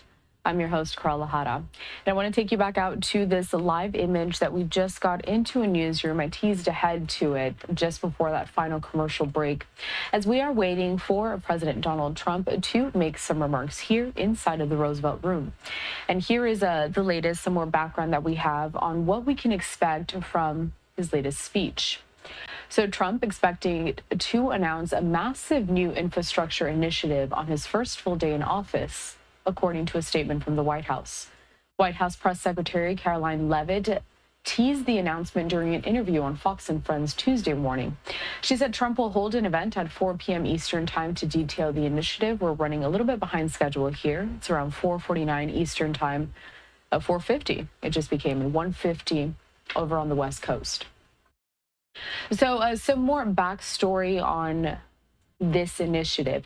As a candidate in 2016, Trump had promised to push a $1 trillion infrastructure bill through Congress. Now, he talked about the topic as a president often during his terms from 2017 to 2021, but it did not come to fruition. Former President Joe Biden signed a $1 trillion infrastructure bill into law in 2021 with Republican and Democratic lawmakers to fund thousands of projects to rebuild roads and bridges and fund new climate resilience and broadband initiatives. Now, the second Trump administration and the new Congress will have opportunities to put their stamp on the infrastructure law that Biden passed. Agency officials will be able to award tens of billions of dollars in remaining competitive grants, Brookings Institution said in a blog back in November. The president also announcing on his Truth Social account that he would be firing more than 1,000 presidential appointees, quote, who are not aligned with our vision, including some high-profile names. Trump fired chef and humanitarian Jose Andres from the President's Council on Sports, Fitness, and Nutrition, retired General Mark Milley from the National Infrastructure Advisory Council, former State Department official Brian Hook from the board of the Wilson Center, and former Atlanta Mayor Keisha Lance Bottoms from the President's Export Council. Biden also removed many of Trump's appointees in his first day in office, including former Press Secretary Sean Spicer from the board overseeing the U.S. Naval Academy. Trump also planned to announce a new partnership to invest in artificial intelligence today. Now, three major business leaders, SoftBank Group's CEO, the OpenAI CEO, and the Oracle Corporation chairman were scheduled to join Trump in the afternoon. I do believe it is for this event to announce the creation of a new company called Stargate, which would invest up to $500 billion over the next 4 years in AI infrastructure, according to the White House. Stargate does intend to start building on the project in Texas. So that's just a bit of an overview of what we are expecting to hear from the president today during the speech that we just lost that shot. This is a live look outside the White House, and we lost both of them. So we had that live look inside, and then we had another one where we had kind of like the side profile there, but here replacing that inside look is the Capitol building over in Washington, D.C. So we'll see if we get that live look back into our newsroom. We're working to see who could possibly have that camera inside the room, and we'll bring it to you as soon as we do get it back up and running. Very cool shot there over the Capitol building. In the meantime, we also have this, a live look just outside of the White House in Washington, D.C., where we see that a microphone is set up. And I do believe this is going to be the congressional leaders' stakeout. It's possible that we may hear from congressional leaders coming up very shortly here, as we have heard from so many officials across the country. After just a few hours ago, well, a day ago, in fact, President Trump was sworn in to be the new 47th president of the United States. So I'm just lingering on these shots for a moment here because we are routing in another live look from inside of the Roosevelt Room as we are waiting for Trump to make those announcements. But in the meantime, we have seen that the president has been very active, very busy in these first few hours, of his presidency. And I want to stick to some of these executive orders that he did issue and that he signed. One of those being in order to keep TikTok open for 75 days. Now, that was a major story that we covered over the last several days as TikTok was set to go dark after the Supreme Court upheld a ruling. And this all has to do with certain congressional leaders being concerned about the national security risk of TikTok because it is owned by a Chinese-based company. But in regards to the popular social media app, the president did sign an executive order granting TikTok a 75-day reprieve to continue operating in the U.S., allowing its China-based parent company additional time to secure a U.S. buyer. As part of his remarks, Trump suggested that the United States should receive 50% ownership of the platform, which he estimated to be worth $1 trillion. The move provides temporary relief for TikTok's 170 million U.S. users, but national security concerns and legal questions about the order still persist. And then we do have this live look once again inside the Roosevelt Room. My producer was able to find this shot here. So still waiting for this to get underway. As you can see, no one is speaking up there at the podium. It should get started soon. And we also have another live look that just came into our newsroom. I just want to tease ahead to this because later on today, we are expecting for Harris County Judge Lina Hidalgo. It's supposed to start soon, in fact. I'm pretty sure. She's going to give an update to that severe winter weather that parts of Texas is seeing. So we did one live hit with a reporter down in New Orleans, Louisiana, Bowen Kedrovich, where he showed us the conditions down there. The Associated Press reporting that a rare winter storm charging through Texas and the northern Gulf Coast left New Orleans and Houston frozen on Tuesday, closing highways, grounding nearly all flights, and canceling school for millions of students who are used to really hurricane dismissals than snow days. It's a very interesting situation that we're seeing developing, and we've had a lot of our viewers also send in some of their snow day photos. So we've seen some heavy snowfall in parts of Louisiana, in parts of Texas, and also parts of Florida. We're talking about 3 states that really are more accustomed to severe heat than severe cold. The storm has prompted the first ever blizzard warnings for several of those coastal counties near the Texas-Louisiana border. Heavy snow, sleet, and freezing rain are expected around the deep south as a blast of Arctic air plunges much of the Midwest and eastern U.S. into that deep freeze. So this is supposed to get started fairly soon now. I do believe at 5 p.m. Eastern time, possibly. But the major story that we still have our eye on, and I want to bring back this live picture, is President Donald Trump is set to make an announcement on a new infrastructure initiative. Also going to be discussing some investments made into artificial intelligence, some of the companies that are going to be building on their companies here in the U.S., investing into the country. So still a lot to look forward to here, especially because we've seen it's already been such a busy first few hours for the president, where he signed quite a few executive orders.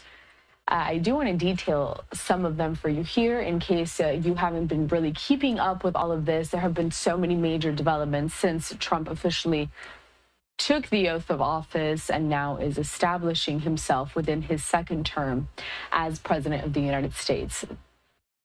So kind of recapping some of these executive orders that we have seen so far, we do know that Trump did announce his plan to launch, quote, the largest deportation program in American history. Now, that plan does include ending President Joe Biden's catch and release policies, reinstating the Remain in Mexico protocol, building the border wall, ending asylum for people crossing the border illegally, cracking down on criminal sanctuaries, and enhancing vetting and screening of those processes where people are entering into the U.S. And that's according to an email that was sent from the White House on Monday. So effectively, within the first hours. I do believe it was sent immediately after President Trump did give that inaugural address. Trump had also signed an order attempting to end birthright citizenship. signing that executive order Monday as he tries to end birthright citizenship. Now, Trump said he favored legal immigration as he signed orders declaring a national emergency on the U.S. border with Mexico, suspending refugee resettlement and ending automatic citizenship for anyone born in the U.S. The commander-in-chief acknowledging an imminent legal challenge to overturning birthright citizenship and said automatic citizenship was just ridiculous. He added that he believed he was on good legal ground to change it. Now, birthright citizenship has been established in the 14th Amendment of the Constitution, meaning Trump's attempts to stop the policy will likely face legal challenges. Trump pardoned several of those January 6 rioters. The president pardoning and commuting the prison sentences or vowing to dismiss the cases of all the 1,500 plus people charged with crimes in the January 6, 2021 U.S. Capitol riot, including people convicted of assaulting police officers, using his clemency powers on his first day back in office to undo the massive prosecution of the unprecedented assault on the seat of American democracy. I just have my eye out on this shot, continuing to see if any movement is happening here in the camera. Not too much going on, but it's about 5 p.m. Eastern time, so it is possible that it was just moved. Usually, these kind of addresses, they happen whether at the top or the bottom of the hours, so could be getting underway very shortly. But back to some of these executive orders that the president has signed, and going back to the pardonings of these January 6 rioters. So the president also ordering the attorney general to seek the dismissal of roughly 450 cases that are pending before judges, stemming from the largest investigation in the Justice Department's history. Trump's move clears a path for the release from prison of individuals found guilty of violent attacks on police and leaders of far-right extremist groups convicted of botched attempts to keep Trump in power after he lost the 2020 presidential election to Democrat Joe Biden. Trump is also rolling back protections for transgender people. Based on Donald Trump's executive order, the definition of what is male or female will be based on their chromosomes. Now, the change is being pitched to protect women from, quote, gender extremism. Under the order, federal prisons and shelters for migrants and rape victims would be segregated by sex as defined by the order, and federal taxpayer money could not be used to fund transition services. Medicaid in some states covers such treatments, but judges put a hold on a Biden administration rule that would have extended that nationally. Additionally, the order would also block requirements at government facilities and at workplaces that transgender people be referred to using the pronouns that align with their gender. Trump's team says those requirements violate the First Amendment's freedom of speech and religion. And Trump also revoked protections for transgender military personnel that Biden had signed. There are an estimated 9,000 to 14,000 transgender troops. Now, what we don't know regarding that specific part of those executive orders is that Trump's order does not appear to issue a nationwide mandate on which bathrooms transgender people can use or which sports competitions they can join, though many states have passed their own laws within those areas. Trump also signing an executive order on regulations, DEI, and the Climate Pact. So he has now halted 78 Biden-era executive actions, rescinding dozens of directives issued by Biden, including those relating to diversity, equity, and inclusion initiatives. Trump said he will begin again withdraw the United States, a top carbon-polluting nation, from the landmark Paris Climate Agreement, dealing a blow to worldwide efforts to combat global warming and once again distancing the U.S. from its closest allies. Donald Trump also wanting to lower the role of federal bureaucrats and to cut regulations across economic sectors. The president frames all regulatory cuts as an economic magic wand. Now, he pledges significant drops in household utility bills by removing barriers to fossil fuel production, including opening all federal lands for exploration, even though the U.S. energy production is already at record highs. He promises to release housing construction by cutting regulations. that most construction rules come from state and local governments. Trump also claims he would end frivolous litigation from the environmental extremist.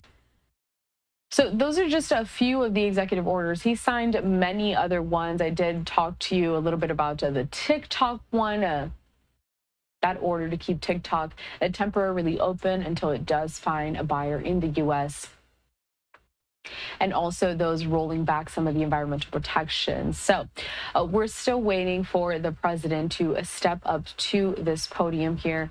Don't really want to pull away necessarily just yet, because this is expected to start very, very soon. So what we're going to do instead is we're going to head out to some remarks being made on the Senate floor right now. We do know that incoming Senators Ashley Moody from Florida and John Husted from Ohio will be sworn in soon on the Senate floor. Now, a reminder that Ashley Moody, she is replacing Marco Rubio's seat, as he has been confirmed to be Secretary of State under the Trump administration. And John Husted will be replacing that empty seat that J.D. Vance left behind, now that he is the Vice President of the United States. So let's go ahead, dip into the Senate floor, but we'll also keep an eye out on this live picture that we have. The president set to make those remarks very soon. We're going to bring them all to you here at Live Now from Fox with no commercial interruption. And just a reminder that we don't have an exact time as to when this is going to start. We just know it's going to be happening very, very soon. But in the meantime, here are some more remarks as well from the Senate floor. This is live.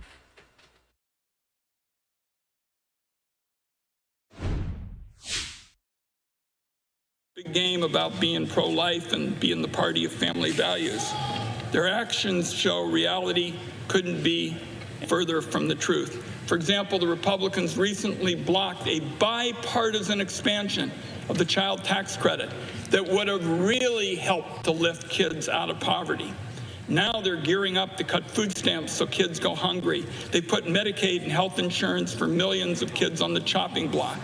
If Republicans really cared about helping women and children, they'd be using their newfound majority to vote on legislation that cuts housing and child care costs, grocery bills, or keeps moms safe. Let me close this way, Mr. President and colleagues. This deeply flawed Republican born-alive bill is the real Republican agenda on full display. While Republicans are full steam ahead with their crusade against reproductive freedom, all my colleagues who are here today, led by Senator Murray, we're focused on fighting inflation, bringing down costs, getting to work for working families. I'm proud to be associated with their efforts, and I yield the floor. Mr. President. The senator from New Hampshire.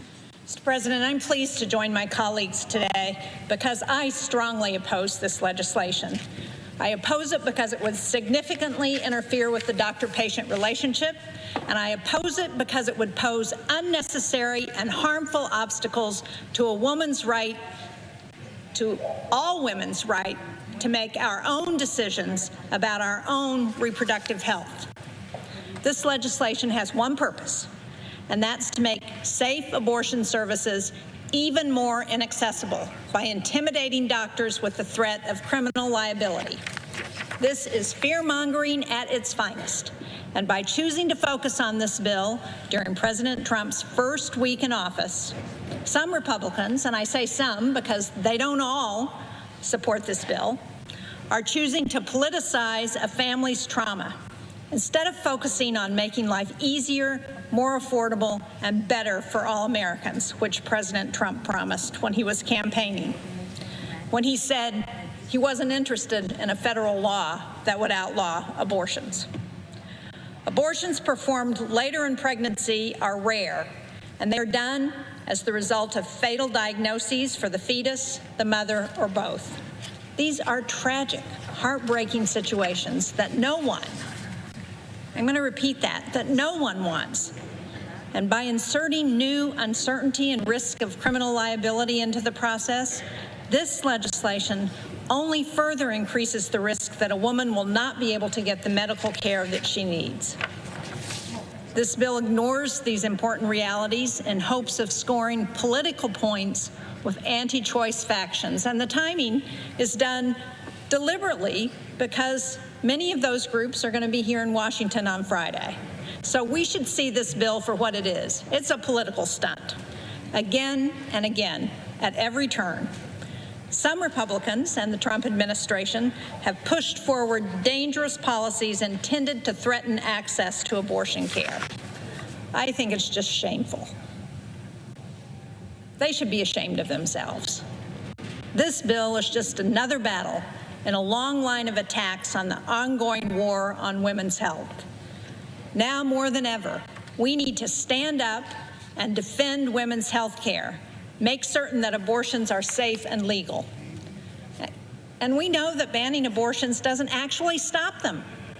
You just make them more dangerous for women. Enough is enough. I urge my colleagues to oppose this legislation and its consideration on the Senate floor. Thank you, Mr. President. Mr. President. Senator from New Hampshire. Thank you. I rise, Mr. President, to join my colleagues in opposing this legislation that is the Republican Party's latest effort to take away a woman's fundamental freedom to make her own health care decision and take away a family's fundamental right to navigate heartbreaking and complex health decisions without government interference. I come from the live free or die state. Granted, staters and Americans love freedom. Our country's promise is that freedom belongs to everyone. But today, thanks to the Supreme Court's decision to overturn Roe v. Wade and the extreme actions by Republican legislators in some states, women in America are not free. In a sense, this legislation that we are debating right now is disconnected from reality. This bill ignores a pretty basic fact. Infanticide is illegal in every corner of this country. The claim that this legislation will save lives is disingenuous, and the assumption underlying this bill that an expectant mother would seek an abortion after months of pregnancy for anything but the most dire of reasons shows a deliberate willingness to ignore the realities of women's health. So here are the facts. All that this legislation will do is make it harder for doctors to perform life-saving care for their patients. And it will make it harder for families to make the best healthcare decisions for themselves in moments of great heartbreak as they face the final moments of a desired pregnancy or the final moments of a terminally ill newborn's life. We're listening here to senators on the Senate floor. They are discussing some legislation regarding reproductive health care, and a little bit later on, we do know that the incoming senators replacing and filling those seats of the new Secretary of State Marco Rubio and Vice President J.D. Vance will be sworn in. We're still waiting for President Donald Trump to step up to this podium, making those remarks, announcing that new infrastructure initiative. But we don't know exactly when it's going to get underway. So we're going to step away for a brief commercial break. We'll be back out to this. We're going to continue to watch for it when we come back.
Welcome back into Live Now from Fox, taking you back live to this picture that we have inside of the Roosevelt Room at the White House, where we're still waiting for President Donald Trump here to make some remarks announcing a new infrastructure initiative.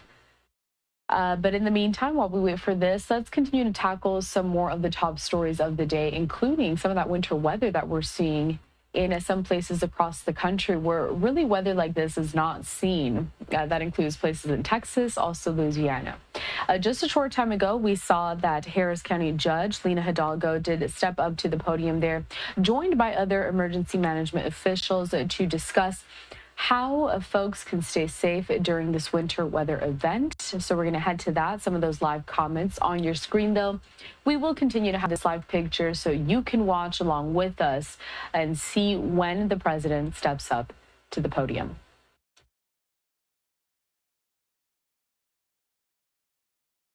Your home that produces carbon dioxide, you got to put that generator, whatever it is, outside. But most importantly, don't use your stove, don't use your oven to heat the home. That's really what the biggest issue could be here, because we're not having issues really with the power. In terms of the chimneys, we have seen a few instances of structure fires. So the home burning because of the chimneys. So the number one issue that causes chimney fires is actually user error. So if you've never used your fireplace before, or if you've never had it inspected by a certified technician, now is not the time to use it. And I know it may be tempting, but it's just not the time. If you have a wood burning fireplace and you know it's safe to use, then you want to make sure your damper is open. The damper is a little door that opens and allows smoke to go out. So it's right, you could see it right from the inside of your chimney. And so if you light the fire with the damper closed, the smoke will have nowhere to go. It'll come back into your house and it'll start a fire.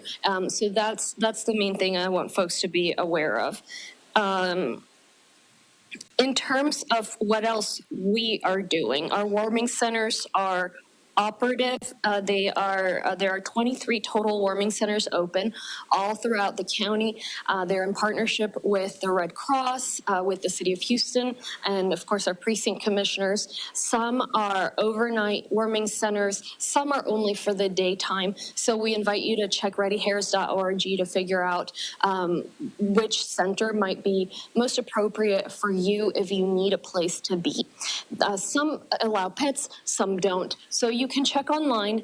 If you need a ride to a warming center because it's unsafe out there to drive right now, please call 311. So it is wherever you are in Harris County, whether you're in an unincorporated area like Cypress or Hockley, whether you're in a city that's not the City of Houston, or whether you're in the City of Houston, dial 311 and we will facilitate transportation for you. As I've said, right now, that slush is there. It's gonna ice the bits that are not iced. It's gonna ice as the hours go by. So it's gonna be harder to transport people into the night. So if you need a place to spend the night that is warm, try to make those calls before 7 p.m. Afterwards, we're still gonna try to go get you and get you there. But for example, earlier today, we had to stop transfers just because it was too dangerous even for those folks to be out and about. But we're gonna do our very best to not stop those services. So as far as TxDOT, we will hear directly from TxDOT, but just know that they're working to keep the roads as clear as possible. Our Toll Road Authority has also additional crews out to do as much as we can and try to make it to where the roads will de-ice as quickly as possible. But just know the focus right now is on the interstates. There is no focus on your local road in anything smaller than that. And so that's why we're asking that you not be out and about. As far as county operations, everything was closed today and will be closed tomorrow. But starting on Thursday, we are going to be opening back up. Everything in the county will be back up and functioning. The sense is that by tomorrow around noon, it should be warm enough. Most of the ice will have melted. All right, we're seeing here President Trump stepping up to the podium. Let's watch this live.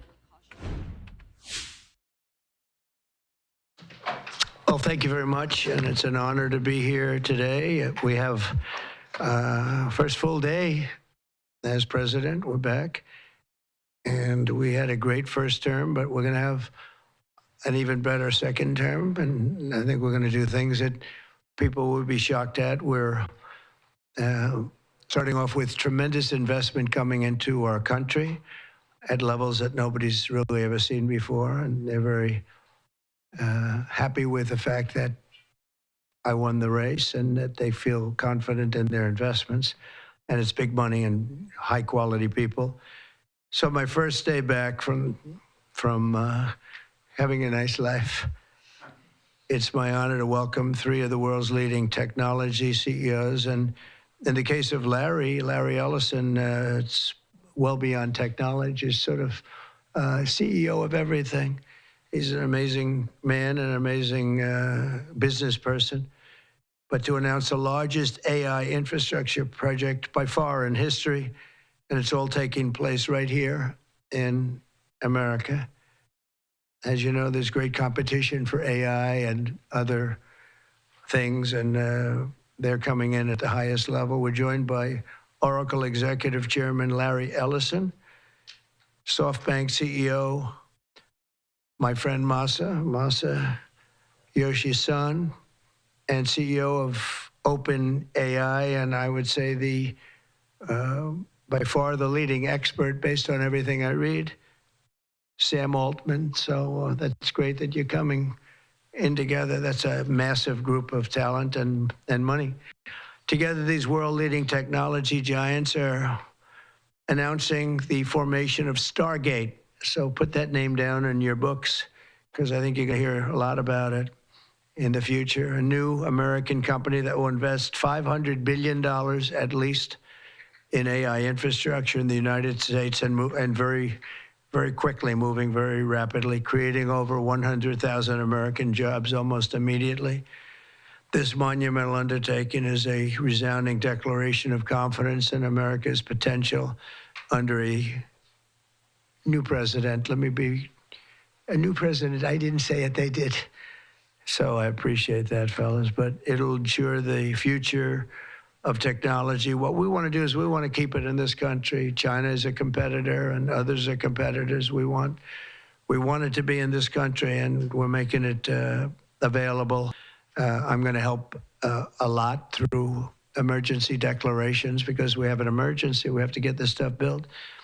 So they have to produce a lot of electricity, and we'll make it possible for them to get that production done very easily at their own plants if they want, where they'll build at the plant, the AI plant, they'll build energy generation, and that will be incredible. But it's technology and artificial intelligence, all made in the USA. Beginning immediately, Stargate will be building the physical and virtual infrastructure to power the next generation of advancements in AI, and this will include the construction of colossal data centers, very, very massive structures. I was in the real estate business. These buildings, these are big, beautiful buildings. They're going to employ a lot of people. And physical campuses in locations currently being scouted nationwide. They're making their choices of locations. I think they have their choice. I'd like to ask Larry, Sam, and Masa to say a few words and just talk about a little bit about what they're doing, and if you have any questions, and then we'll go into a couple of other subjects also. But this is, to me, a very big thing. $500 billion Stargate project, I think, is going to be something that's very special. It'll lead to something that could be the biggest of all. So, Larry, maybe we'll start with you, and we'll go down the line. Thank you. Okay. Thank you, Mr. President. Thank you, Mr. President. We certainly couldn't do this without you. It would simply be impossible. AI holds incredible promise for all of us, for every American. We've actually been working with OpenAI for a while and with MASA for a while. The data centers are actually under construction. The first of them are under construction in Texas. Each building's 500,000 square feet.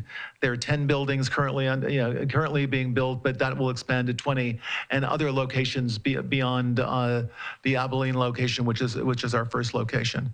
The kind of applications that we're building, to give you an idea, maybe the most charismatic and the one that I think touches us all is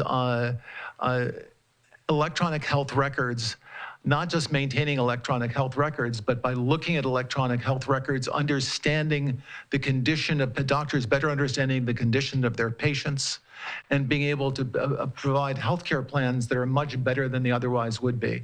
A doctor in Indian River Reservation would be able to see how a doctor at Memorial Sloan Kettering would treat the patient, or a doctor at Stanford would treat the patient. We actually provide all of that information, all of that guidance to the doctor. We actually provide all of that information, all of that guidance to the doctors who are treating cancer patients or patients with any other kind of disease, made possible by AI. I'm not going to take a lot of time. I'm going to pass it to Masa, but this is a very exciting program for Oracle to be a part of. Thank you. Oh, thank you. That really helped. That's good. That's great. I feel tall now. Thank you. Well, Mr. President, last month I came to celebrate your winning and promised that we will invest $100 billion. And you told me, oh, Masa, go for 200. Yeah. Now I came back with 500.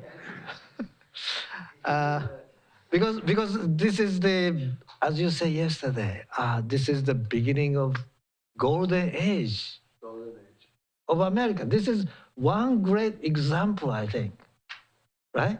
We wouldn't have decided to do this. I think so. This is the beginning of golden age. We wouldn't have decided unless you won. And yesterday we agreed, we signed to make this happen. That's great. Because of this day. Very nice. So we would make this happen. We would immediately start deploying $100 billion with the goal of making $500 billion within next 4 years, within your term, right? Because of your success. So we are very, very excited to do this. And our partner is, of course, SoftBank, OpenAI, Oracle, and additionally investing partner with MGX. On top of that, we have the technology partner, NVIDIA, and of course, Microsoft has been very, very supportive to SAM and continue to support all our success. This is not just for business. As Larry said, this will help people's life. This will help solving many, many issues, difficult things that otherwise we could not have solved with the power of AI. I think AGI is coming very, very soon. And then after that, that's not the goal. After that, artificial super intelligence will come to solve the issues that mankind would never, ever have thought that we could solve. Well, this is the beginning of our golden age. Thank you very much. Thank you very much. Fantastic. Sam. I don't have too much to add, but I did want to say I'm thrilled we get to do this in the United States of America. I think this will be the most important project of this era. And as Masa said, for AGI to get built here, to create hundreds of thousands of jobs, to create a new industry centered here, we wouldn't be able to do this without you, Mr. President. And I'm thrilled that we get to. I think it'll be an exciting project. I think we'll be able to do all of the wonderful things that these guys talked about. But the fact that we get to do this in the United States is I think, wonderful. So thank you very much. could you just say one word? I hear so many positive things about what it's going to do for medical research and for solving things, cancer and all the different problems. How will AI help us with the fight against the various problems, diseases, etc.? These guys can maybe share more about some of the work they're doing there. I think they'll jointly be some of the leaders about driving progress here. But I believe that as this technology progresses, we will see diseases get cured at an unprecedented rate. We will be amazed at how quickly we're curing this cancer and that one and heart disease, and what this will do for the ability to deliver very high quality healthcare, the costs, but really to cure the diseases at a rapid rate, I think will be among the most important things this technology does. Great. Very good. Thank you. Can I speak and answer that question, Mr. President? So we're currently working on. Should I step on this? Okay. All right. No. I'm not that tall. I'm not that tall. You look even better. Thank you, Mr. President. One of the most exciting things we're working on, using the tools that Sam and Masa are providing, is a cancer vaccine. It's very interesting. It turns out, I'll be quick, all of our cancers, cancer tumors, little fragments of those tumors float around in your blood. So you can do early cancer detection. If you can do using AI, you can do early cancer detection with a blood test. And using AI to look at the blood test, you can find the cancers that are actually seriously threatening the person. So we can, again, cancer diagnosis using AI has the promise of just being a simple blood test. Then beyond that, once we gene sequence that cancer tumor, you can then vaccinate the person, design a vaccine for every individual person to vaccinate them against that cancer. And you can make that vaccine, that mRNA vaccine, you can make that robotically, again, using AI in about 48 hours. So imagine early cancer detection, the development of a cancer vaccine for your particular cancer aimed at you, and have that vaccine available in 48 hours. This is the promise of AI and the promise of the future. Great, thanks.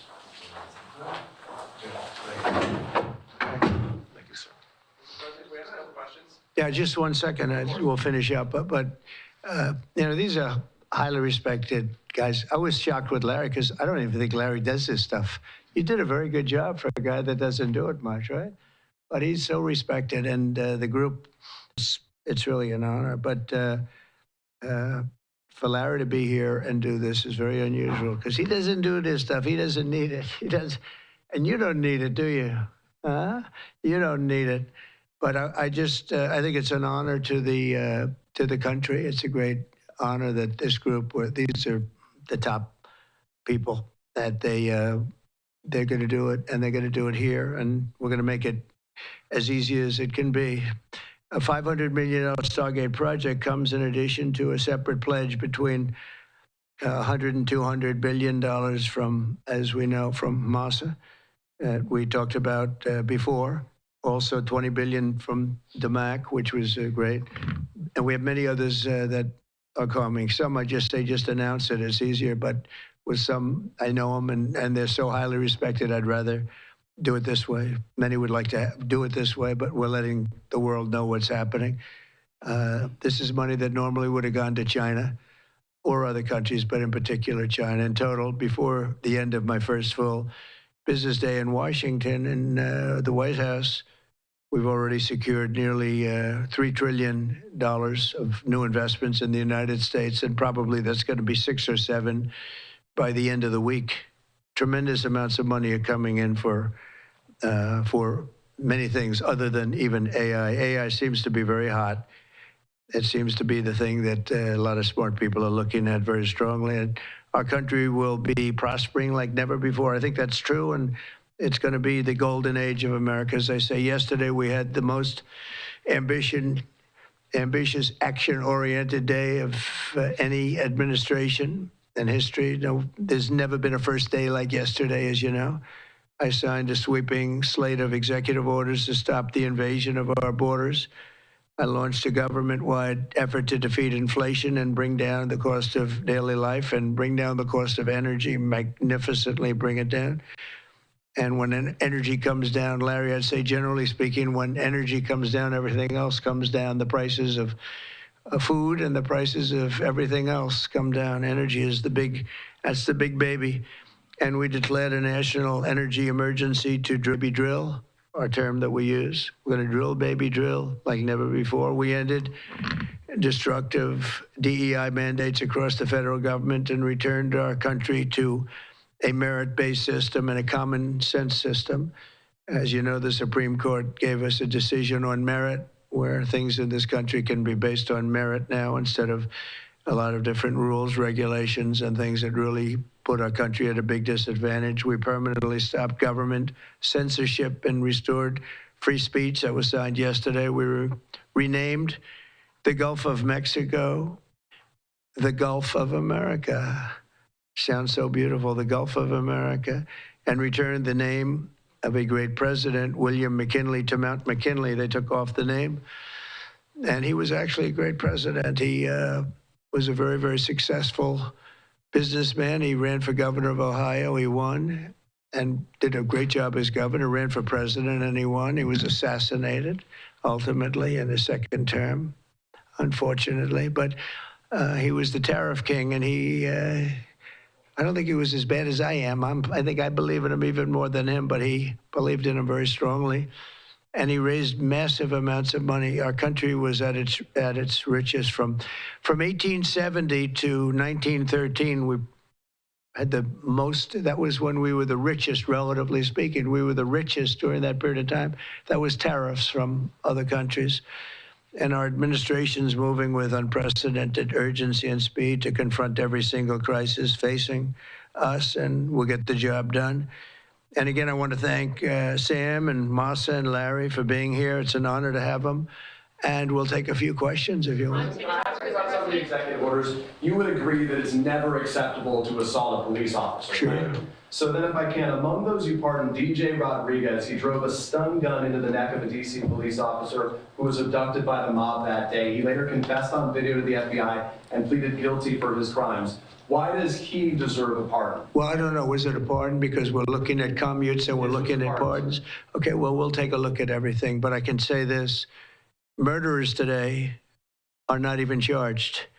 You have murderers that aren't charged all over.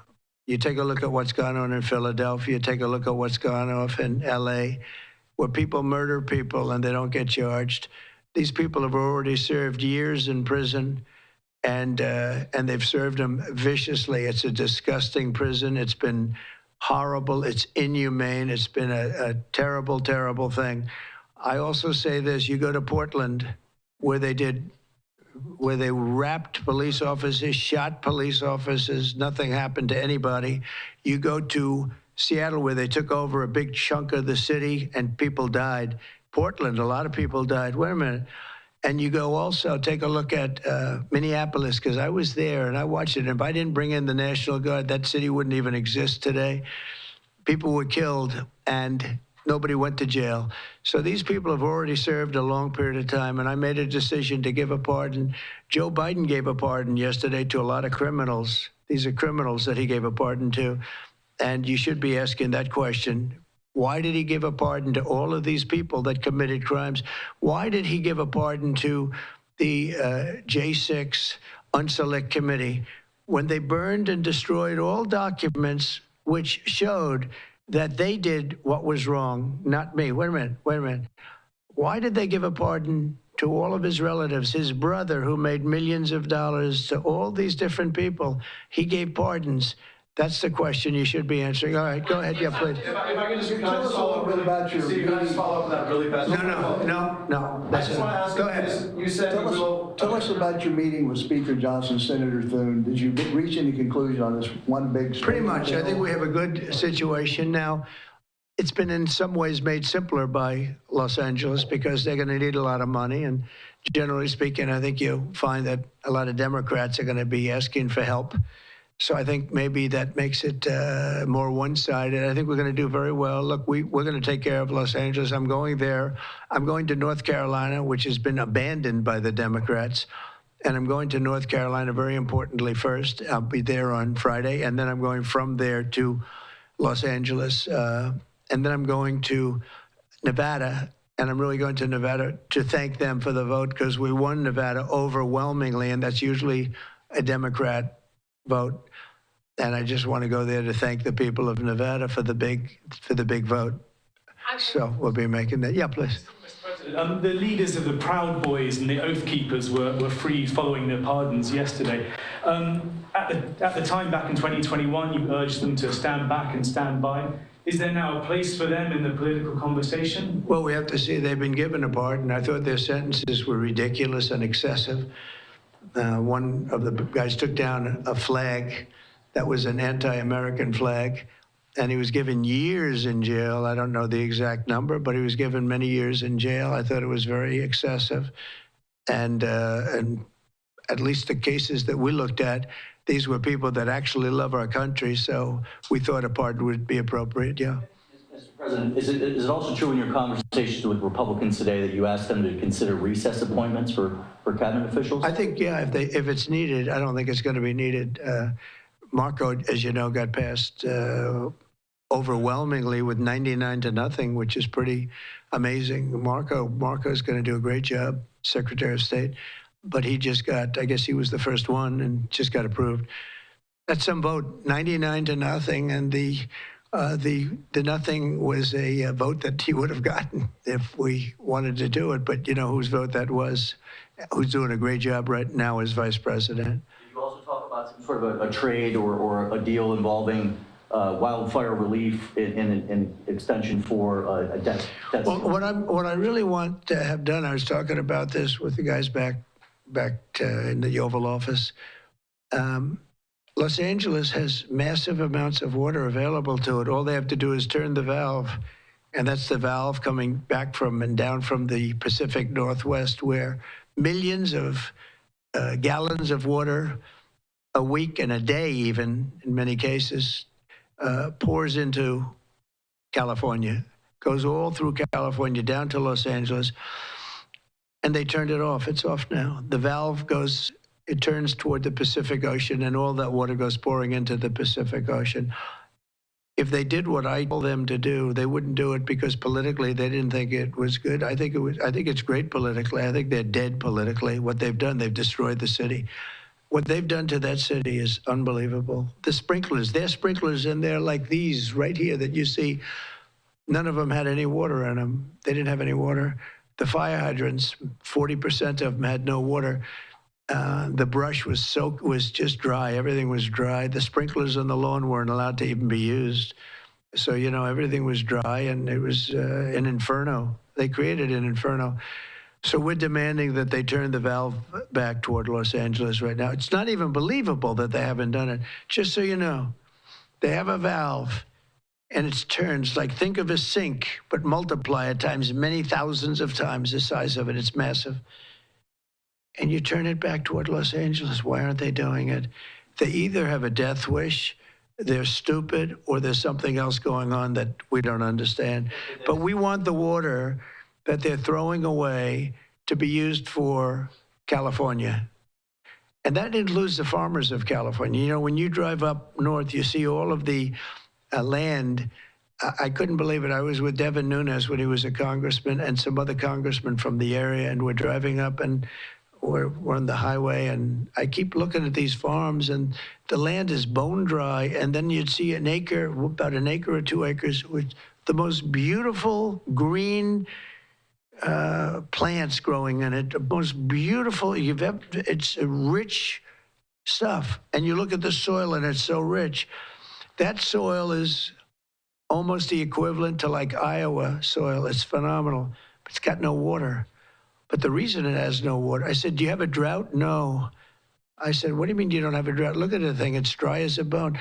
The reason you have like an acre is because they say you can farm 1 acre, but no more, because they didn't want to waste water. But they throw the water into the Pacific Ocean. These people are crazy. So we're going to be issuing an executive order demanding that they immediately let that water come down through California. Farmers, even people living in Beverly Hills. Now, those people have been a lot of them are wiped out. Believe it or not, they were having restrictions, Larry, you know about this. They wanted to restrict you to 38 gallons of water a day. That sounds like a lot, but it's not. When you're a rich person and you like to take a shower, 38 gallons doesn't last very long. And they have all this water, and it's really good water. Up high, Pacific Northwest, some comes in from Canada, a nice country, by the way, comes in from Canada, and it comes all the way through California, and they're restricting it. You even have the half pipes, the half pipes, the cut pipes, big ones, bigger than this room, and they're going all the way down, and they're bone dry, and they could be loaded up with water. No, but isn't it incredible that they don't do it? And it's to protect the Delta smelt. It's a fish that's doing poorly anyway. But I said, how are you protecting the Delta smelt by not giving it water? It's a fish. It needs water. Nobody can answer that question. President Trump, TikTok, Mr. President. Well, let me do this first. Are you open to Elon buying TikTok? Say it? Are you open to Elon buying TikTok? I would be if he wanted to buy it, yeah. And on your inauguration, I'd like Larry to buy it, too. I have the right to make a deal. So the deal I'm thinking about, Larry, let's negotiate in front of the media. The deal, I think, is this, and I've met with owners of TikTok, the big owners. It's worthless if it doesn't get a permit. It's not like, oh, you can take the U.S. The whole thing is worthless. With a permit, it's worth like $1 trillion. So what I'm thinking about saying to somebody is buy it and give half to the United States of America, half, and we'll give you the permit. And they'll have a great partner, the United States. And they'll have something that's actually more valuable because they have the ultimate partner, and the United States will make it very worthwhile for them in terms of the permits and everything else. But so think of it, you have an asset that has no value or has $1 trillion value. It all depends on whether or not the United States gives the permit. So what I'm saying is let the United States give the permit, and the United States should get half. Sounds reasonable. What do you think? Sounds like a good deal to me, Mr. President. Yeah. He can afford it, too. Mr. President, you're a president who has long said that you back but aren't you sending the message that assaulting officers is okay with these pardons? No, the opposite. In fact, I'm going to be letting 2 officers from Washington Police, D.C. I believe they're from D.C., but I just approved it. They were arrested, put in jail for 5 years because they went after an illegal, and I guess something happened where something went wrong. And they arrested the 2 officers and put them in jail for going after a criminal. A rough criminal, by the way, and I'm actually releasing. No, I am the friend of police more than any president that's ever been in this office. More than 400 of the people that you pardoned, though, assaulted officers. So I want to ask you about the Vice President, J.D. Vance. He said, this is a week ago, he said, if you committed violence on January 6th, obviously you should not be pardoned. Why is your Vice President wrong? Well, only for one reason. They've served years in jail. They should not have served, excuse me, and they've served years in jail, and murderers don't even go to jail in this country. And we had 1,500. We have 16 under review. As you know, we commuted about 16 of them because it looks like they could have done things that were not acceptable for a full pardon. But these people have served years of jail, and their lives have been ruined. And in many cases, listen to me for a second. Stop interrupting. They served years in jail, and if you look at the American public is tired of it. Take a look at the election. Just look at the numbers on the election. We won this election in a landslide because the American public is tired of people like you that are just one-sided, horrible people in terms of crime. You don't talk about all the people that have been killed and what happens to those murderers. Murderers get no time. You take a look at some of these DAs. They go after political opponents, but they don't go after people that shoot people in the street. They're caught. They know where they're living. They know everything. They don't even go up to pick them up anymore. They just let them live there. They know all about it. They have their pictures. They have the tape of the shooting, and they don't even go up and you're talking about this. No, we pardoned people that were treated unbelievably poorly. In the history of our country, there's never been anything take place like this. They're still looking for them, but they're not looking for the murderers, the people that are killing everybody. We are, though, and we're getting them out of the country. We just started that. We're getting them out of the country, and they're going to be gotten out of the country fast. They came in illegally from jails and from prisons. They killed many people. Some of them killed many people.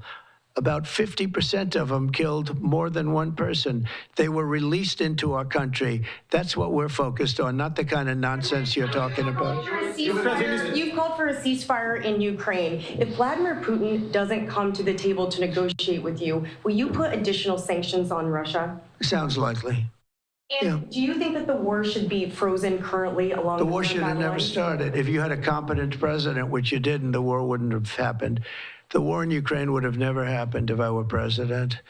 But that couldn't happen because the election was rigged. Yeah, go ahead. Mr. President, there's been some debate within your orbit over whether or not to keep or eliminate H-1B visas. What's your position on that? Do you want to keep H-1Bs or do you want to get rid of them? I like both sides of the argument, but I also like very competent people coming into our country, even if that involves them training and helping other people that may not have the qualifications they do. But I don't want to stop. And I'm not just talking about engineers. I'm talking about people at all levels. We want competent people coming into our country. And HB1, I know the program very well. I use the program. Maitre d's, wine, experts, even waiters, high quality waiters. You got to get the best people. Now, then you go into people like Larry, and he needs engineers, and Massa needs, and this gentleman needs engineers like nobody's ever needed engineers, right? So we have to have the quality people coming in. Now, by doing that, we're expanding businesses, and that takes care of everybody. So I'm sort of on both sides of the argument, but what I really do feel is that we have to let really competent people, great people come into our country, and we do that through the H-1 program. Mr. President, are you looking to impose tariffs on Canada and Mexico in an effort to force negotiations sooner on USMCA? No, it's really not on USMCA. It has nothing to do with that. They've allowed both of them, Canada very much so. They've allowed millions and millions of people to come into our country that shouldn't be here. They could have stopped them, and they didn't. And they've killed 300,000 people last year, my opinion, have been destroyed by drugs, by fentanyl. The fentanyl coming through Canada is massive. The fentanyl coming through Mexico is massive. And people are getting killed, and families are being destroyed. I mean, the son gets killed, and the family is a basket case for the rest of their lives. I mean, I've seen mothers that thought they'd heal. They never heal. They say it gets worse with time. It gets worse with time. They lose their boy. They lose their baby. They lose their young daughter to fentanyl poisoning. And I had that talk with President Xi the other day, too, of China. I said, we don't want that crap in our country. We got to stop it. I would have stopped it. I had a deal with him where he was going to give the maximum penalty, which in China is the death penalty for drug dealing. And he was all said he was going to give the maximum penalty to fentanyl dealers. If they send to the United States, they were going to get the death penalty.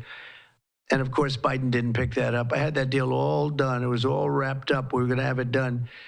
And then the election went, let's put it nicely, didn't go the proper way. I'm trying to be nice about it. It was rigged. And we had an incompetent president elected, and he never followed up on that deal. But he should have followed up, because if they got the death penalty, they wouldn't be sending fentanyl to Mexico, Canada, and other places. How much will tariffs on China be, Mr. President? How much will the We're thinking about that, too. We're talking about a tariff of 10% on China based on the fact that they're sending fentanyl to Mexico and Canada. How soon on those tariffs? Probably February 1st is the date we're looking at. For Mexico and China, we're talking about approximately 25%. Have an update on the Gaza ceasefire, and are you planning to travel to the Middle East soon? We're thinking about going to the Middle East, not yet. we have a thing called the hostages are coming back going on right now, and they are coming back. Some of them have been very damaged. You look at the young lady with her hand practically blown off. You know how that happened, right? Did you know how that happened? When you find out, you're not going to be too happy because it was terrible. But the hostages are starting to come back. If I weren't here, they wouldn't be back ever. They would have never come back. They would have all died. If this were done a year earlier, if Biden would have done this deal a year and a half, 2 years ago, or frankly, it should have never happened. October 7th should have never happened. Nobody should be dead. But through weakness, they allowed it to happen, and then it was a disaster from them. But you go back just 6 months ago, many of these young people were living. Young people don't die like that. They're just dying. And young people aren't dying at 22 and 23 years old. They don't die. But now they're dying, and you wonder why they're dying. They're being killed, and they have been killed. But they say 6 months ago, you would have had 11 more living hostages. Think of that. 6 months ago. But Biden couldn't get it done, and it was only the imposition that I put on as a deadline that got it done. But it's a very sad situation. It should have never happened. I'll tell you, 2 things should have never happened. 3 things. Inflation should have never happened. It would have never happened except for what they did to energy and their crazy spending. And Ukraine would have never happened. Never. By the way, Russia never would have gone into Ukraine. I had a very strong understanding with Putin that it would have never, ever happened. He disrespected Biden. Very simple. He disrespects people. He's smart. He understands. He disrespected Biden. And also, the Middle East would have never happened because Iran was broke. They had no money. They had no money for Hamas. They had no money for Hezbollah. It would have never happened. October 7th would have never happened. But it did happen. So this is the cards I've been given. And we're getting the hostages back. That would have never happened under Biden. They would have never come back. They were just dying not that slowly. They were dying or being killed. But that was what was happening. Are you going to keep sending weapons to Ukraine? Are you going to turn off the tap soon? Well, we're looking at that. We're talking to Zelensky. We're going to be talking with President Putin very soon.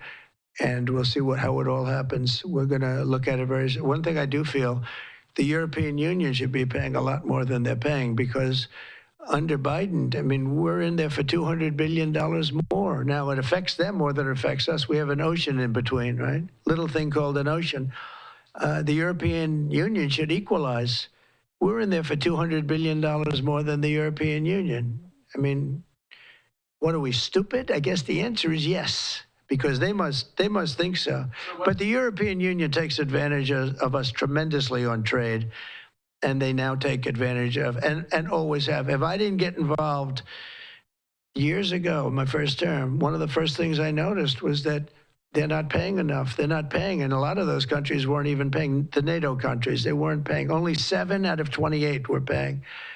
We were one of them, and Poland was one, and they had a few of them that were paying, and some were paying very proudly. Usually, the closer to the borderline of Russia they were, the faster they paid, okay? The ones that were further away tended not to pay so fast. And one thing on that, I think they should lift their number not to 2%, but to 5%. NATO should be at 5%, not at 2%. 2% is ridiculous, yeah. The U.S. President Xi, in your conversation about Ukraine, you asked him to get involved in helping settle that. Can you tell us about that? I did, yeah. I said, you ought to get it settled because he's not done very much on that. He's got a lot of power, like we have a lot of power. I said, you ought to get it settled. We did discuss it, yeah. Mr. President, you launched your crypto coin the other day. Do you intend to continue selling products that benefit yourself personally while you're president? Well, I don't know if it benefited. I don't know where it is. I don't know much about it other than I launched it. I heard it was very successful. I haven't checked it. Where is it today? You made a lot of money, sir. How much? Several $1 billion, it seems like, in the last several days. Several billion? That's peanuts for these guys. So you talked about the letter from President Biden. Can you give us some sense, broadly speaking? Yeah, he wrote me a nice letter. I mean, I did open it last night.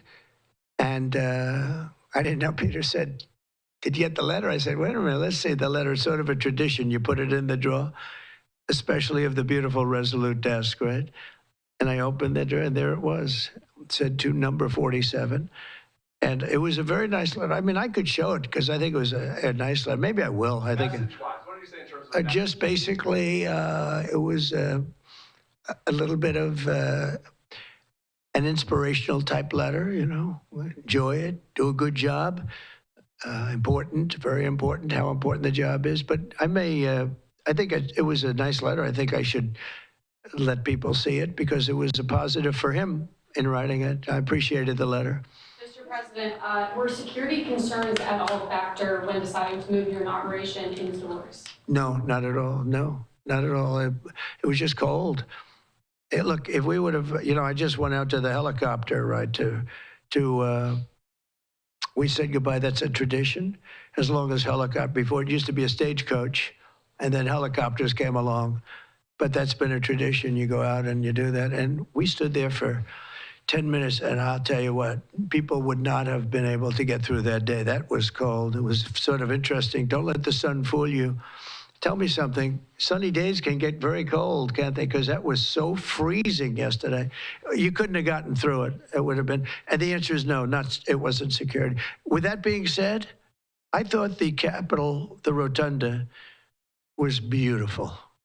72 degrees, unbelievable sound. You know, it's like being in an opera house. I could see people wanting to do it there rather than outside. Why did you remove John Bolton's security clearance, sir? Because I think there was enough time. We take a job. You take a job, you want to do a job. We're not going to have security on people for the rest of their lives. Why should we? I thought he was a very dumb person, but I used him well because every time people saw me come into a meeting with John Bolton standing behind me, they thought that he'd attack them because he was a warmonger.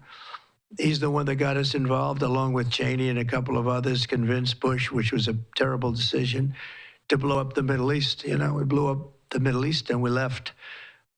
We got nothing out of it except a lot of death. We killed a lot of people. And John Bolton was, one of those guys, a stupid guy. But no, you can't have that for life. You shouldn't expect it for life. You mentioned with President Zelensky, will that take place here, and when and where will you meet with? I don't know. I mean, look, President Zelensky would like to have peace. He's told me that very strongly. He'd like to have peace, but it takes two to tango. We'll see what happens. When will you meet with President Putin? Anytime they want, I'll meet. I'd like to see that end. Millions of people are being killed, and they're being killed. It's a vicious situation, and they're now largely soldiers. A lot of people have been killed in the cities. They look like demolition sites. Buildings, massive buildings bombed and coming down.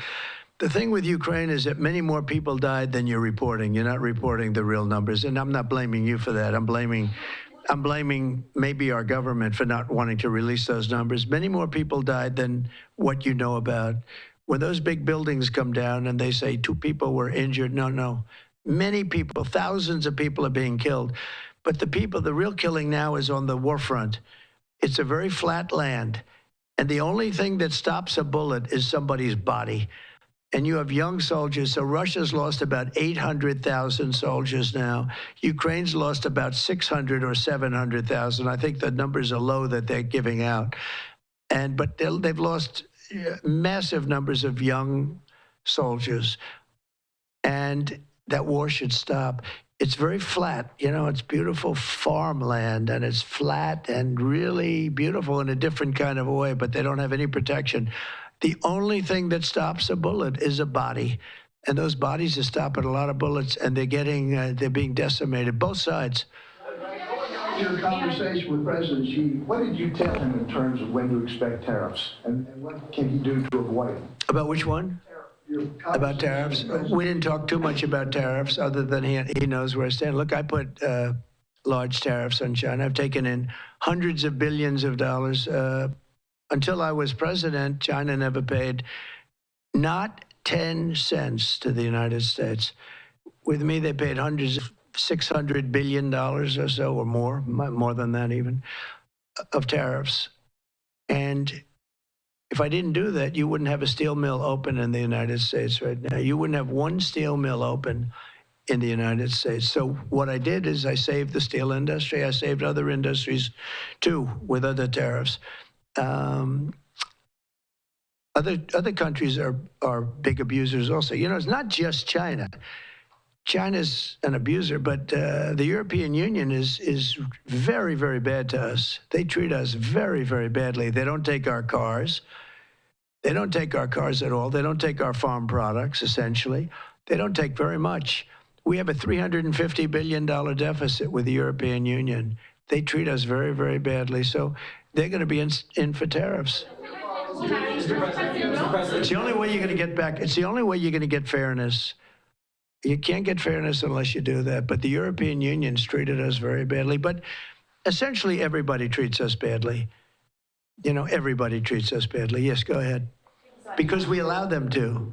Because we've had stupid people doing this, and we can't have. I'd like to have these three people negotiate for us, just for 1 week, and we'd be a rich country again. But we'll be rich. Mr. President, on AI data centers, will you rescind President Biden's executive order that opens up federal land? On which centers? On data centers. Will you rescind President Biden's executive order that opens up federal lands for data centers and energy production? No, I wouldn't do that. That sounds to me like it's something that I would like. I'd like to see federal lands opened up for data centers. I think they're going to be very important. Again, we have a lot of competition for that. So it's an honor to have these three great people, great CEOs and great geniuses, all three. It's an honor that they want to come to our country, but we're going to make it as easy as we can for them because other countries want them to. I'm going to have to go now. Thank you all very much. Thank you. Question, do you have TikTok on your phone? I think I'll get it right now. By the way, again, we won the young vote. I think I won it through TikTok. So I have a warm spot in my heart for TikTok. Okay? Thank you. Thank you, Mr. President. All right, you're just seeing there along some tech time there as announcing this new AI initiative for the president there. We're really answering quite a few questions about pardons, about different things, including tariffs as well. So some major announcements. It's just day number 2 of this second Trump term. I do want to put up just this here very briefly, talking about OpenAI, saying the Stargate project is a new company which intends to invest $500 billion over the next 4 years in building new infrastructure for OpenAI in the United States. I'm Andy Mack here on Live Now from Fox. We'll be back.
right, welcome back in here to LiveNOW from Fox, just past 6 o'clock on the East Coast. And it is a blizzard on Bourbon Street as a winter storm that stretches over 1,000 miles, slamming states along the Gulf Coast, some parts of Louisiana under their first blizzard warning ever. A live look there at Bourbon Street, courtesy of EarthCam. And we want to be joined right now by Fox's Bowen Kedrovich in New Orleans, Louisiana. Bowen, thank you so much for joining us here on LiveNOW from Fox. How are things looking, and how does Bourbon Street look blanketed under snow?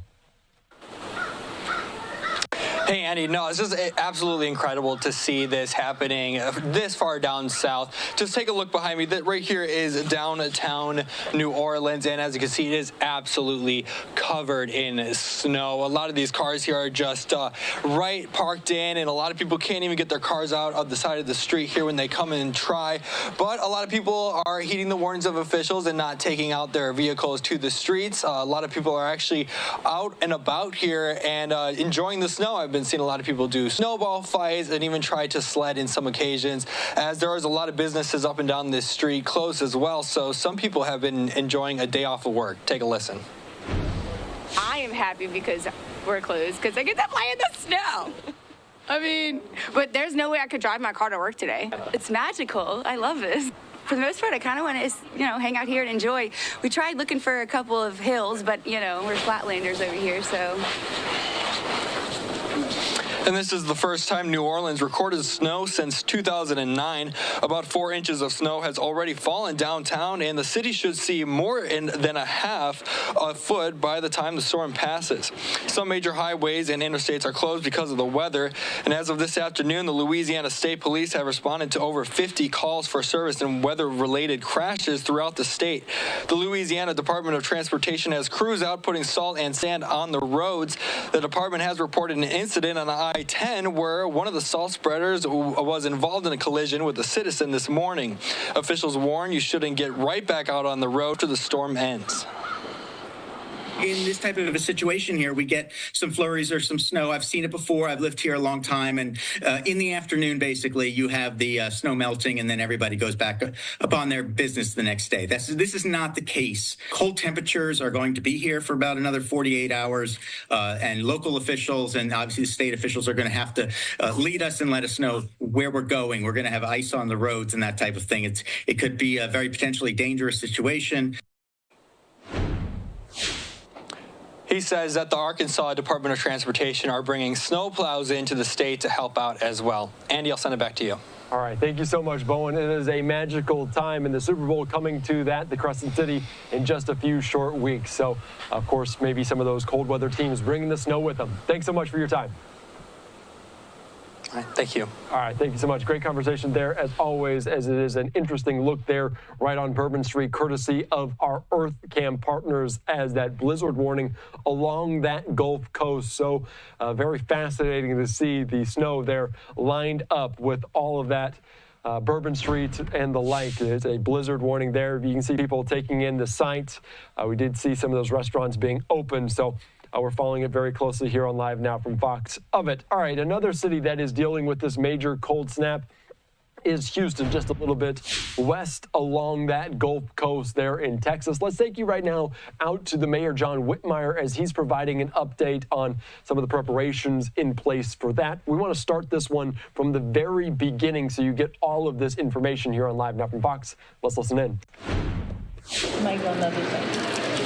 Good evening.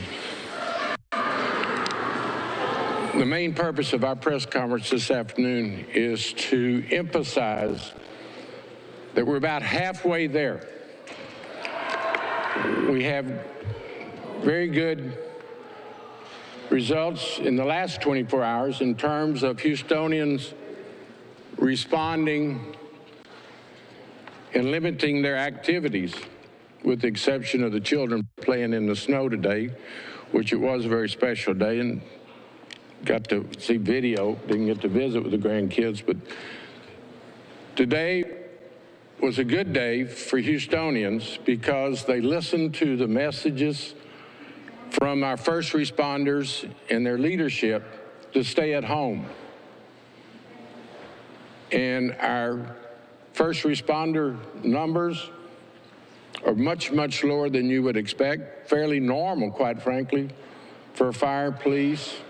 Carbon monoxide incidents are very low. Traffic accidents are low. But I can't emphasize enough that we can't become complacent. Do not let the clear skies fool you. The next 24 hours will be our most dangerous because of the melting snow will turn to ice as soon as the sun goes down. So please, Houstonians, hear me. We're halfway there. The next 24 hours are our most dangerous.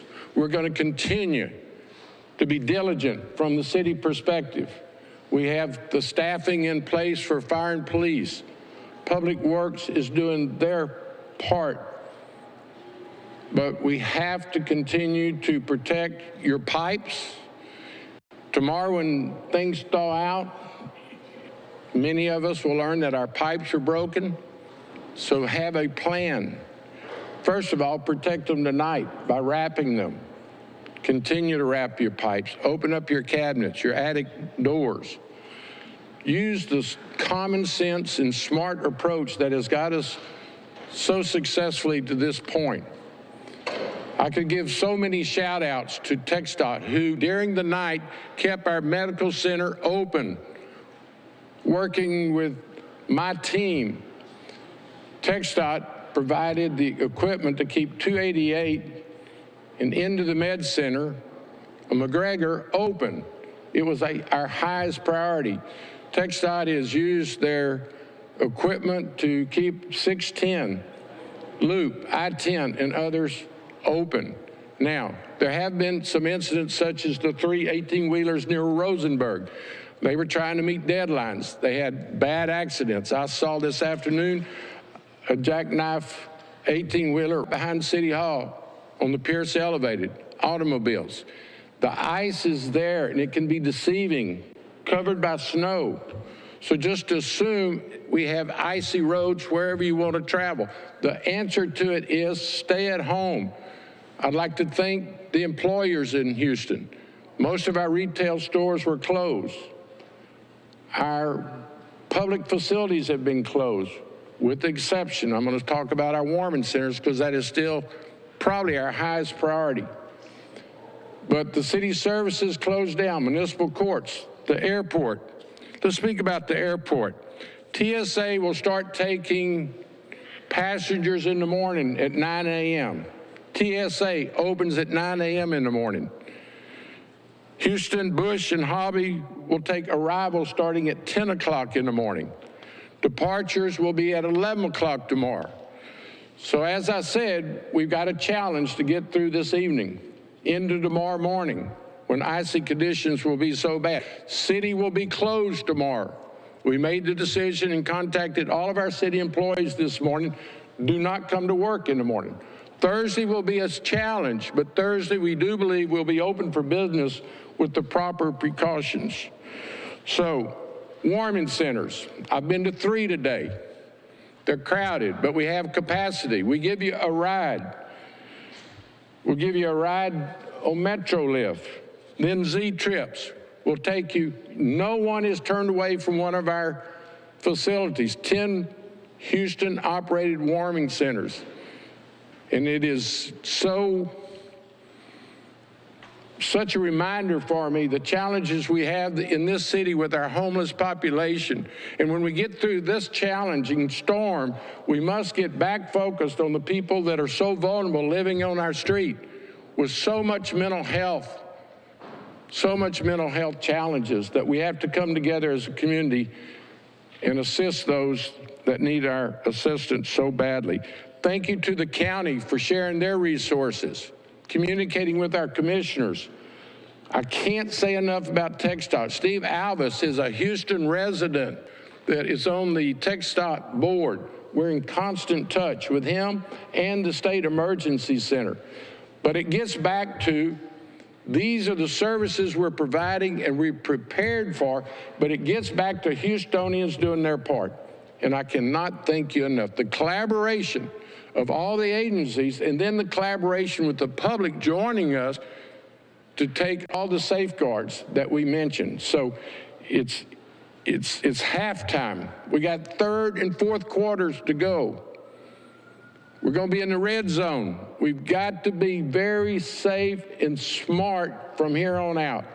If we follow the precautions and the common sense we've used up to this point, we're going to look back at this storm as a challenging experience where Houston met its challenge. We're a great city, great people with challenges, and we're hitting them head on and solving them.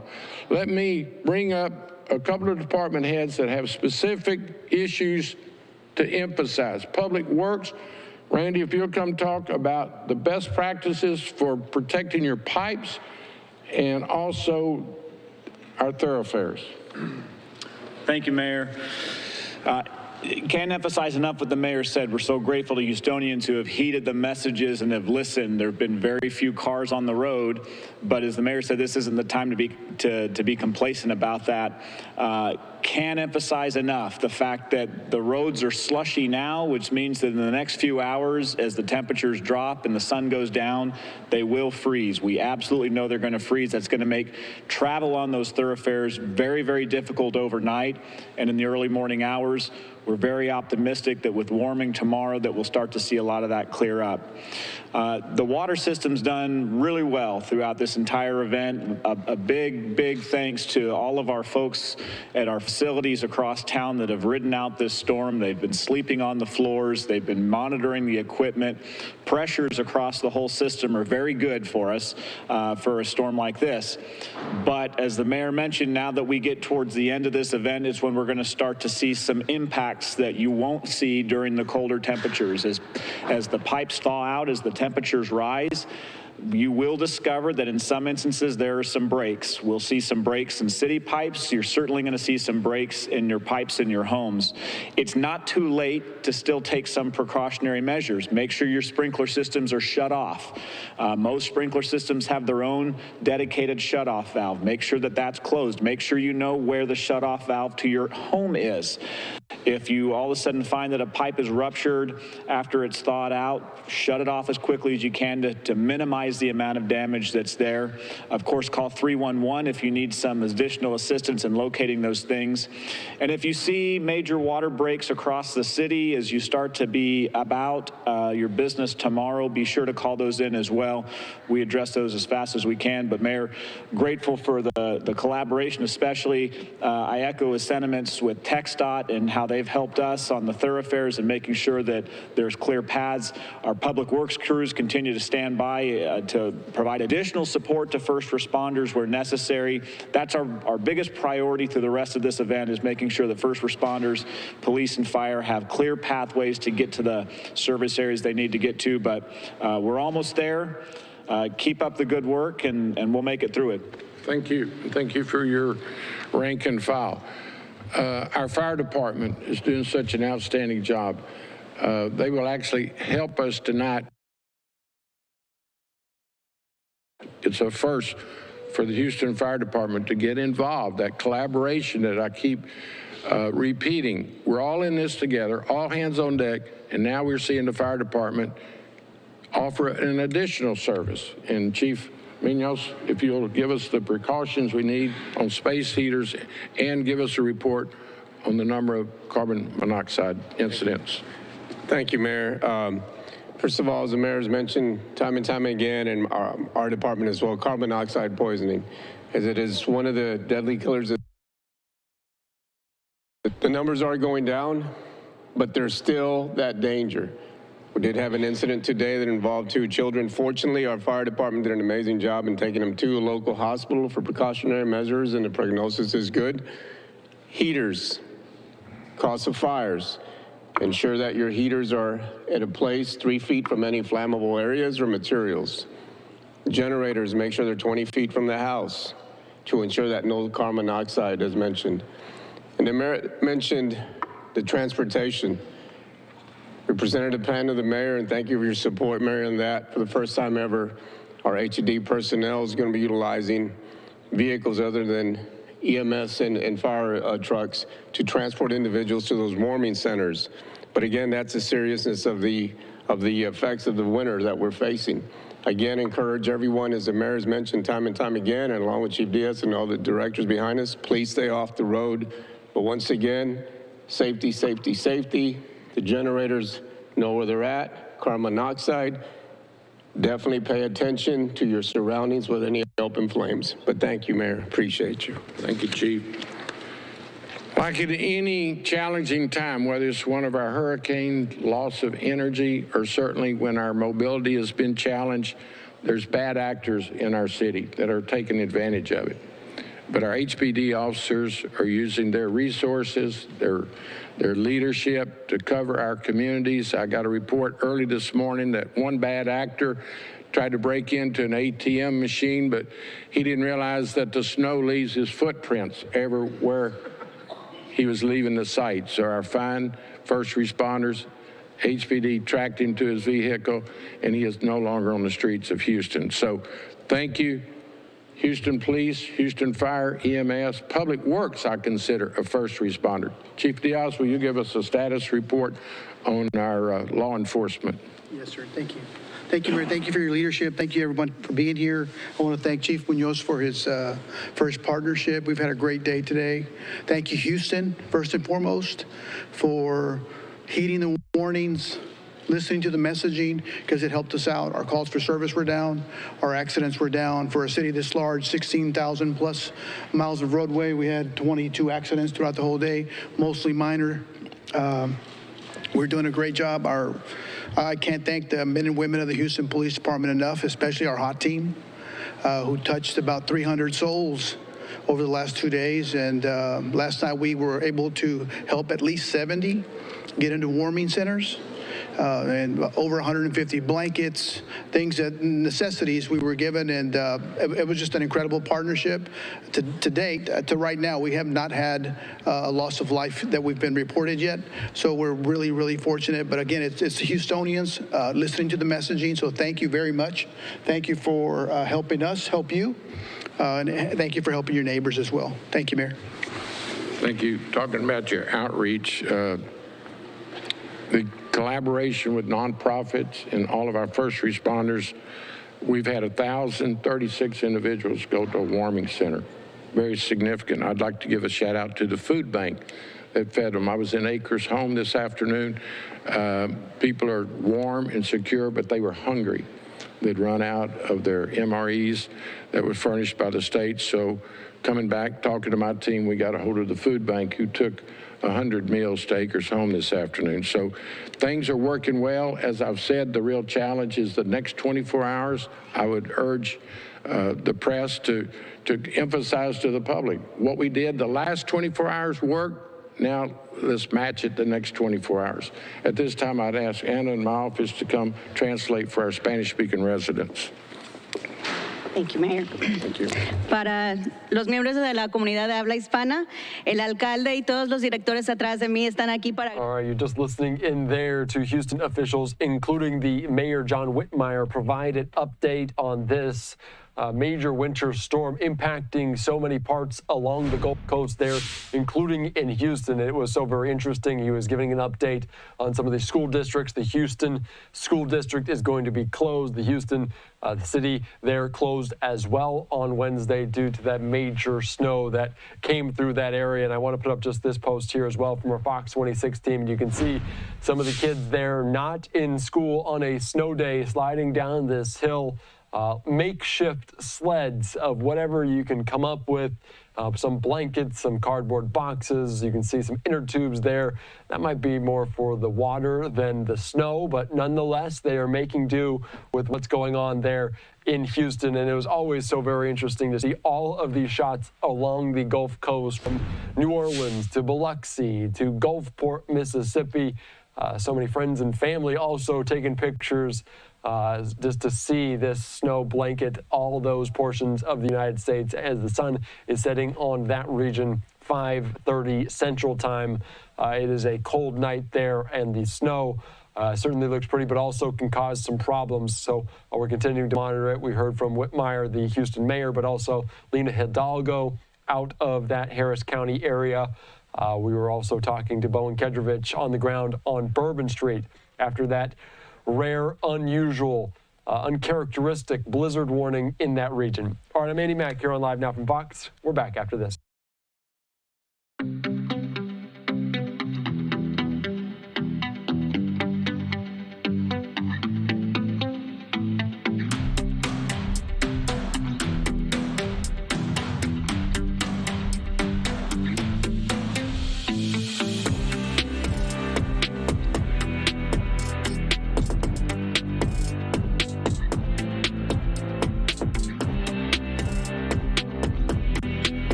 Welcome back in here to Live Now from Fox, and we're talking about this major winter storm moving through so many portions of the United States, including Houston, Texas. Let's take you out right now to our Fox 26 team as they dive into their live coverage at a sledding hill there in Houston. City, literally thousands of folks dug out their parkas and went looking for an elevated spot to put gravity and snow to work. What unfolded on the frosty hill here was basically nonstop enjoyment as Houstonians climbed aboard an assortment of makeshift snowcraft. Everything from pool floats to boogie boards, storage containers, old-fashioned cardboard, and even what looked like a cafeteria table. For many in our warm weather city, it was a first-in-a-lifetime experience and certainly one they are unlikely to forget. How did it work? It's awesome. We slid like super fast. I thought that coming here, I saw everybody sliding. I was like, I didn't bring anything. And so I was like, oh, I have the bed liner for my car. Innovation. It's a one person or a two-person sled? It's actually a two-person. So we've gone down individually and together. With the hundreds of runs that we did with this thing, everyone was asking to ride it. I could have bought a couple and had people pay me $2 a ride. It was great. Instead, I just made them drag it up the hill for me and I got to ride with them. Of course, all good things come to an end. As you can see, the hill once covered with snow, well, not so much anymore. One thing that won't go away is the memories. For now, I'm live in Herman Park. Greg Grugan, Fox 26 News. Greg, thank you for that live report. I know you're a Houstonian and you were shocked to see it as well. Absolutely. Thanks, Greg. Well, now we want to check in with Sherman DeSalle, who's in Fort Bend County. Yes, and Sherman refused to slide down a hill. But Sherman, what are you going to tell us now? Yeah, absolutely. I refuse to slide down the hill. I'm not trying to make a YouTube sensation out of this. This is a serious weather event. Hey, good evening, ladies. So you remember earlier today, we started over in Katy, right near Katy Fort Bend Road, where everybody was enjoying everything, and it started to go from snow to slush because it thawed out very easily. but we went a ways up Fort Bend County toward Richmond, where we are now. And here at the OEM office and the journey to this area, it looks like no one even went outside. Snow is still covering a lot of parts of the neighborhoods that we passed up along the way. It's an indication, the OEM says, it's an indication that people were paying attention to the warnings and the heatings that they were giving, the advisories on paying attention to what's going on and staying off of those roads. And that's their new concern going into the night, that as that snow has turned to water, we now are getting a drop in temperature like our meteorologists have been talking about, and the big concern tonight will be the ice, especially the black ice, the ice that people can't see and they may underestimate when they're on the road. They don't want to see another incident like they saw earlier today off of 762 and 59. They want to make sure that people take heed to all the cautions, and they want everybody to check out their social media pages and our website as well for all the latest advisories. We'll have more on this tonight later on. Reporting live from Richmond, Sherman DeSalle, Fox 26 News. Sherman, I know you've been working all day. You do have little kids. Were they shocked to see the snow? Yeah.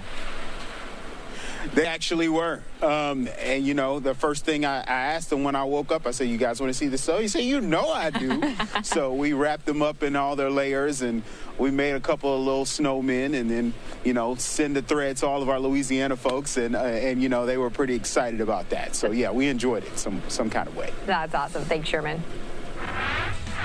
We are also following sweeping changes that the new administration is making at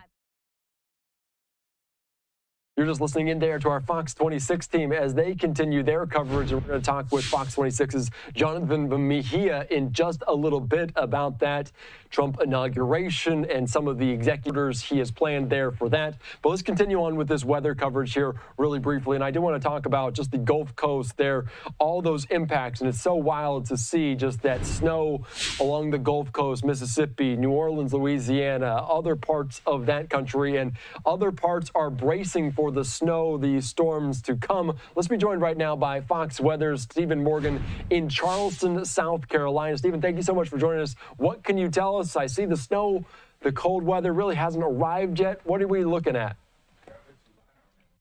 It's just wild, Andy, that you're talking about these states and these cities that for years haven't seen much snow, and we have this Arctic air which is spilled south, and we've got along the immediate Gulf Coast this opportunity. Charleston, as far as the journey that the snow has been making, if you want to view it that way, Charleston's one of the last cities that's going to get in on it, and it's on the move. We started off with some freezing rain. I actually want to show you that. Behind me, we're at the waterfront park. For people who know South Carolina, the iconic Pineapple Fountain, which is still running behind me. It has not yet frozen over. Look at some of this grass, though. Don't know exactly what plant it is. I'm going to put my microphone by it so you can hear just that crunch. Hear that? That's some ice. We got a glaze, a coating of it. The thing is, the rain has stopped, and it started to sleet. We had some moderate sleet. That was impressive because those ice pellets. But now with the lull in the action, this cold air has been able to move in from the northwest. We're eventually going to see a transition to snow, expecting maybe somewhere between 1 to 3. Could see some spots pick up even more than 3 inches before this event wraps up. The city is prepared. In fact, talking to the director of the Emergency Management Department of Charleston County here, Justin Pierce, one of the biggest concerns are the bridges that Charleston is known for. Take a listen to what he had to say earlier this afternoon before the storm moved in. The State Department of Transportation is the lead agency to treat and plow the snow. So they've allocated all of their state resources to the coast to help support the county's operations in treating and clearing snow if we have any. Be ready to hunker down this afternoon, 24 to 48 hours. And unless you absolutely have to, please stay off the roads, particularly this evening into tomorrow morning. So it's that plea that we've heard, Andy, from officials in Houston, in parts of Florida, in New Orleans, Lake Charles, which was under a blizzard warning. It's almost as if we're living in now an alternate reality because we're dealing with the snow that has reached the Gulf Coast. It's a remarkable thing. We wait for it here, but we do know plows treatment has been happening ahead of this system. The plows will, of course, move in if the snow does start to fall. It's a state-run effort here in South Carolina. So while Charleston County doesn't have plows, the rest of the state does. They step in. They will be helping. The bridges, too, if they do close, it will be a decision made by the state DOT. And that happened back in 2018, last time we saw snow here. So it's been 5 years, almost to the day, that we have seen any snow. And it's going to be arriving here any minute now. So, in fact, I think as we're talking to you, the snow is beginning to fall. It's just now starting. Yeah, this white Christmas, it came just a little bit too late, Stephen, and it's good that you interviewed the grass there to talk about that glaze, that freezing rain. I want to ask you about just the preparations, because you mentioned that Houston doesn't really have any snow plows. Sounds like Charleston is a little bit more prepared, maybe a little bit less rare, even though it is very uncharacteristic for the region. Can you talk about how people are excited for this storm? Because you're right there on the coast. Oh my gosh, yeah, right here where you would not expect to see it. And we had vacationers that were in, actually, ironically, Andy, from Houston, a family here today. They were with their two little girls, adorable family, and they had their beanies, their gloves. They were ready for it. There is a little bit of just awe and wonder when you deal with snow on the beach. I'm pretty sure Taylor Swift wrote some song that I think she said it's weird, but also wonderful. Yep. And there's a word in between those two. I won't say it. But the fact of the matter is, people are excited. Not a lot out right now, but you could understand why, because it's miserable. Once that snow starts fall, then you get the wonder of Mother Nature. So yeah, that will come. Probably not until tomorrow morning when it's on the ground. I'm eager to see how much the airport reports. If we get 5.4 inches, it would be snowier than 2018. Doesn't look like we'll get that much, but maybe a couple. We'll see. Nonetheless, the snow clearly, as we can see through this camera lens, coming down. It's starting to come down a little bit there, harder in Charleston, South Carolina. Stephen, thank you so much. I appreciate you and all your colleagues at Fox Weather do. We appreciate your time here on Live Now. Sure thing. Good to see you, Andy. All right. Thanks so much. All right. Great conversation there about that in Charleston, South Carolina. Of course, they are dealing with this major storm, likely one of the last regions to get this snow. I want to put up this from Fox Weather as well. As you can see, just kind of that storm moving across the Gulf Coast around the southeastern portion of the United States. Houston, we did see several inches of snow. New Orleans, 5, 6, 7 inches of snow. So very interesting to see that on Bourbon Street. This was the picture there of this, just courtesy of EarthCam, of Bourbon Street covered in snow. You can see a person on skis. That is something you do not see any every day in New Orleans there, with them skiing down, cross-country skiing down Bourbon Street as well. And I believe we do have one more tweet just talking about some of the winter weather there in South Carolina about this major winter storm. This courtesy of the Charleston County, talking about anticipation of potentially hazardous winter weather. Charleston County offices, facilities, including the library branches, close at 4 p.m. today. In-person operations will remain suspended tomorrow, with county employees working remotely. So just some news there about that, is plenty of different school districts, different cities, municipalities closing down due to this frigid temperatures and the rare snowstorms. I'm Andy Mack. We're back.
Welcome back in here to Live Now from Fox. I am Andy Mack. We are just 24 hours from now President-elect Trump declaring a national emergency at the border, and another migrant caravan has set off for the United States despite that flurry of executive orders that we watched yesterday. For more on how people who live near the border are affected, are reacting to the news, we're going to be joined right now by Fox 26's Jonathan Mejia. Jonathan, thank you so much for joining us. And I know we spoke to you yesterday.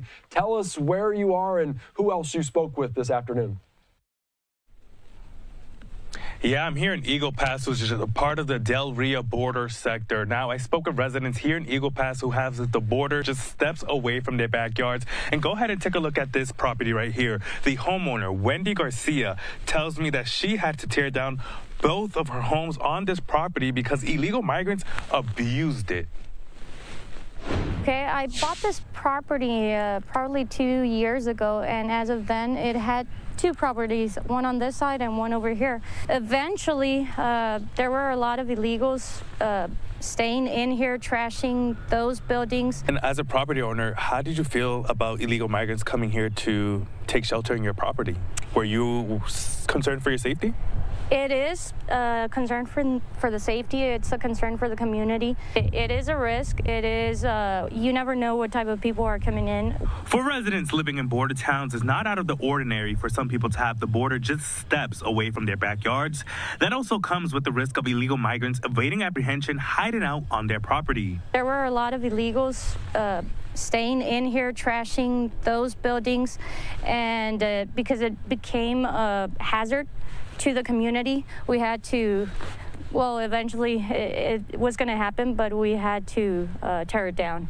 With her home left in rubble, she looks forward to changes President Donald Trump will make at the border and across the country. We do have that fear of who's coming over, who's crossing, but I am glad that something's going to be done about that. And if mass deportation is the answer, I guess there has to be, something has to be done. Garcia says Trump is the right candidate to take over and make changes at the border, but she's conflicted over some of his policies and actions. I do fear for the lives of the people that have to go back to their countries, but we also have to think about the lives that are here in the United States.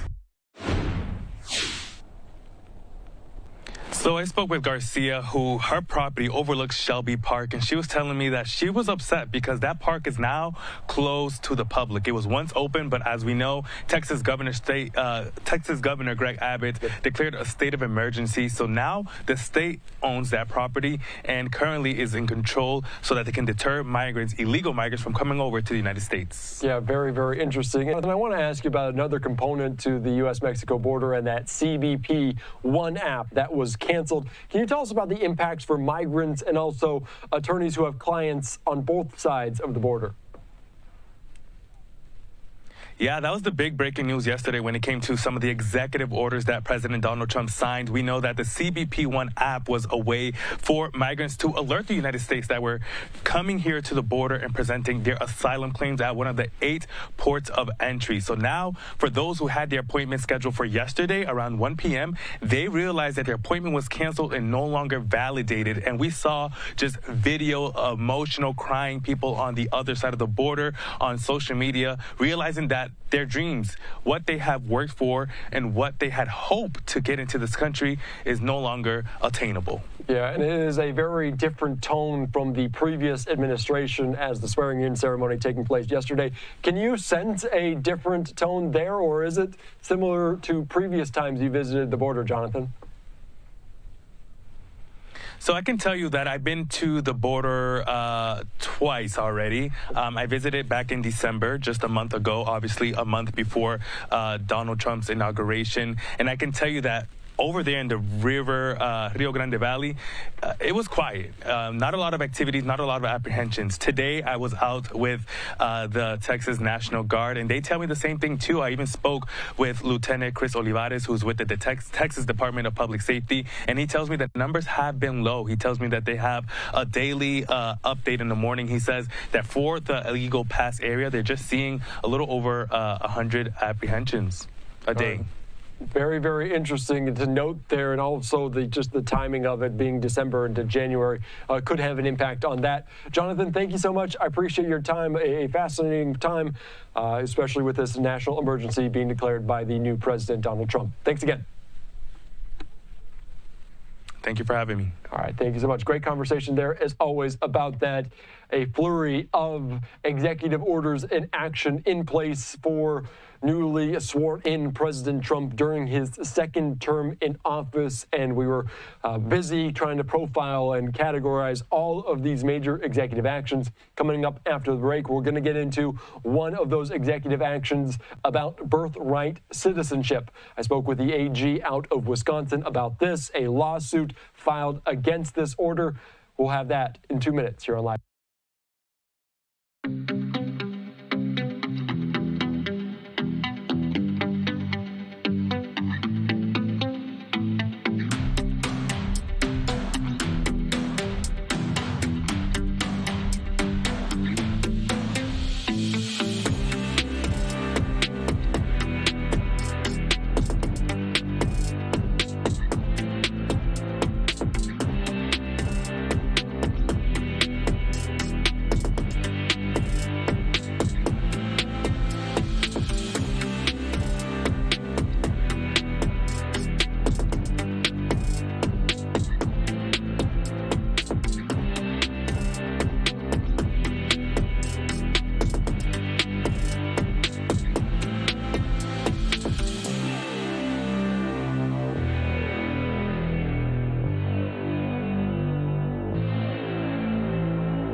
Welcome back in here to LiveNOW from Fox. I'm Andy Mack. One of the main executive orders that now President-elect Trump signed on his first day in office was about ending birthright citizenship.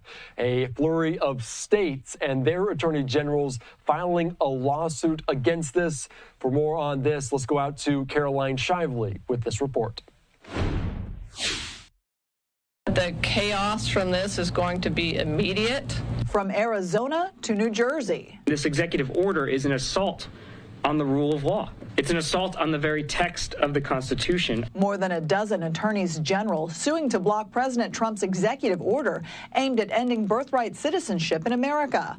The right, enshrined in the 14th Amendment of the Constitution, makes anyone born in the U.S. a citizen, regardless of their parents' immigration status. Just hours into his presidency, Mr. Trump made good on a campaign promise to try and change that. We're the only country in the world that does this with birthright, as you know. And it's just absolutely ridiculous, but, you know, we'll see. We have very good grounds. Trump's executive order seeks to deny automatic citizenship to anyone whose mother is not legally in the U.S. or is in the U.S. legally but on a temporary basis. The order also applies to fathers who are not citizens or legal permanent residents. These children will not be able to naturalize or obtain citizenship from another country. They will live under constant threat of deportation. And as they age, they won't be able to work lawfully or vote. Attorneys general suing say they know they are in for a long fight, which could end up at the Supreme Court. Presidents in this country have broad powers, but they are not kings. They do not have the power to unilaterally rewrite the Constitution. A number of lawsuits have also been filed by several civil liberty groups. Trump's executive order does not go into effect for 30 days.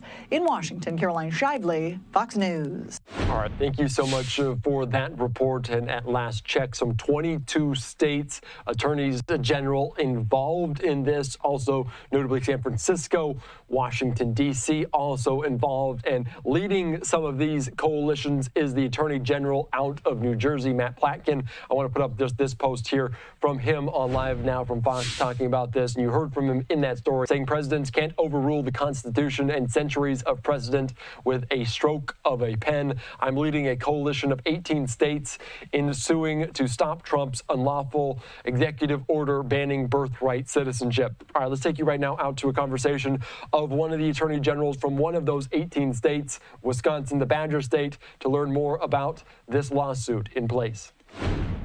Back in here to LiveNOW from Fox. I am Andy Mack. After a flurry of executive orders and actions for President Trump on his first day after being sworn in, a day later, 18 different states, attorney generals from those states filing a lawsuit against one of those major executive actions, that relating to the ending of birthright citizenship. And I want to put up this post here on LiveNOW from Fox from the Attorney General out of Wisconsin, Josh Call, saying, Governor Evers' Attorney General Call joined coalition of states challenging unconstitutional order attempting to end citizenship for certain kids born in America. And of course, the long list of states include California, Colorado, Connecticut, Delaware, Hawaii, Maryland, Maine, Michigan, Minnesota, Nevada, just to name a few, and of course, Wisconsin, like we were talking about. Let's bring into the conversation right now Attorney General Josh Call. Josh, thank you so much for joining us here on LiveNOW from Fox to discuss this. Obviously, this has been in the works for some time, knowing that Trump could take office. This was a part of the plan. Lay out the lawsuit for me, and how optimistic are we that the courts will rule in your favor? Well, thanks for having me on the program. You know, the U.S. Constitution is very clear in the 14th Amendment that folks who are born in this country and subject to the jurisdiction of our laws are U.S. citizens. Now, that's a principle that has stood for well over 100 years. And our U.S. Supreme Court has directly considered this issue and found that the Constitution guarantees this right. We also have federal laws that guarantee the right to citizenship for folks who are born here. So I'm very optimistic about the way that this suit will resolve.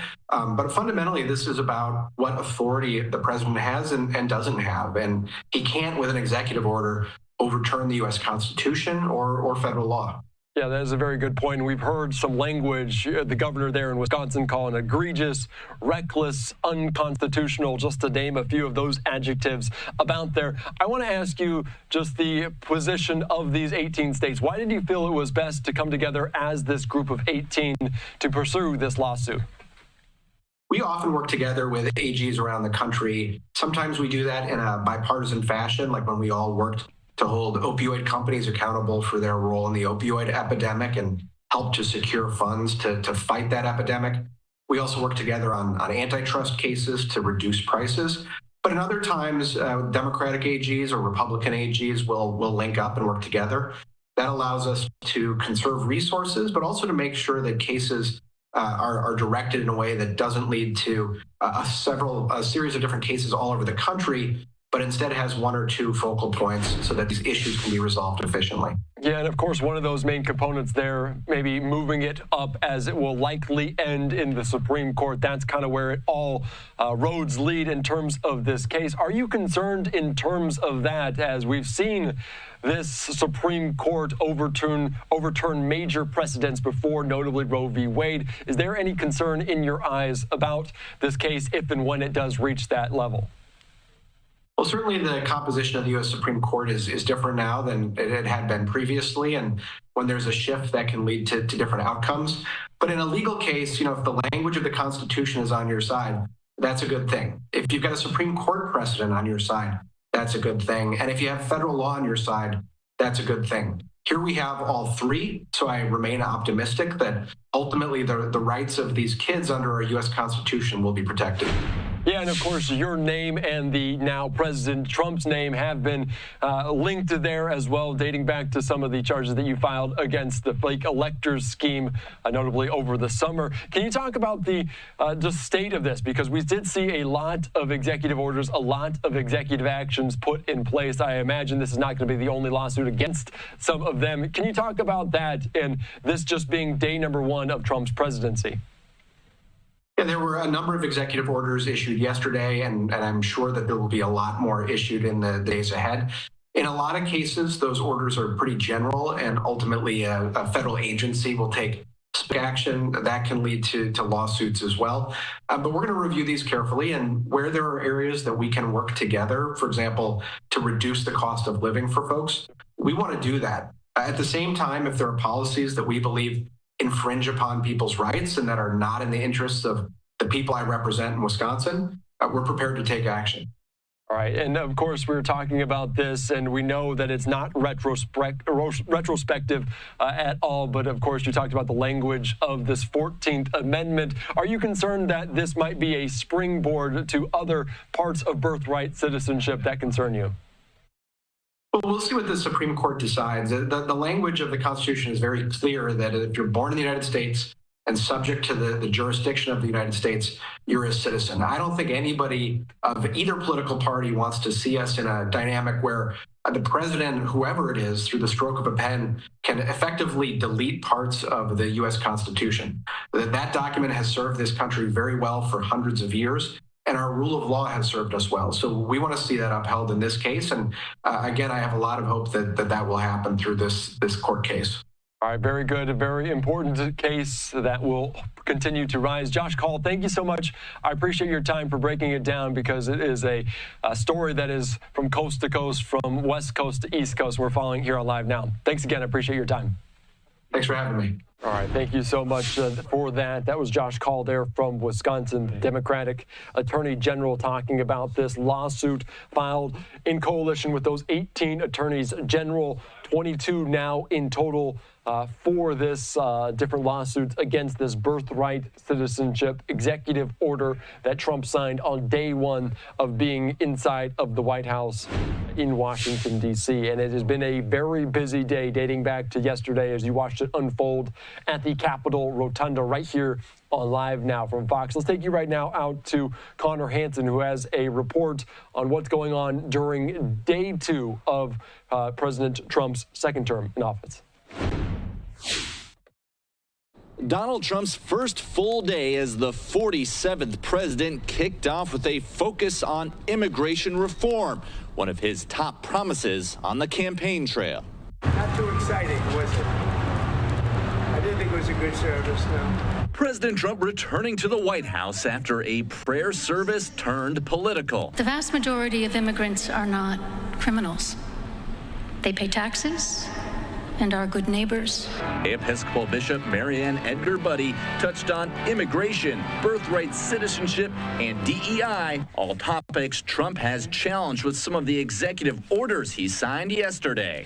I ask you to have mercy upon the people in our country who are scared now. The president holding his first meeting at the White House with congressional GOP leaders, and later announcing a partnership between 3 tech companies investing hundreds of billions of dollars to build more advanced artificial intelligence infrastructure. Later this week, Trump will reportedly make his first trip as president to North Carolina to take a look at the recovery efforts from Hurricane Helene, then travel to California, where wildfires have ravaged the Los Angeles area. In Washington, Connor Hansen, Fox News. All right, that first day was a good indication of what the first week would look like for the 47th president, President Trump there, as a busy day leads to a busy week. A live look there in Washington, D.C. at the White House just past 7 o'clock on the East Coast as we're talking about that first meeting as president again with Speaker Johnson, with the majority leader on the Senate side, Senator Thune out of South Dakota. A live look right there there, as we did hear about Marco Rubio being confirmed there as Secretary of State, his first real day at that position within the cabinet. And it was also two new senators there filling the void by Marco Rubio, Ashley Moody there taking the place in Florida, and John Husted out of Ohio taking the place of J.D. Vance, now the vice president. So we watched that unfold in real time. And of course, we're also monitoring the latest in terms of all of this major weather around the country. A couple live now looks there in New Orleans, in Gulfport, Mississippi, Biloxi, Mississippi, blanketed with snow, a rare sight. Really the first time ever a blizzard warning has been in effect for some portions of the Gulf Coast. And it was wild to look at, and it's still wild to see this, courtesy of EarthCam. Bourbon Street, a blizzard there, and we saw someone on skis come through there just a little bit ago, so not something you typically see in that Crescent City as a snow day of sorts. As this winter storm blasts the Gulf Coast, it is moving toward the Carolina, South Carolina, North Carolina. Prepare for all of that. All right, let's slide away for a quick 2-minute break. We're back.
Welcome back in here to Live Now from Fox as we're following the latest in terms of this major winter storm moving through an unusual place, a uncharacteristic place there in the Gulf Coast as we're following it very closely. Houston also blanketed with snow. Bourbon Street, you can see courtesy of EarthCam, there blanketed with snow. I do want to take you out to a place that is somewhat familiar there with snow, that being Colorado. You can see there on a very gusty, snowy day there just north of the city, I believe, kind of the golden northwestern portion of that Rocky Mountain state in Denver, Colorado. So the winds, the high winds impacting so much of that. So they are more accustomed to it.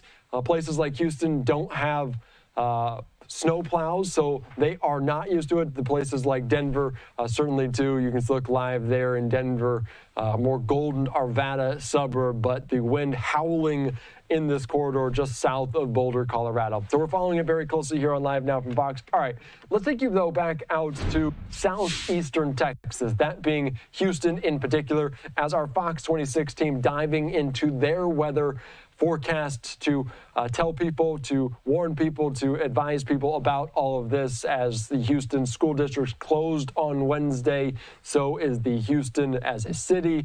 So those employees won't have a day of work tomorrow. Let's take you out to our Fox 26 team here on Live Now. All right, we are still dealing with some messy roads all across the Houston area. It was an eventful day, to say the least. Of course, we had a major winter storm roar right over H-Town, and we're still dealing with some significant impacts. That aftermath, the heavy band or heavy swath of snow has pushed off to the east, but still millions of people east of Houston being impacted by winter storm warnings stretching from parts of Louisiana, including New Orleans, through Tallahassee, Florida, out of all places, all the way up to Atlanta. Winter storm warnings, several inches of snow still possible. However, we are drying out. That is good news. But some of that snow and ice did melt with the sun coming out this afternoon, and it will likely freeze tonight because we're expecting potentially pipe-bursting cold as we go through the late night hours. Expect temperatures below freezing from about now until 10 a.m. tomorrow. So that will create difficult and dangerous travel for your Wednesday morning drive into work or other destinations. Check out these temperatures. 25 degrees by 8 o'clock, a stretch of 20s all throughout the night, and then upper teens between 5 to 7 a.m. tomorrow. So the ice will be increasing on those roads. Any wet roads, slushy roads will turn to icy roads quickly tonight as those temperatures are crashing. We also have a problem with the wind chill. When you add in the wind with the air temperature, that feels like temp could be in the single digits, believe it or not, for some of you in the morning, including Cleveland, Brenham, Anahuac. So that means it will be dangerously cold. You'll have to watch out for ice, drive with extreme caution, but you need on extra layers, several layers, because the temperature combined with that wind will create very dangerous conditions. So we do have an extreme cold warning in place through 9 a.m. tomorrow. Wind chill values, like I said, possibly as low as single digits. So you don't want any of your skin exposed to that. Make sure you are warm and comfortable. Make sure your kiddos are warm as well. So we've gotten through the worst of it.